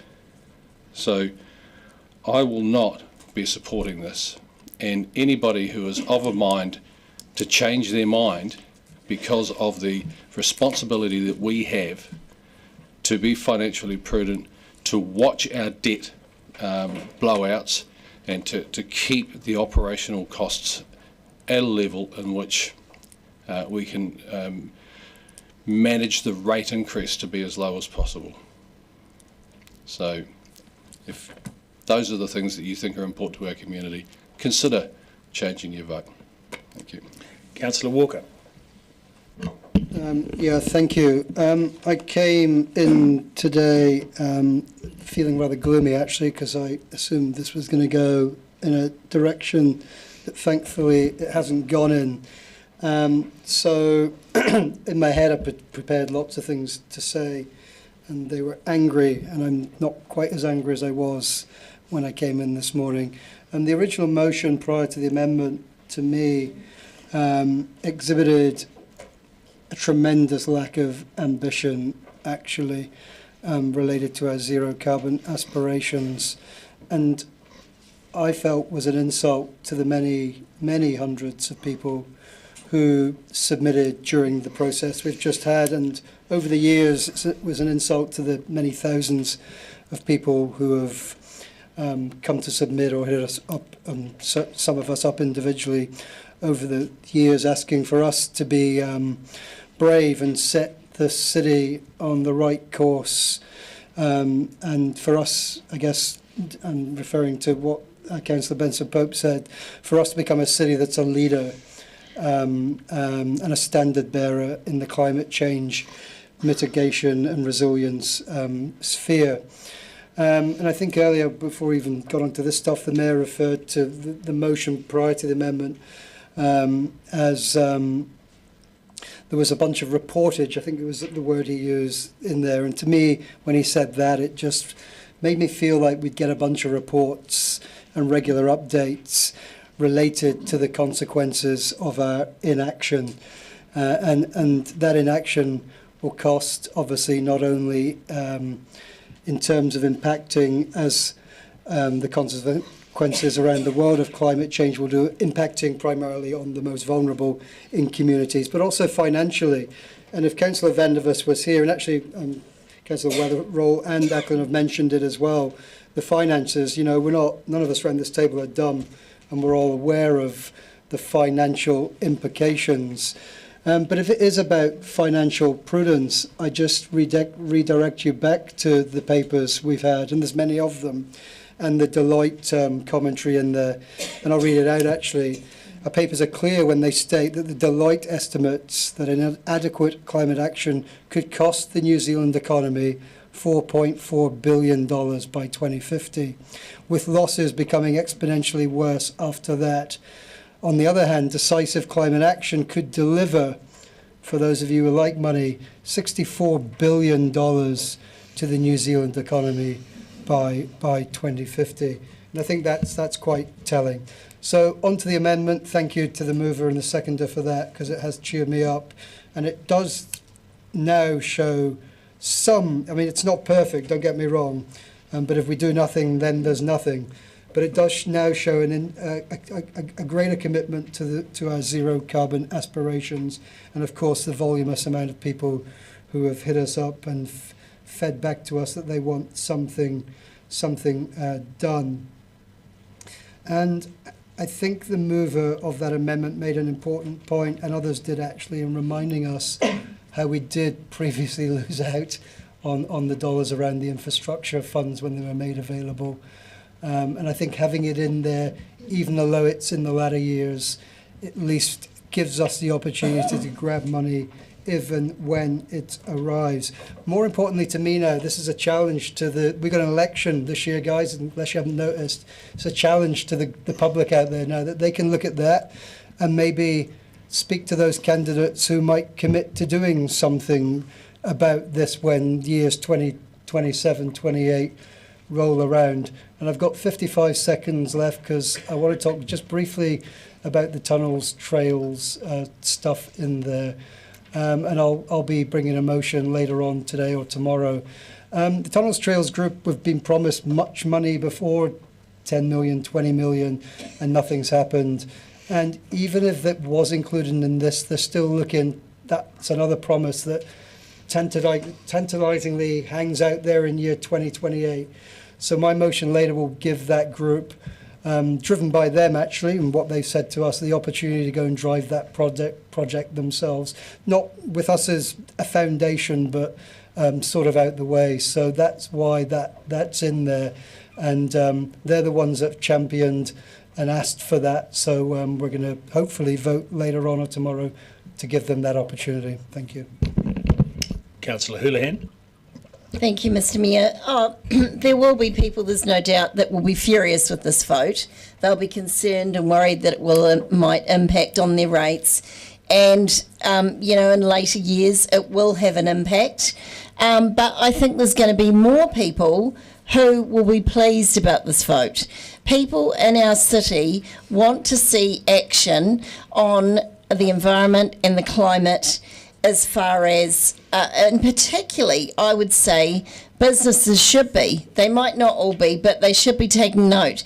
As a city, if we're punching above our weight with this and being ambitious, it will get noticed. It makes our city appealing for tourists, appealing for exporting, and the truth is, whether you like it or not, nobody likes spending money on anything, quite frankly, and that's right, because everything adds up. I don't like it. I don't like it at all. However, I cannot ignore the issues of climate change. You'll get climate deniers everywhere. They're all over the place. But in my opinion, we cannot deny climate issues exist. I mean, I've had a friend who lost her whole home due to it. And we've got fires all over the world, we've got flooding, we've got, you name it, you can list it off any day of the week. And now, regularly on the news, they will attribute it to climate change. And if you don't believe in climate change, then go hide in a hole, because it is reality, it's here, and I'm proud of this council for doing something about it. However, on saying that, I am not a councillor who supports pedestrianising streets everywhere and chucking in cycle lanes left, right and centre. I don't support that at all. And but I did support, the one cycle lane I did support is not even in this, which I'm not happy about. I mean, I think that group would have been more than happy if their money was put back in there, but it's not. So I'm not happy about that at all. And I'm sorry, Mr. Mayor, but I'm not happy about us not being able to speak to that motion before we voted on it. It's such an important thing. It is a lot of money. It's a huge issue, and I think we should have been able to speak to it, and I actually think you might have got a better result personally. But anyway, that's my personal opinion. I think that was to your detriment to shut people down. I don't think it was a good move, and I'll leave it at that. Councillor Fiso. Tēnā koe, Mr. Mayor.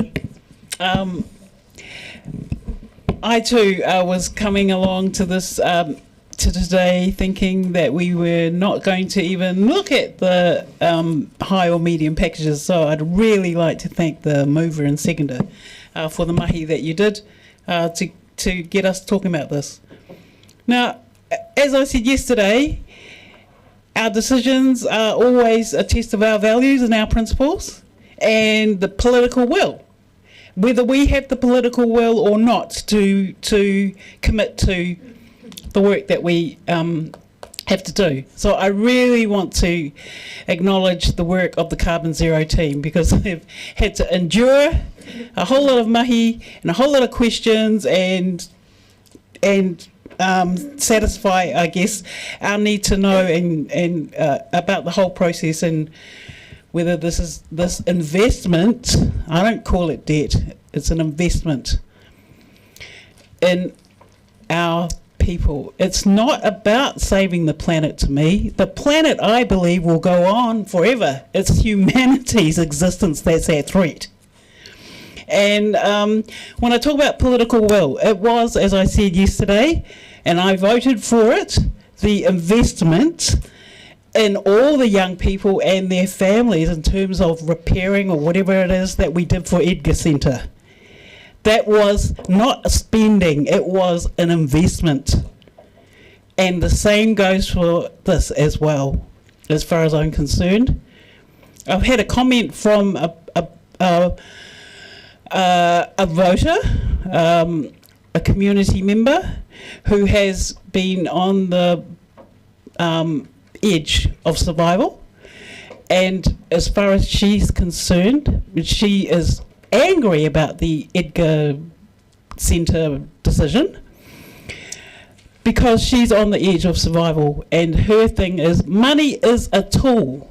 Money is a tool. It's a measure of, it's not about to be obsessed about the spending. It's actually an expression of how we look after people.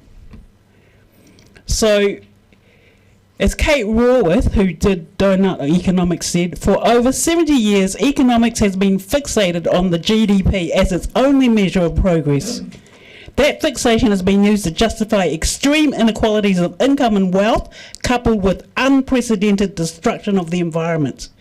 In the 21st century, meeting the human rights within our means of every person on the planet should be our goal, not this outdated approach. And so, you know, this country produces 8 times what we need in terms of food, and yet we have hungry people. We have 25 million or 500,000 people a month or a week using food banks. For me, it's all connected. It's not about saving the planet, it's saving our people. Councillor O'Malley. Thank you, Mr. Mayor. I think the question I've heard is fiscal responsibility mentioned a number of times, and I don't know if fiscal responsibility just means spending less, which I think is sometimes how it's referred to. And it's about where you spend your money, and as I said before in the other item, which is the same item, a lot of this may not be the highest is carbon zero impacts, but it is finishing off a whole heap of transport programs that need to get finished. And when the cycleways are built, they're built. Half the problem is we've been piecemealing it through so long. It seems like a never-ending project because we don't want to fund finishing it off. And so a big part of me is saying, I just want to get this funded to get it finished. And then there won't be any more new cycleway spends for the centre of town. There'll be small upgrades on the system, but it won't be the big money and the big disruption we're doing now once we've finished it. This gives the next council the opportunity to ask itself the question, and I feel it is a better position to have this stuff sitting on the list to be considered in the next LTP than it is to remind them that there was a list that basically can't be found anymore because it got taken off this year. In the actual fact, the actual impact for the next 2 years is 151,000. And then it gets looked at again.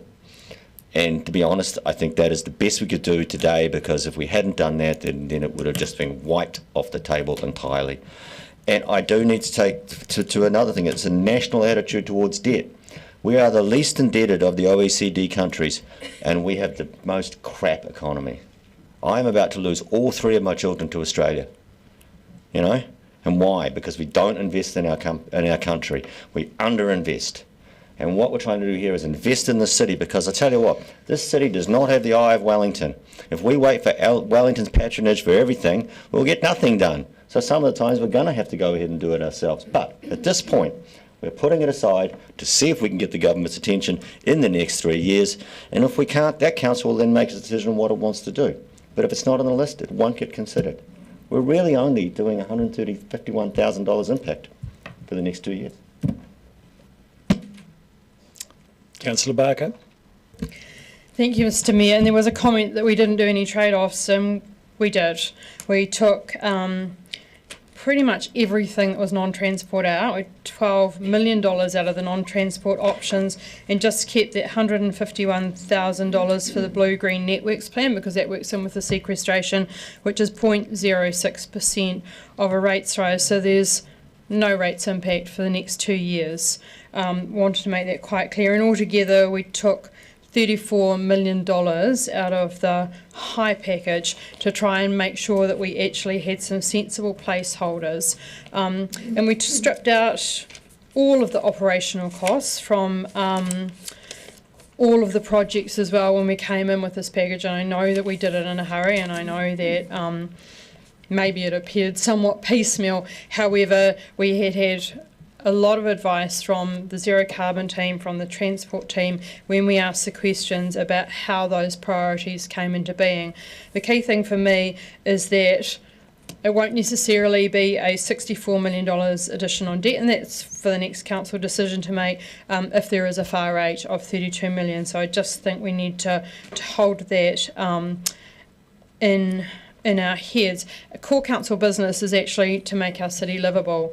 And it's not livable for people that can't make it safely around on cycleways or pedestrian crossings. I talked before about the Venn diagram, I guess, of zero carbon, of cycle, and I also want to, I've just been looking through the amenity requests again, the people from the disability community who ask for those accessible curb cuts and things, and that is part of the Ōtepoti Pathway Plan. So it's not just about cycling, it's also about pedestrians. So I'm comfortable with what we've done here. We know that this is a 9-year plan, but in reality, unfortunately, it's a 2-year plan, and I'm comfortable with where we've put the placeholder in. And we did strip a lot of stuff out when I couldn't support the plan, as I said earlier, back in January. It seems such a long time ago because there was stuff in here that I didn't agree with, and I've asked a lot of questions about it, but I think that this is a practical, sensible way forward that addresses how we can look at some of those zero carbon goals, how we can finish off some of our transport projects, and how we can respond to the community need. And we had a lot of people submit to us, and I think this is a practical way of going forward, so we'll be, of course, supporting it. Councillor Gilbert. Thank you. Originally, the very first zero carbon vote, I voted against it simply because I felt we were setting ourselves up for failure. With the 2030 goal.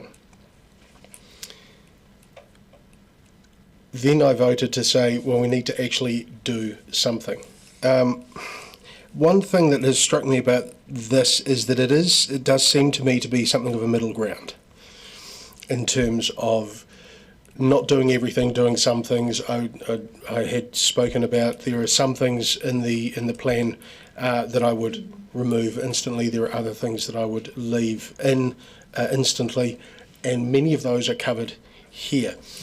It does also strike me that, as Councillor Barker I think referred to in the previous motion, there are some things that are currently zero carbon which seem more logically to fit in transport, and I understand why they are here. They are not just about zero carbon. Again, this has been pointed out. This is also about making us a livable and attractive city. It's about keeping it on the books somewhere to keep them alive in the hopes, or should that be wishful thinking, that the funding landscape changes at some point, or perhaps Wellington realises that people actually exist and matter below Cook Strait. We've also been challenged on our thinking today to make sure that we're making our decisions for the right reasons.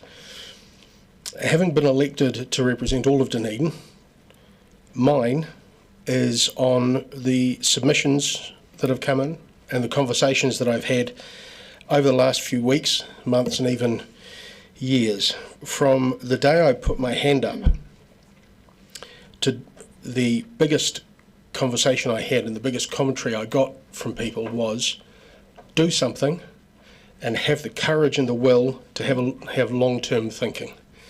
And I feel that this is one of the things that they were talking about. This is the sort of thing they were talking about. But I also agree that we do need to have a plan to pay off the debt.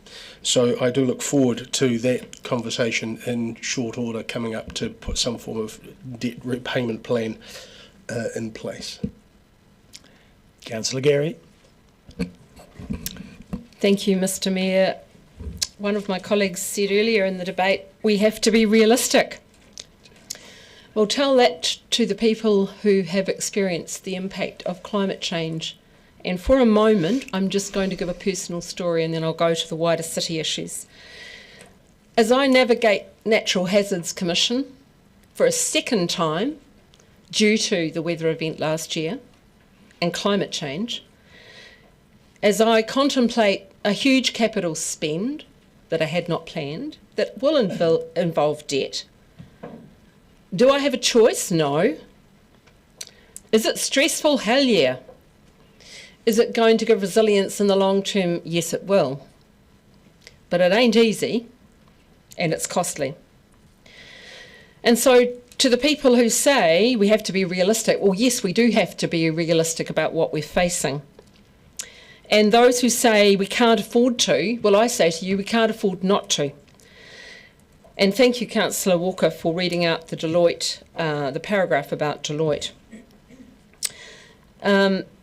If you say no to this, then you clearly don't understand the challenges that we face with climate change. And if you say that it's just pie in the sky around Wakatahi and so forth, then you don't understand how it works. So I'm going to quote James Cagle, who's the South Island Relationship Manager for Wakatahi, and what he said to me and has reiterated is that if you have a project that council wants to ensure is done and undertaken, and you want support from the government, it has to be shown in your intentions in the long-term plan. It has to be there to show your direction of travel. And it has to be in the regional land transport plan. And it's kind of a chicken and egg. And so it's a step of faith, really, to put it in there. And it's not hoping beyond hope. It's the way it works, whether you like it or not. We have been told by the community in the submissions, and if those of you are not hearing from the community around their aspirations around zero carbon, then you're not listening very hard, quite frankly. And we heard also from a lot of people in the community around their desire with specific elements of this, particularly cycleways, and around the co-benefits of that, and particularly around safety. And please don't tell me this is a nice to have or a vanity project or a want or a whatever, because I simply do not see that. You're not listening hard enough. We also heard about... Point of order, Mr Mayor. That's the third time. The first time was members of this council don't understand. Second time was we are not listening, and she's just said it again. So that is downright disrespectful. Councillor, it may be your opinion, but it's disrespecting the fellow councillors, so please omit that kind of phraseology. Thank you. I would appreciate some respect in using my name rather than she. I will continue. Grouping of projects has been pointed out as being really important, and we saw that in terms of some of the cycling infrastructure and the bike skills. So that grouping of projects I'm glad to see in here. The co-benefits are really important and don't have a dollar figure. We've talked about affordability. We need to keep our eye on the prize, which is our zero carbon aspirations for the city. And Councillor Lefiso summed it up when she talked about values. This is about where your values sit. And we often refer to them as mokapuna decisions, and this is a mokapuna decision. And I want to just say too that as we go forward, we need to have trust in our zero carbon team. I thank them for the extraordinary work they've done to get us to this point. There's been many ups and downs on the journey to get here. I came along with a positive view of what might happen today. Hope for the best, and it's come to pass, I think. So that is particularly good. And when I look my daughter in the eye tonight, well, I will be able to look my daughter in the eye tonight, because this is about young people in our city and their future. Those are the people we're making decisions for. It's not for us. Thank you. So, my right of reply. Do you want to, Councillor Wiley? I'm not going to support this, as you may have anticipated. But actually there was parts of this I could. And I think the key thing that I look at over again, and Councillor O'Malley was right, there is some key infrastructure for the future here. And that's what I've been trying to look at all the way through this long-term plan, is where can we get multi-generational benefits? Where can we spend today for 20, 40, 60-year benefits? And there's parts of this I could have supported for that reason, but parts. The problem I can tell you, and I'm getting pretty tired of it, is the lecturing over and over again if you do not support something. It is quite... I'll mind my P's and Q's. To be told that just because you disagree with somebody or disagree for philosophy is not listening to the community is totally incorrect. We're a diverse group of people around this table, and we receive a lot of diverse views. And I have some very good friends that totally disagree with me on some things but agree with me on others. But I feel there's a moment of attack, especially around carbon zero, over and over again. That's really frustrating. The other piece that I think Councillor O'Malley was correct on, it's about the Eye of Wellington. We need to get our projects in front of Wellington. We need to get our projects in front of the government. But if you listen to this table repeatedly over the last 24 hours or so, there's often a lashing of the government. And if you think the government does not watch what happens at this table or follows what's reported in the newspaper, then you really do have your head in the sand. We have to work with the government no matter who it is. If it's National Labour and the associated parties, we have to work with them. Labour did not give us what we wanted.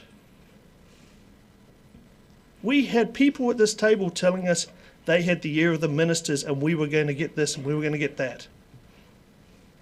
We were going to get those big funds for a project, for a bridge. Don't worry, the ministers, he will support this.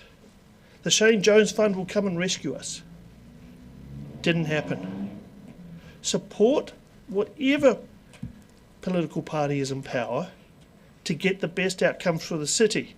And the number one thing I think Councillor O'Malley hit on is the Eye of Wellington, and it's we have to put the projects forward to tell the story. And I think that's the important part.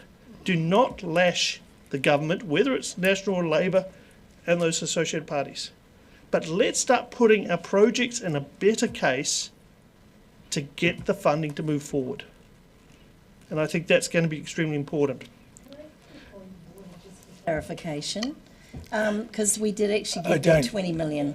Sorry, it's not a clarification. Well, just leave it be.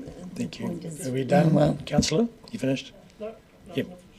It is a pity that, Microphone there.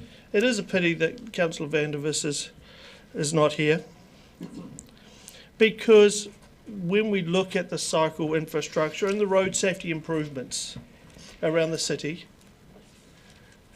I'm not sure where he gets his numbers from. And this was a topic at our community board meeting out at Portobello last week. When you have a senior community board member who knows the roading infrastructure inside out on the peninsula, raving about the numbers of people that are now using that infrastructure, that even he is totally startled with. And Locks Callis had his counter, and he counted all the people that came in and out of town. And I said to Locks, how many would you have seen prior to all the infrastructure being built? And he said, maybe 10 to a dozen. He says, but most cases it would have been all on, you could count them on your fingers. He says he could not believe the success of that project, and anybody who's around the Bayfield, Andy Bay, Vauxhall area and beyond will see it. And the same thing out to Port Chalmers. There is cycle infrastructure that has worked extremely effective and has produced road safety improvements at the same time. Build it and they will come. Thank you. We've covered the speakers, so I'll say just a couple of words. And that, one of the things that happens around this table a lot is quite a lot of motion involved.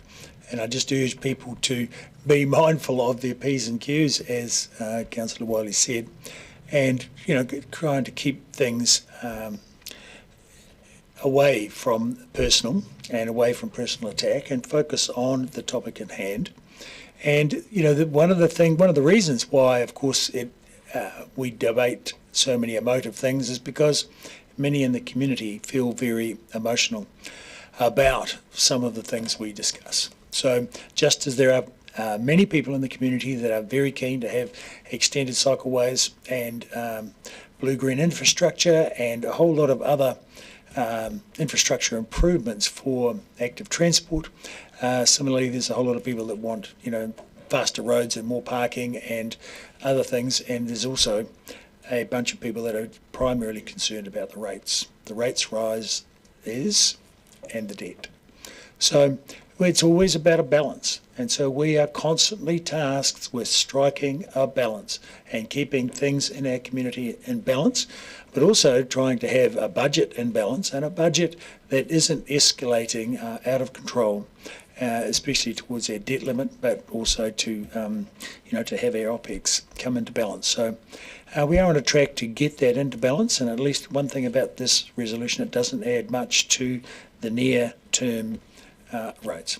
So, and there'll be many in the community that will value having the extra facilities, amenities provided, just as whether that's balanced by the number of people that are upset by it remains to be seen.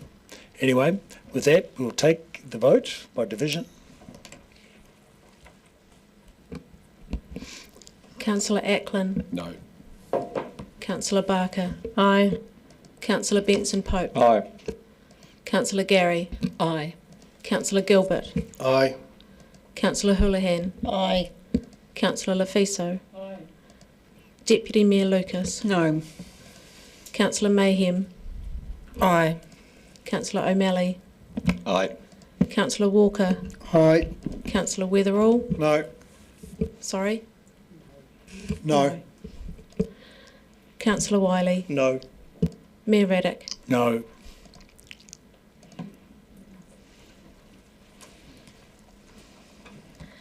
Declared carried 9-5. Thank you. We'll take a break for a quarter of an hour now. I move we take a break for a quarter of an hour now. Seconded, Councillor Mayhem. All in favour say aye. Aye. Okay, please come back at 3:45. And we're coming back to the amenity request report.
Yes, everyone's here, ready to go. Okay, so item 16, amenity requests for the 9-year plan. The plan is to simply go through it line by line and see if anybody wants to propose anything, and hopefully not so much, and we'll get through it. However, it might take a while. Page by page. Yep, page by page, but which is essentially line by line as we wish. So, Can I make one comment? Yes, if we can go Chief. page by page through the attachment, and then if there are requests that councillors have noticed from their reading of the submissions that haven't been captured there, if we could do those at the end. Does that work? We've done our best to capture them, and we have one resolution so far that relates to the youth hub, but we have no other resolutions. Oh, do we? I forwarded an email from Councillor Denson Pope to... Oh, that one I've probably got, but they're not amenity ones. They're funding. Thank you. Okay, here we go. Page 235 of 388. This is in the, well, if you have paper copies, yeah. Those up, Bex? Is it possible to put those up? 2, 3. From the agenda. Yeah. If you can't, that's fine. But we'll keep going. Okay, we'll just get that on the screen behind. And so, that's Brockville, Middlemarch, playground, swimming pool. Anyone for anything? Mr Mayor, would it be useful to just do the numbers 1 to 4 on the page? Would that be quicker? Yes, well, firstly, I was making sure everyone was on the same page and align it with this description as well as just numbers. Councillor Barker? Thank you, Mr Mayor. My question is around the play spaces plan and the implementation plan. I see that we have a plan written in 2021 and then we have an implementation plan from 2021 to 2024, and we haven't had a community services meeting since last October. So I'm just wondering if there's an update and whether we have like a playground matrix like we used to have a toilet matrix, because I don't necessarily think councillors here are aware of which playgrounds, skate parks, etc. are due for upgrades. Thank you, Councillor. The team have worked through the implementation plan, and moving forward we have a list of playgrounds that are due to be refurbished based on condition assessments, and this are basically dictated by the condition of the equipment that's in them, so the ones that are posing health and safety risks and that make the top of the list, and then they get assessed as the playground as a whole. So if the whole playground's looking tight as well as being slightly dangerous, that puts it up the list. Happy to get the team to circulate that list to councillors of the priorities and how they've come about that, if that's useful. And my next question is just what is the playground budget on average per year?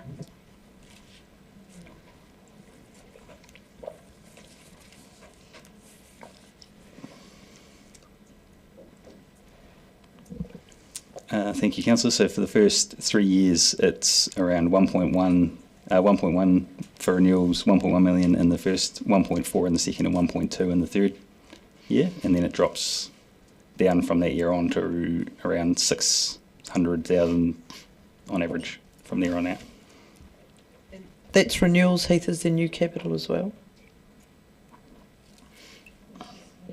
The destination playgrounds was new capital, and then the only other new playground where it was going to be relocating the Brockville playground from its current location to closer to the community hub. So it is a playground question, even though it's about Tom Hawke, which comes up in a little bit, is about if a suburb or somewhere wanted a new playground, how do we assess that? Is that via the process of basically coming to the annual plan, and is there something that we measure it against? I think with the play spaces plan, did we have like a playground should be with, I don't know, with X population within X walking distance? Is that the assessments that we do? Yeah, there was a playground within 500 metres, I think, from the top of my head, of every household is the goal. Okay, Councillor Fiso. Tēnā koe, Mr Mayor.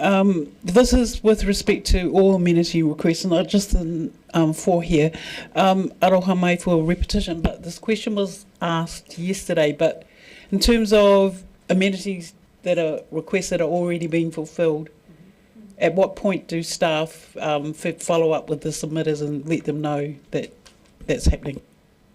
So, following this process and the decisions of council, amenity and funding request makers will be advised, and then there will be a more generic communication for the outcome of the plan generally by the ODT and the STAR and online. Okay, we've covered that first page. Over the page to items 5, 6, 7, 8 and 9, which is page 236.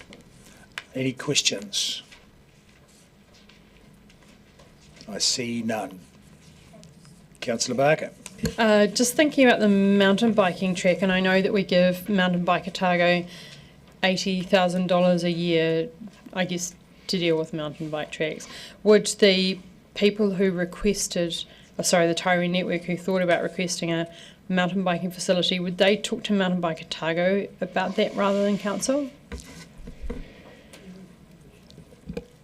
Thank you, Councillor. That could be an avenue for them to explore. I was a bit confused by the request for Willow Park because it's a flat area.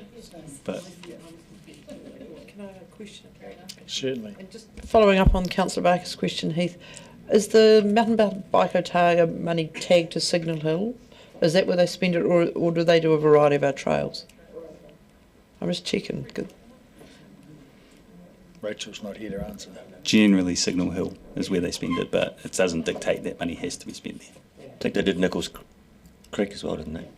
Yeah. Yeah, I'm just checking that my senses. Microphone. Do we have an SLA with the Mountain Bike Otago, Heath? We do have an SLA, yes. I can circulate it if it's, yeah. Great. Okay. Next page, 237, items 10, 11, 12 and 13. Any questions? I see none. Yes, Councillor O'Malley. So what is our policy around funding skate parks?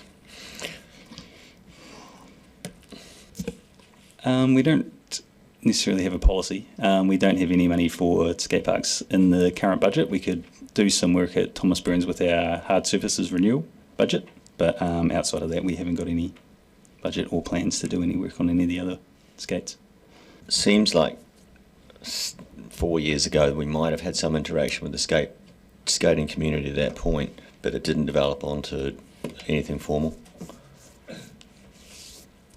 We did have money in the budget to do Mornington, possibly last long-term plan, and then the quotes came in at close to double what the budget was to do the work on the site, and then it wasn't carried over into this one.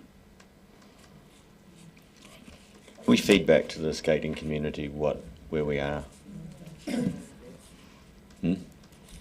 My understanding was those conversations happened at the time, but so. I'm just thinking, how do we feed back on this set? Because this is obviously a repeat of the same set of requests, basically. Thanks, Councillor. Our planning team do have regular catch-ups with the skate community. Whether it's far-reaching enough, I'm not sure, but there is a community that they do communicate with, and we talk to them about when we put in skate elements with our basketball courts and things like that, and get advice from them on those topics. But whether the information we pass on is making it to the wider skate community or not, I'm not sure. Do they have, like, we've encouraged all the cycle people to get together and set up the Dunedin Cycles Trails Trust, right? Is there anything like that in the skateboarding community? I do believe they do have a community. Community representative group? As far as I'm aware, they do, yeah, because our planning team do interact with them. Okay. Councillor Walker. Yeah, it speaks to the same point, and two things here. It's obvious we are lagging way behind other places, towns and cities and skate park facilities. But just related to what Jim said and Councillor O'Malley said, it wouldn't be unhelpful if there was some attempt by us to encourage greater interaction between the groups that exist and councillors. other than the first time we see them is when they sit there asking for money at the last minute. So I don't know how we do that, but suggestions welcome. How we, maybe for the new council, to have an open forum workshop with that said group where we discuss what they need to do in terms of when they come to sit there. It's not last minute. It needs to be more structured, obviously, like the biking groups. So because they're just going to keep coming back, and we are lagging behind. It's regular feedback from the youth in I'm this sure city. Mr Ellis will take a note of that. Yeah. So. Yeah. Righto. That's good. Councillor Gilbert.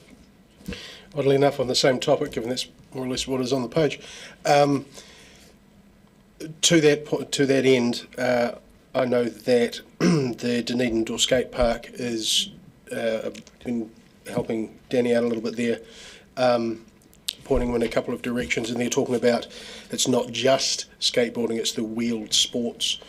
So looking at getting, rather than just the skateboarding fraternity together, getting all the wheeled sports as an umbrella, and them coming to us and saying this. So it is underway. Brilliant. Councillor Barker. I go back to the play spaces plan from 2021, where it says more than half, 57%, said we should spend more money on skate parks, and 132 respondents wanted opportunities for wheeled play, which is what you kind of just talksked about then. And then our own information told us that all of our skateboards are in poor condition. Half of the skate parks aren't fit for purpose. And then what we're going to do about it, improve the quality and safety of our current skate parks, to design wheeled play spaces. So I just wonder, if we've got this plan and we promise that we'd have the plan and then we communicate with people, what are the processes for A, communicating with people, and B, updating the plan and reviewing the plan, especially when we have feedback like this coming through the LTP? Thank you, Councillor. We have been following through on that plan, like all our, not all, but a lot of our basketball courts we put in do have the skate elements, and we're adding additional skate that way, rather than just the solely dedicated skate or wheeled options. We've also put in the modular pump tracks for wheeled sports, one at Mayfair, there's one down at Marlow, along with the workout at Mosgiel, Seddon Park out there, and the team do community engagement around when they go into an area, what would you like to see, and that kind of stuff when we're doing playgrounds. If I can just jump in, Heath won't be saying it, but the budget, we've gone through budgets closely, and so some of these things are probably the casualty of that. And the community have come.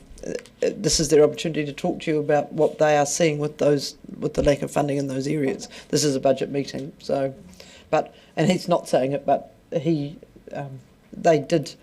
were plans, I think, for Mornington that are now no longer in the budget because it didn't make the cut of the January meeting. Yeah. I guess I'm thinking about, when do we review the plan? Because it doesn't necessarily appear to be being reported through the community services, the play spaces plan, and we had our last meeting in October. So when do we review the plan, and then where does it sit under? Maybe that's a bigger question that possibly can't be answered right now. Right. It's for us. And so over the page, quite a few more skate park comments. The one thing I noticed that we did have one request for an indoor skate park, which would make quite a good addition, given the climate. So anyway, has anyone got any comments or questions on 14 to 18? Items 14 to 18 on page 238. I see none. Moving on to 239, items 19, 20, 21. Deputy Mayor Lucas. Yes, on number 19 about the lights at Miller Park, which is a wider question, as you know, where I'm heading with this, in terms of what our policy is on those sports field lightings in similar situations where the sports clubs own their lights. So it's not just obviously Miller Park, you know what I'm referring to. So how are we going to accommodate, or is there any way we can assist these guys?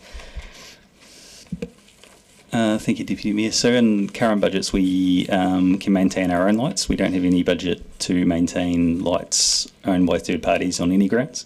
And any new capital that we've had for new lights has gone on grounds that are like neutral grounds or shared grounds. The likes of Tahuna that are used by multiple sports and multiple codes don't belong to one club. So not only one club would benefit, it would be community benefit as opposed to... And I mean, they would argue that the community of Green Island obviously benefit from the lights in Miller Park, but do we have any budget for new lights in our CapEx in the 9-year plan? Not in the 9-year plan. And just for clarity, there is history to this, which Mr. West maybe, when he was group map. We're going back a few years now. We had a number of lights that were unsafe at the time, you may recall, and we went through with an extensive program of replacing and upgrading, probably 4 or 5 years ago. Yeah. But at that time, if we didn't own them, we came to an arrangement with the sports fields that if we took them over, we would replace them. Yeah. And I think the sports fields that are left with lights didn't necessarily take up that offer at the time.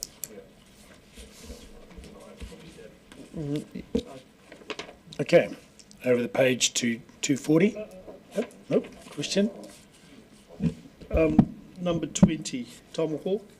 Actually 20 and 21, but more like 21. Mr. Ellis, we had a group fronted with Sally Dicey requesting $800,000 to do some work. Now, obviously there's nothing in the budget around that, but is there a pathway forward with the Tom Hawke community and around that? Because the school site is sat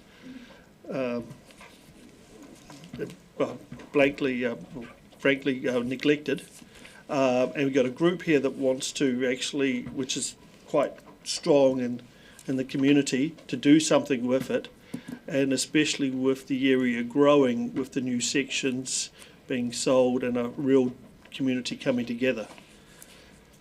I don't have any ideas, I don't have any thoughts of putting any money into the budget, but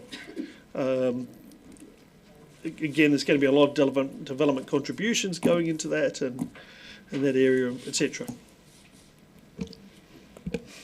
Thank you, Councillor. Within existing budgets, like the best we could probably do is work with volunteer groups around potentially planting areas and things like that. Outside of that, if like looking at some of the requests for the basketball court would require extra budget for that because we don't have one of those planned for that space. And a lot of it you wouldn't just put a basketball court in the middle of the site obviously and walk away and not do all the other stuff with it. So it kind of needs to be, if we're going to do it, chunks of it together. So, can I continue? Then we do have some property out at Tomahawk that we had a chat about in the break.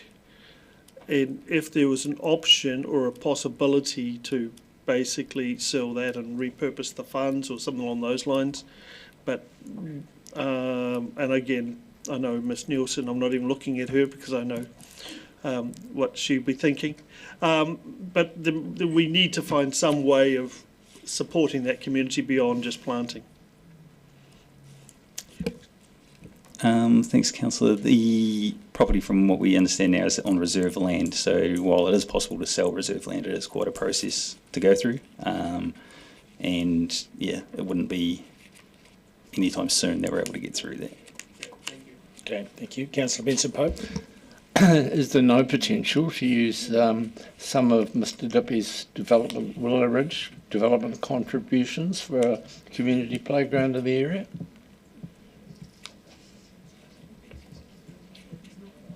Carolyn, are DCs tagged in a certain way? Thank you. You still need to have it in the capital plan, and that way it's built in, it's taken into account when we work out what those development contribution charges should be. Councillor O'Malley. Just on that, then. Oh, sorry. Yeah, put my... Bit like where we've been earlier today, we could put it into the capital plan unfunded and see, would that then give us the capacity to put our hands out to a local developer? I'll need to check that and come back to you. Thank you. All right. Councillor O'Malley. I was of the opinion, I thought that it had to go back into the general fund, that DCs couldn't be ring-fenced and targeted to the area, but I'm not sure. I guess we can... my question really is that this community's was consulted with about 5 years ago, quite extensively, and then it stopped.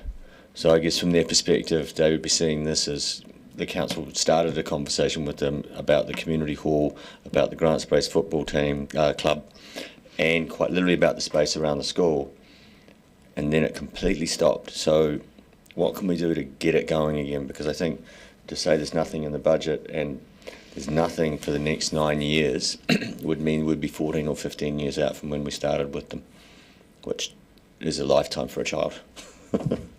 So how do we get it going again?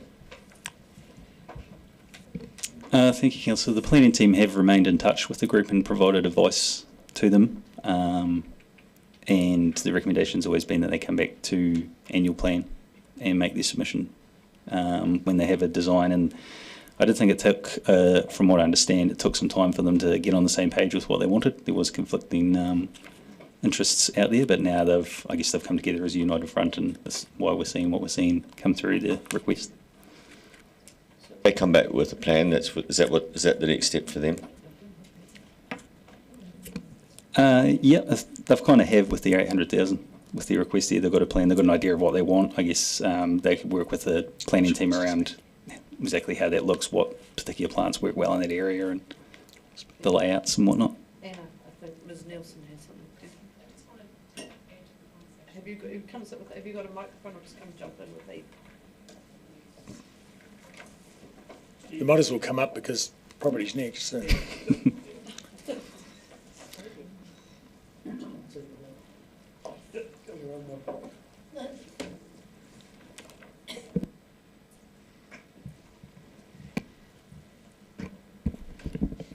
The community hall there, the one that was primarily used by the football club, my team's been working alongside them to invest in the hall. So working with them to say, open the hall up to more people in your community and encourage more use, and we'll invest in keeping the hall warm and dry and those sorts of things. I'm just waiting for my team to confirm back to me what work we did do, but I'm pretty sure we did some, I want to say, roof replacement, and we're looking at heating for the facility, so we're talking to that part of the community. And then when you go up the hill to where the old school was, is that a Parks and Rec? Okay, so I guess the question is, what are you guys doing with the community? Yeah, the planners are engaged with them, working on developing their plan and giving them advice. And that's as far as it goes at this stage. Great. Councillor Gary. I was just wondering what the opportunity would be for kind of a staged approach, and what we might do as council to assist that, in terms of the likes of a service club doing a part of it, or them fundraising. There's plenty of examples where communities have fundraised and so forth, but with guidance and some kind of assistance and advice. Is that something we're able to help with, where we're not providing any money in the first place, but we can assist them on their way, put them in touch with other communities who've done that? Thank you, Councillor. Yeah, our planning team could definitely help with that kind of approach, give them that advice.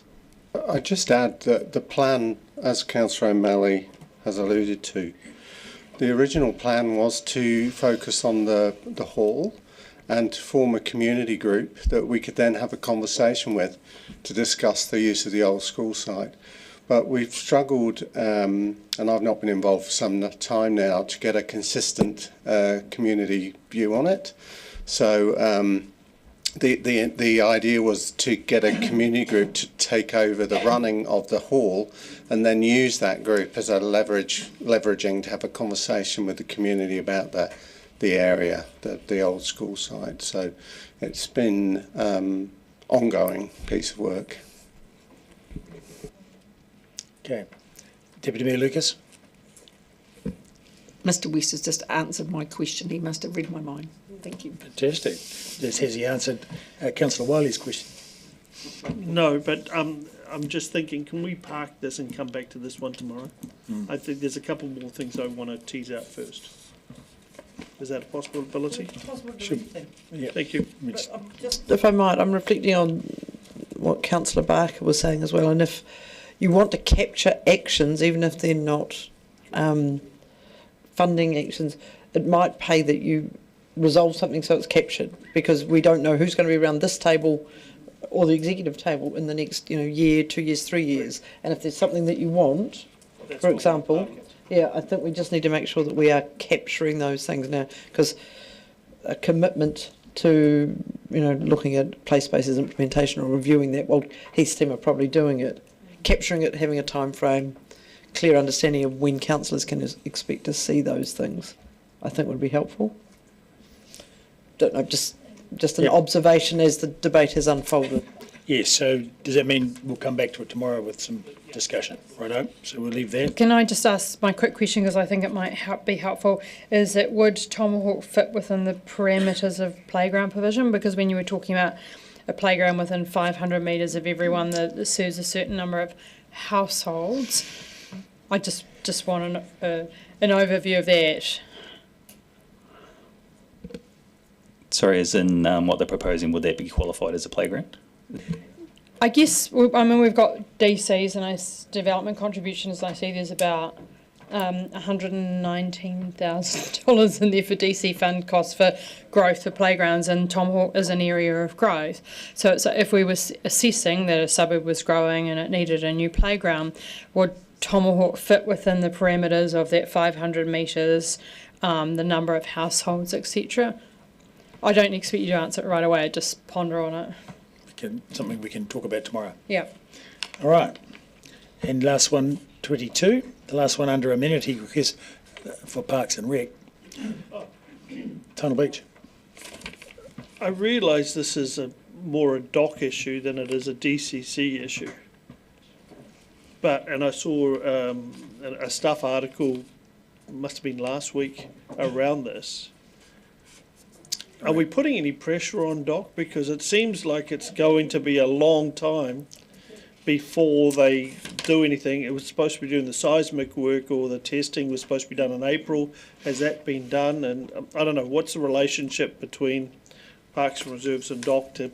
Because this is a jewel in the crown, and to have it out all summer the way it was just maddening. Thank you, Councillor. So we work quite closely with DOC and Parks and Rec. We've got a very good working relationship, and the Tunnel Beach site's one of our definite crossover areas that we work quite closely with them on. My understanding is some of the slip damage is pretty significant up there, like from the top of the track right off to the bottom of the cliff. There isn't going to be an easy fix. It's going to be expensive, and they are working to fix it for the long term so that it doesn't, well, as best they can, they don't have future closures due to slips. As far as time frame goes, I haven't had a recent update on how that's going. Last update we got, they were still waiting on the detailed seismic to come back. Okay, Councillor Gilbert. Thank you. Have we chucked a drone up of our own to have a look and see what they're actually dealing with, and if not, can we?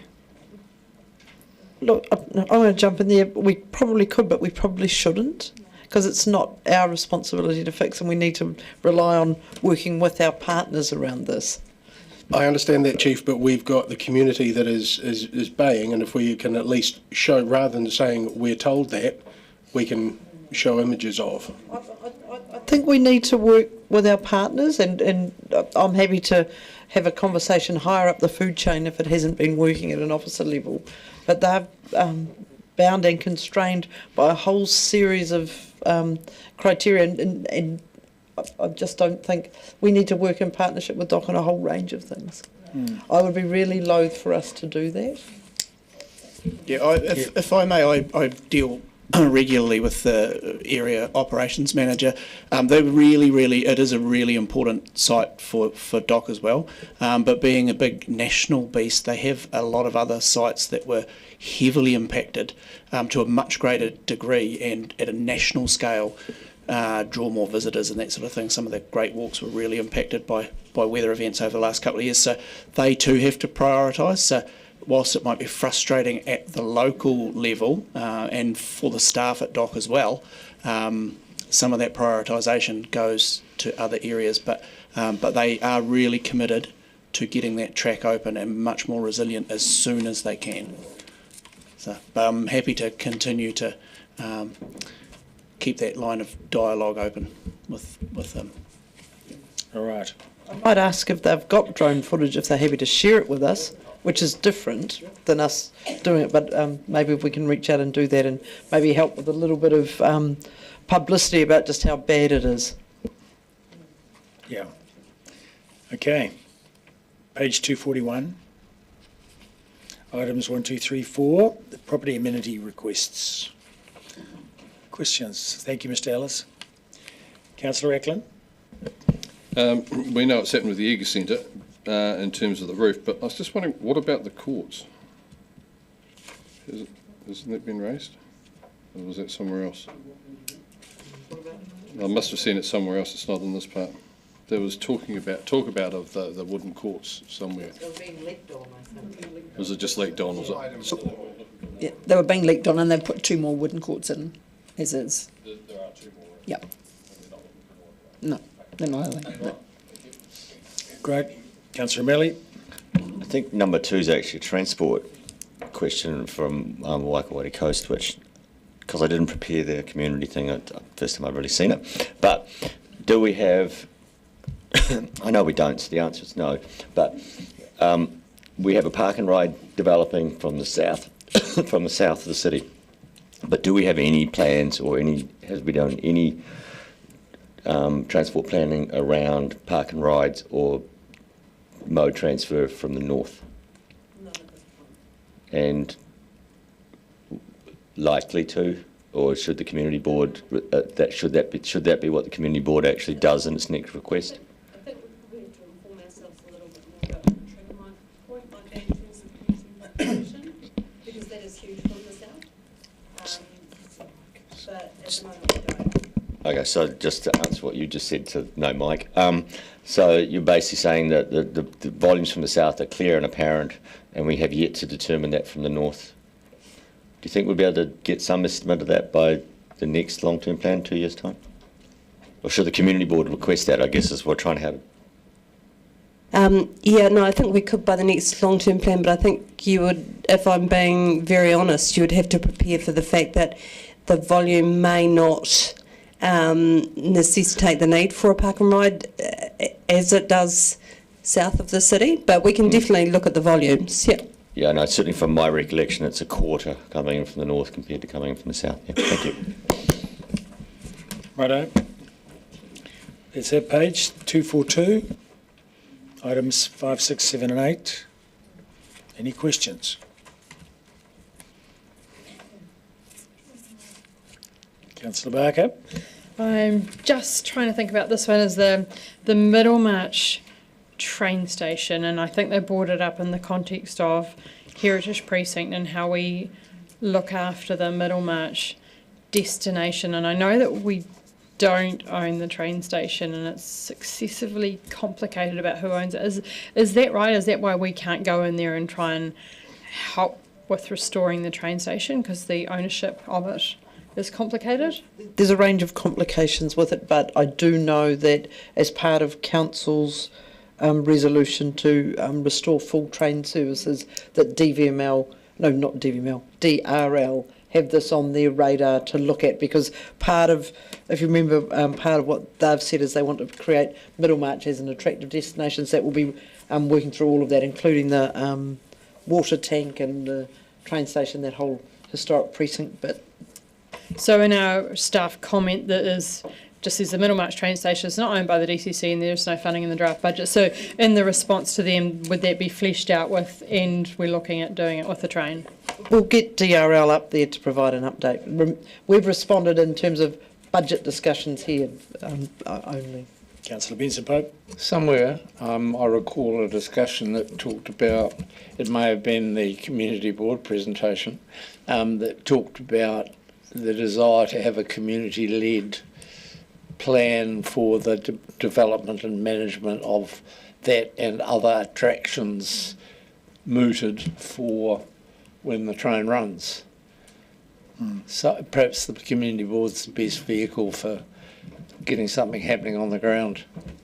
Yes, but also I think we were looking, once we got things finalised with the train, to look at ED support in Middlemarch as well around a destination. Yes, yeah. That was discussed at the last meeting as well. And in the meantime, I've been charged with trying to get at least the manager, if not the chair as well, from DRL up to Middlemarch to actually look at those areas and to come and speak to the board in a bit more detail than what they've got at the moment. Right. Did you have a question, Councillor Malley? 7 North Dunedin public places. It says that there are no public places outside school halls in Otago Uni in North Dunedin, and the city's answer is Ravensbourne Community Hall is the nearest. But what about place-based community groups in the Valley Project and their rooms? Are they not considered public places? Because I'm just thinking the North East Valley Baptist Community Trust is not very far away from the Valley Project. So they've got quite are they considered, are place-based community groups considered community-based? I mean, it's... Yeah, I guess the community facilities, much like the school halls and the university facilities are as well. And the only comment we could provide really was on the ones that DCC own, and the closest to that would be Ravensbourne. But there is other facilities in the area. Good question though, especially given the funding we provide to the place-based groups. So can we just park that and we'll have a look? There might be a better way to respond to that request. Okay. Councillor Walker. Done. Okay. Next, page 243, items 9 and 10. And a resolution, yes, resolution. A draft motion, I mean. The draft, well, yes. Motion will appear on the screen in a minute.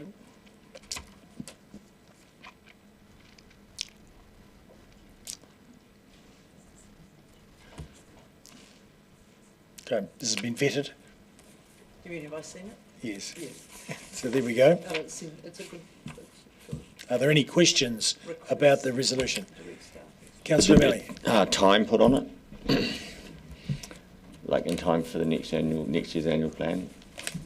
Should there be? I'm not saying. This is a really challenging one. And so I think, and report back, we could report back on initial, but I wouldn't hold out huge hope necessarily, because I think we will be able to provide a level of support, is my sense, but maybe not quite what's being asked for at the moment. And that would be a useful report back that it hadn't been achieved. Yep. So can we just add that on? Yep. Yep.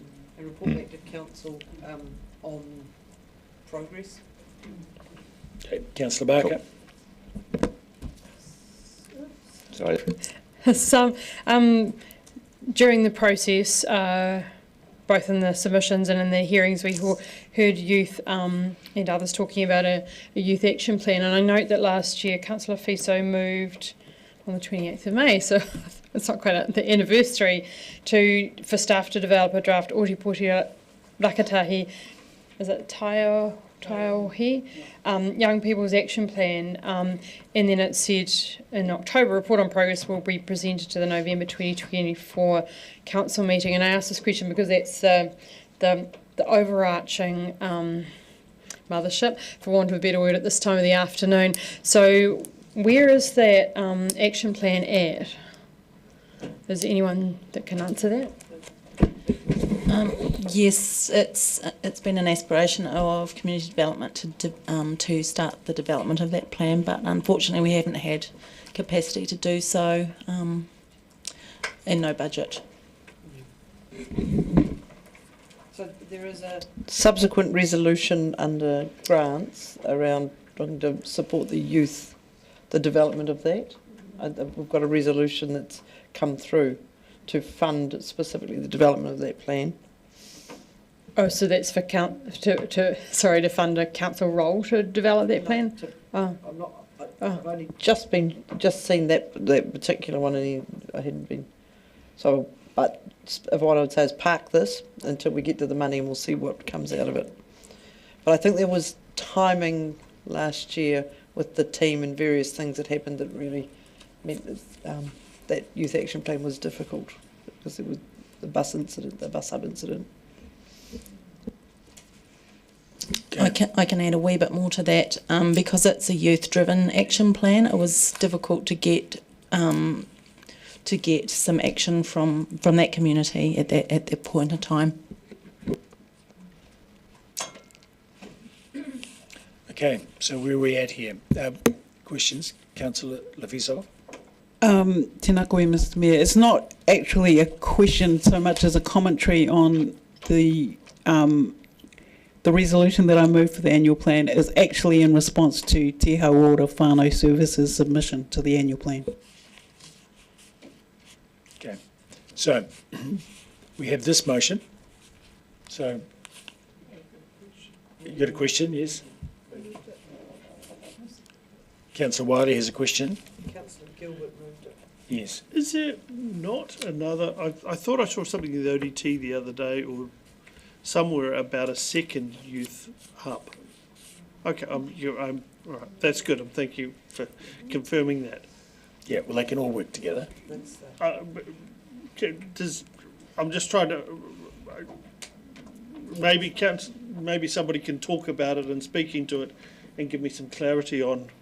Are these groups working together? Are they competing? Are they whatever? So I'll look forward to somebody explaining that a little bit clearer. Okay, so we're ready for you to speak to it, Councillor. Sorry? Well, this is a motion with so we need to vote on this. Oh yeah, sorry, second Councillor Mayhem. Promise. And when I put this forward, this is actually then it started off as being part D of what will appear tomorrow, and presumably tomorrow in grants. Ostensibly, we keep talking about trying to look after our rangatahi, look after our youth and hear their voices, etc. And it seemed to me that Mirror Services came in and their particular focus and their work is at I'm not going to say a particular area, but the focus is on a particular area, and they do it exceptionally well. But it occurs to me that the youth aren't actually being asked what they want in a youth hub. And the reason there is no funding on this is that even the submission that likes of Mirror Services put through, there is no, there's a request for either land or building. So we don't know where it's going to be, therefore we don't know what can be offered, therefore we don't know how much is going to be offered. This is trying to get people in the room to talk and for the youth voice to be heard as to what they actually want from a youth hub. And in answer to Councillor Wiley's, in a very loose answer to Councillor Wiley's comments, as I understand it, the youth hub that you're talking about is not necessarily in the area that is going to be most effective. That's as far as I am aware, but I'm 52, so I'm not really hot on the youth anything. Youngest. Youngest in the room. Okay, so my observation is that Debbie Kumini from Mirror Services is experienced in this area and very knowledgeable, and she's had a lot to do with I suppose youth expos and careers expos and things where ancillary services and offerings are made at those services, and of course she works in the area of psychological services. So I think it would be a good tie-up, and whether that can work in with the other group that are doing something, because I don't really, I mean I've heard about it, but I haven't been for a look.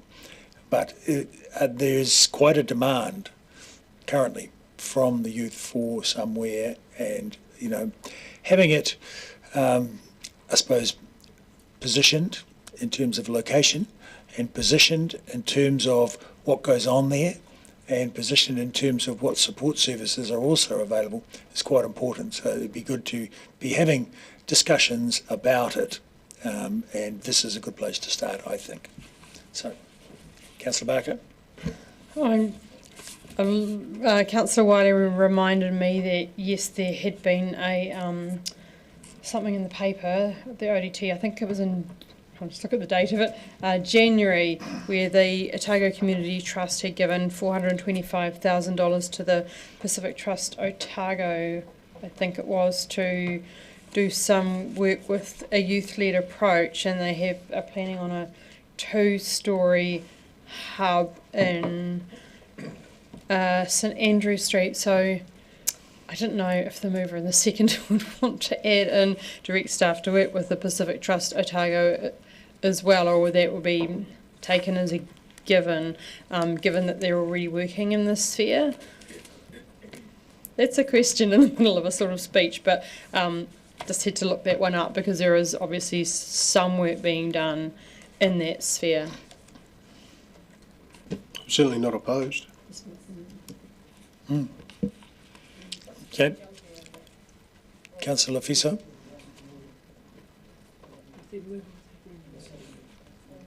Sorry.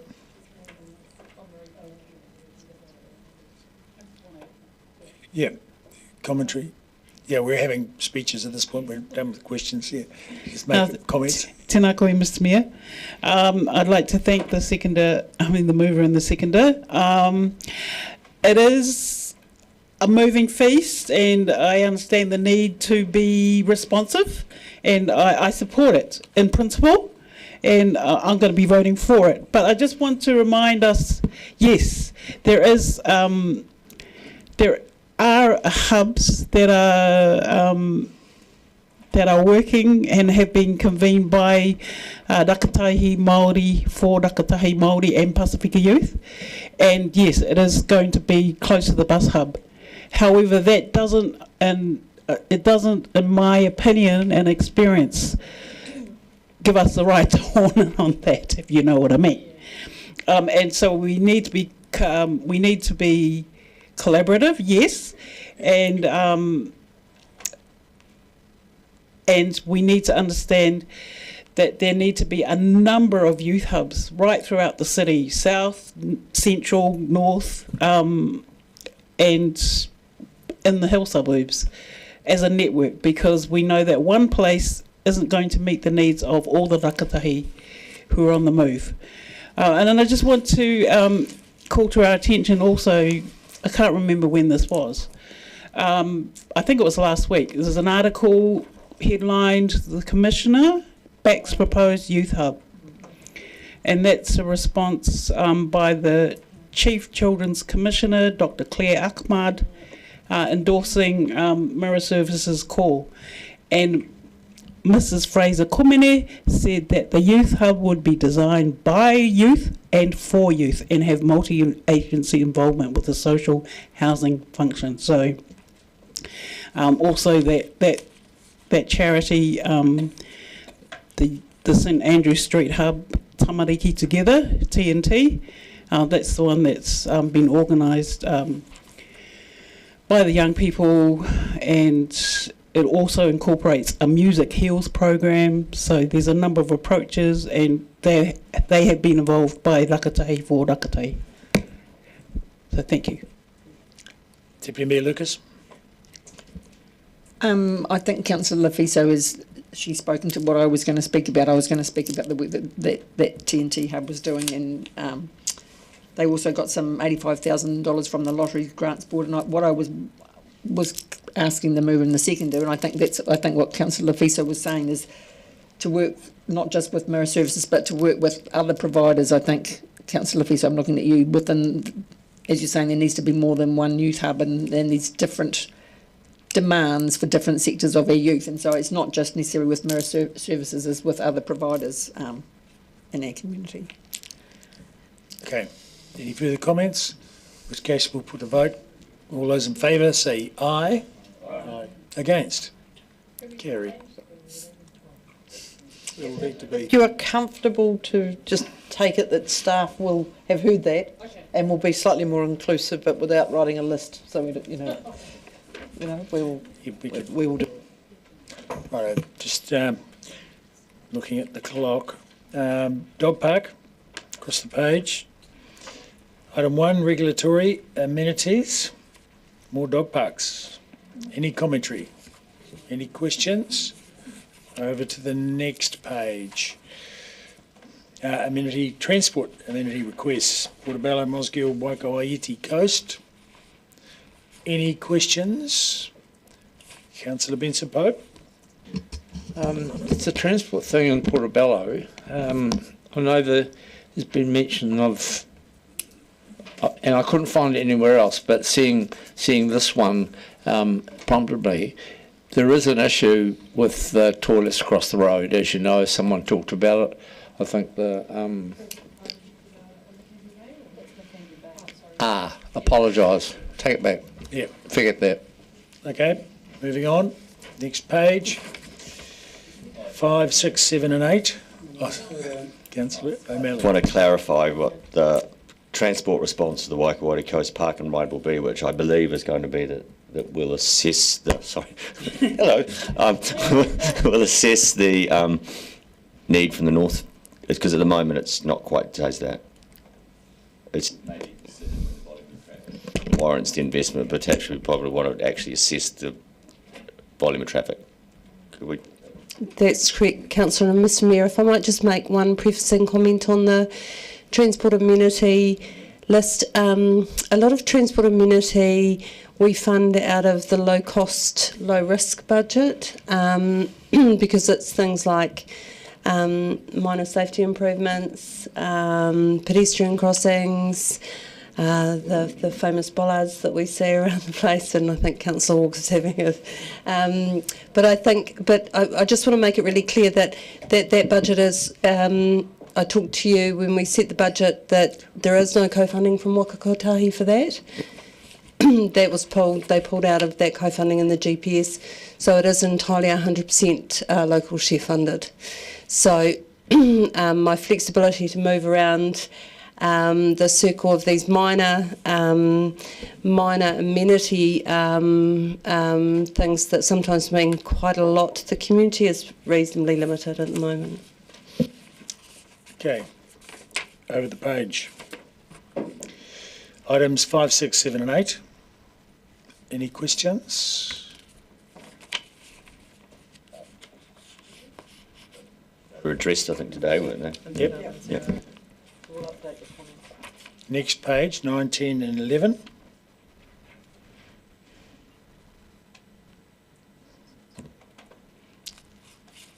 I see no questions. Next page, 12, 13 and 14.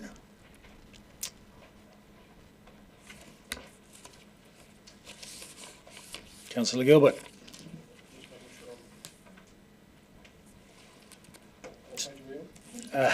Page number 248. Yep, 248. No one's on about light rail to the airport. Okay, 249. 15, 16, 17, 18 and 19. Your question, Councillor Gilbert.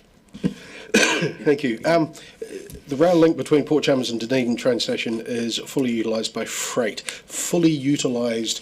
What does that mean, given that in other parts of the world rail lines are mixed use and used far more frequently than at least I see this one being used, and I realise I'm not on it constantly. So what does fully utilised actually mean? So essentially the capacity of a railway line tends to have a direct correlation with its signalling system. So it's single line and it is centralised train control, which is as good as one might hope to expect for a signalling system in New Zealand. But then it gets to just before Port Chalmers and it becomes kind of like yard controlled territory. So the ability to be able to put lots of trains and into a system that that isn't designed to separate them in a clever and modern way, which is a very, the rail guys will kill me for saying that, but is fairly limited. You can only get a certain amount based on the signalling system that you've got there, and it is single line. It's not double line anywhere. So in my little brain, we're talking analog as opposed to digital control systems. If I think that, am I too far from it? Yeah, if you think analog, and if you think, I always think, although this may not be the case, but copper, or that along that sort of lines, it just doesn't. It's not a system that allows for multiple train movements. The only other thing that I would say is that a lot of people don't think there aren't trains there.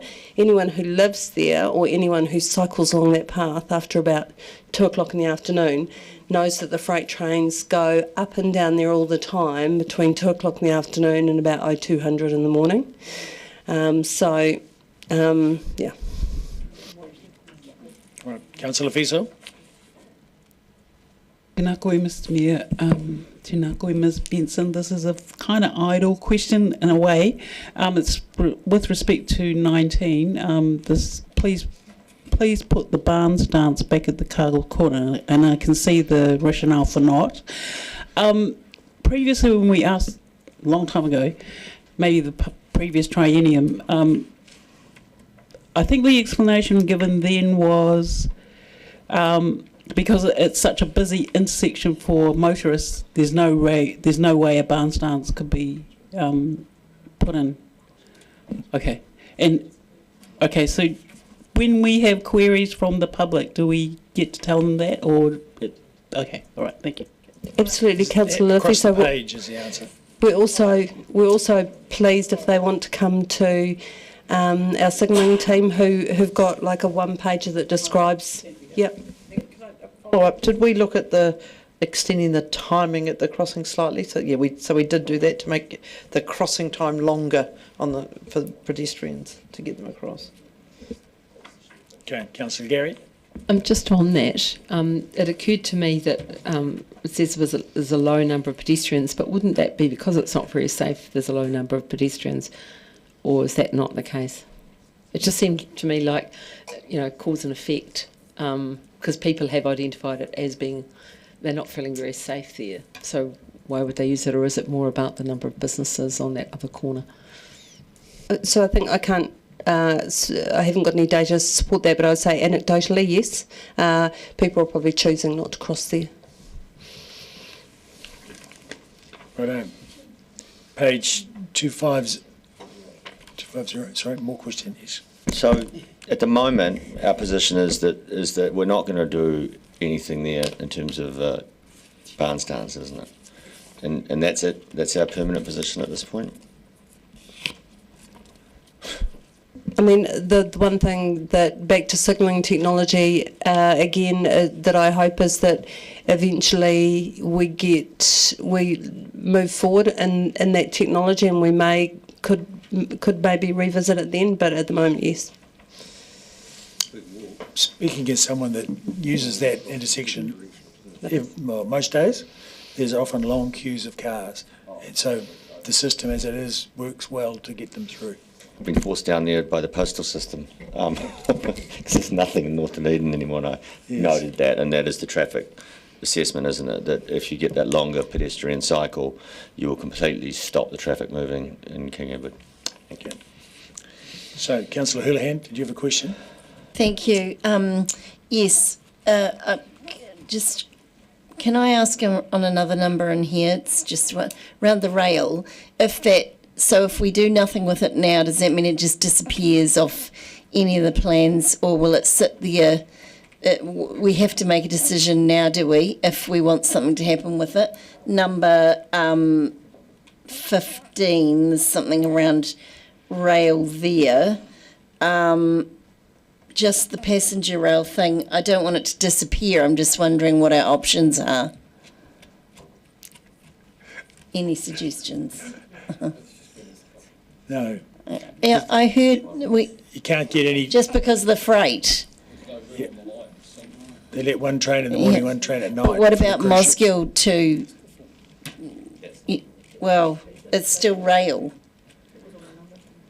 So, Councillor Hulan, I think probably remembering that we don't run passenger train operations, we would have to work with our partners, and I know that there is a desire to work collectively amongst RCAs and other organisations to look at long distance passenger rail. So I know that that's a work in progress, but we don't run trains, we don't own the line, so yeah. Okay. Next page, 20 to 24. Inclusive. Councillor Benson Pope, question. Acknowledging that you, in respect to Portsmouth Drive, Shore Street, we've had some discussion about that in the wider context anyway. But in the course of your discussions, can you be aware of the issue caused by not just the exit out of Shore Street, frightening the shit out of people who don't know that... Language. Terrifying the people who don't know how that intersection works in the right-hand lane, but also the problem that's caused by people in that right-hand lane, which is the only lane until you get to Shore Street, wanting to turn left instantly into the dog end of Portobello Road. And I don't know if there are many crash incidents, but there are a mighty lot of near misses, and that obviously further complicates immensely any grade solution for cyclists and walkers. And I guess, for people who use it regularly, it's okay, but for people, especially tourists on the peninsula, they have all sorts of challenges managing it. And if they want to go to Countdown that way, it's a bad move, and I'm wondering if you consider introducing a no entry into that bit of Portobello Road, just as there's no exit from it now. No entry from that. I'm just suggesting it. No entry for south moving traffic into that dead end of Portobello Road. There's no problem the other way.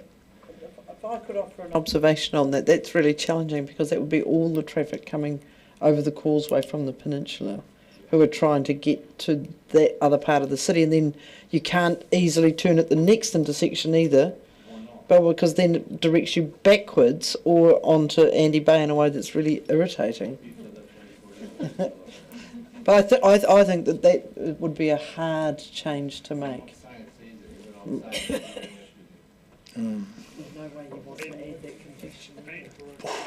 Yeah, it's tough. Anyway, we've had some discussion. Councillor Melly. I thought in some of the discussions we've had this week that there's plans to signalise Teviot Street, which is the first street past that intersection, and that would allow cyclists coming down shore to stay on the left-hand side of Portsmouth Drive for a block and then cross at Teviot. Yeah, so we have, Blair is actually working through some options on that now, which we recognise that may give us some better options for that Shore Street intersection onto the Portsmouth Drive cycleway, which we do recognise as a bottleneck. There's about 526 pedestrian and cyclists walking over there every day. They're converging from all parts of the network, so we recognise that as a key area. Yep. Even though their numbers are clearly not growing. So bottom line is that would be that's an interim fix if it gets done. That if we signalise and allow crossing there, it at least allows you to get around without having to make that really dangerous crossing at the top till we come up with the next level of solution. Yeah, and the ideal time, practically, to look at it would be when we're looking at any changes we've got to make in that area associated with the harbour arterial. So yeah. Okay, good. Next page, 25, 26 and 27. Councillor Gary. I noted for 25, and this would be a question for Mr. Ellis, that it doesn't mention the Otago Harbour Reserves Management Plan, which actually addresses this matter. Would Mr Ellis have any comments to make on that? It's around Peninsula Road at Port Chalmers. And was part of the submissions and hearings, and then decision making for the plan. And also plans the yet mirror. to come. Plans yet to come to council with the other plans. But is this? I just wondered if perhaps Mr Ellis could comment. Thank you, Councillor. Yeah, there was feedback around that as part of the Otago Harbour Reserves Management Plan, and that has been incorporated into the implementation plan that will come to council. So, and just can you remind me when that comes to council with the other plans? When is that planned for? June. Okay, and the mirror, do we know anything about the mirror at Scots Memorial?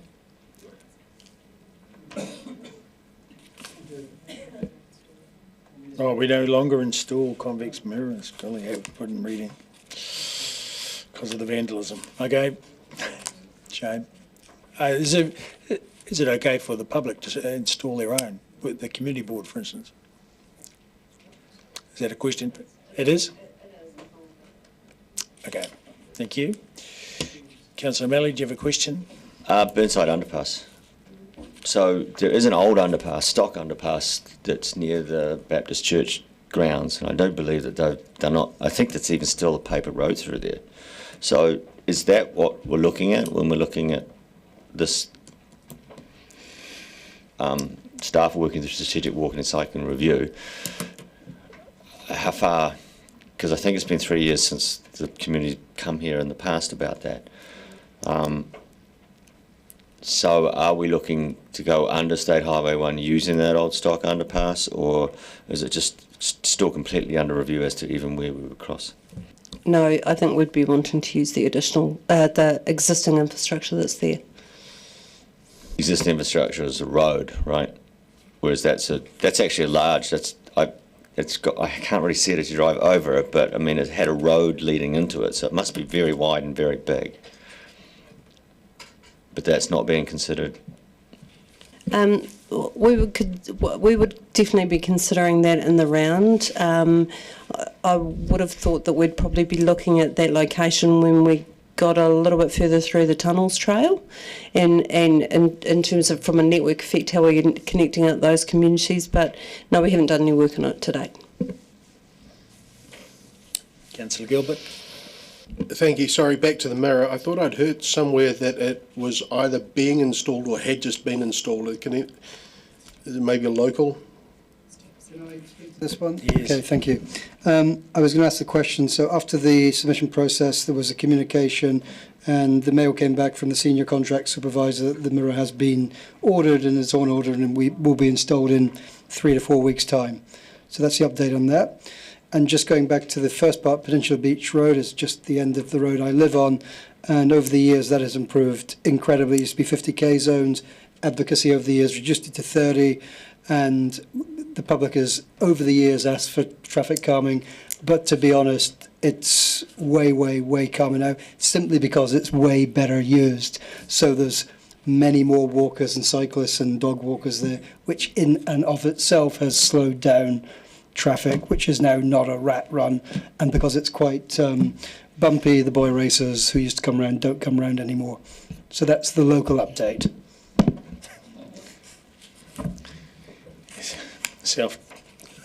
Self-growing speed bumps. Okay, over the page, 28, 29. No questions. Moving on to 30.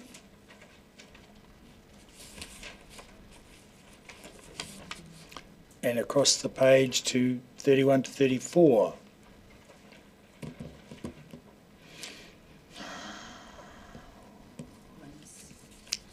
Deputy Mayor Lucas. Just following up on 34, because I know that's an operational issue, particularly have you following up with that Glen Park intersection? Because I know that intersection well. I used to live near there. Yeah, we are going to put the speed cushions in at that intersection. It's very hard for those people because they don't have any statistics that show that things are happening there, but it's very clear that a lot of near misses are happening. So, we're going to put speed cushions there. Okay. Next page, 35 to 38. Councillor Gilbert. Thank you. Number 37 just mentions a report will come later to council later on this year. Any idea when later this year might be? It's to do with the trial wildflower planting.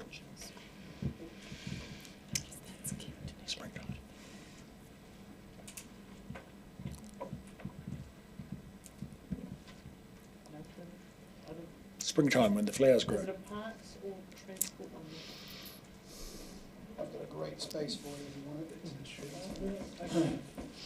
want it. Oh, so sorry. Is this on vegetation management? Yes. So the burn paper. Yes, the burn paper is coming exactly in August because I'm writing it. So yes, it is coming to that's about a mid-August, I think, council meeting.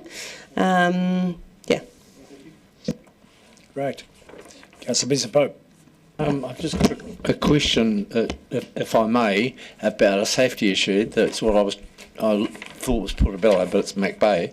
And I don't know what triggered it, but I know the community board raised it when they were here, and that was the safety of people going from the beach and the swimming and the picnic area to either vehicles, wherever they might have been parked, or back to the toilets. And I noticed twice when I've been down there showing people around, there's an issue with younger people walking through the plantings, and it's really on the curve, really dangerously, and it's really easy for them to climb over the low wooden rail that's there. I was going to ask, but Paul when he was here, but he wouldn't let me. And I'm wondering if I could ask you to get staff to have a look at that. It's just that the hedging, or whatever the plants are, isn't continuous. So they can jump through between the bushes and climb over, and they're completely blind from both directions. So it's really dangerous. I think we need, for simple safety reasons, we need to harden up that hedging round the curve, please. More hedging or a higher plank. Just make sure they can't get through it like that. Yeah, we'll take a look at that. Yeah. Okay, that's good. Yes. Councillor Wiley. Number 38, Brighton to Irene Mouth. They have come back to us repeatedly on this one. Is anything going to advance?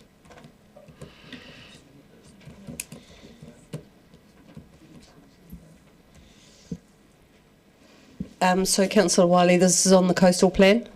Yeah. Scott May. This one I think relates to to vegetation.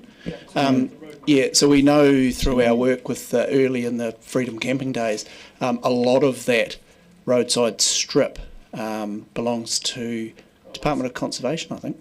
Yeah, so we wouldn't be doing any vegetation control there. Janine might be able to talk more broadly around some of the other spots, but those a lot of the lay-bys are not owned by DCC. And just with noting for those vegetation type queries, Councillor Wiley, I have said that as a result of the 25-26 budget, there was another $900,000 worth of money put into the transport maintenance budget for the additional, or for vegetation activities that we had to scale back to meet our budget. Cap threshold. So another 900,000 has gone into that. So, yeah.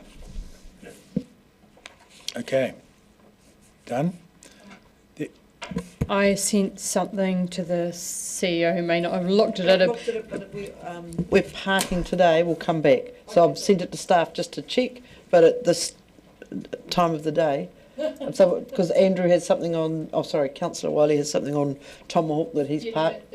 So yep. No. Righto. And so the last page, and Mr Henderson's been waiting very patiently for the waste. We have 4 amenity requests on page 256, items 1 to 4. Do we have any questions? Councillor O'Malley. Item 1, Middlemarch, and I did have a discussion with Ms Trotter, who was looking at the rollout of the components of WMMP and rural recycling centres. So could we add for that Middlemarch, it says locations for the additional bins are still being determined. I think we could also, could we add something like Middlemarch, the development of a community facility at Middlemarch is also being considered, because I think we need to actually move that up higher in much the same way as looking at One Coast being a model in Waikawaiti, then transferring that model over to areas and the Middlemarch area being a definable area that model might move to. Can we get some sort of language in there? Yes, certainly, Councillor. Yep. All right. I think that covers it.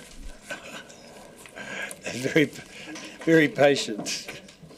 Mr Mayor, what's the order for tomorrow in terms of what you're going to do? The plan is to start with performing arts and then move to grants review and then funding requests. So, Mr Mayor, if we might, I think we first need to finish amenity, because there's two of those. But yeah, that'll hopefully won't take too long. And we want to do the grants review update and the rates relief policy first before we get to funding requests, because decisions there may well impact what you think about the funding requests that you have. Okay. So first we need to pass the motion. Sorry? The first is the amenity. We're adjourned, No. Do we not need to? Are you going to wait till tomorrow? The cameras are on, Mr Mayor. Say no, tomorrow. We don't need to agree while the cameras are on, so we should adjourn. Well, we're not going to pass the amenity request motion. No. We're going to wait till we've got the others sorted. Rightio. Okay, so I move we adjourn until 9 a.m. tomorrow morning. Seconded Deputy Mayor Lucas. All in favour say aye. Against? Carried. And I've got to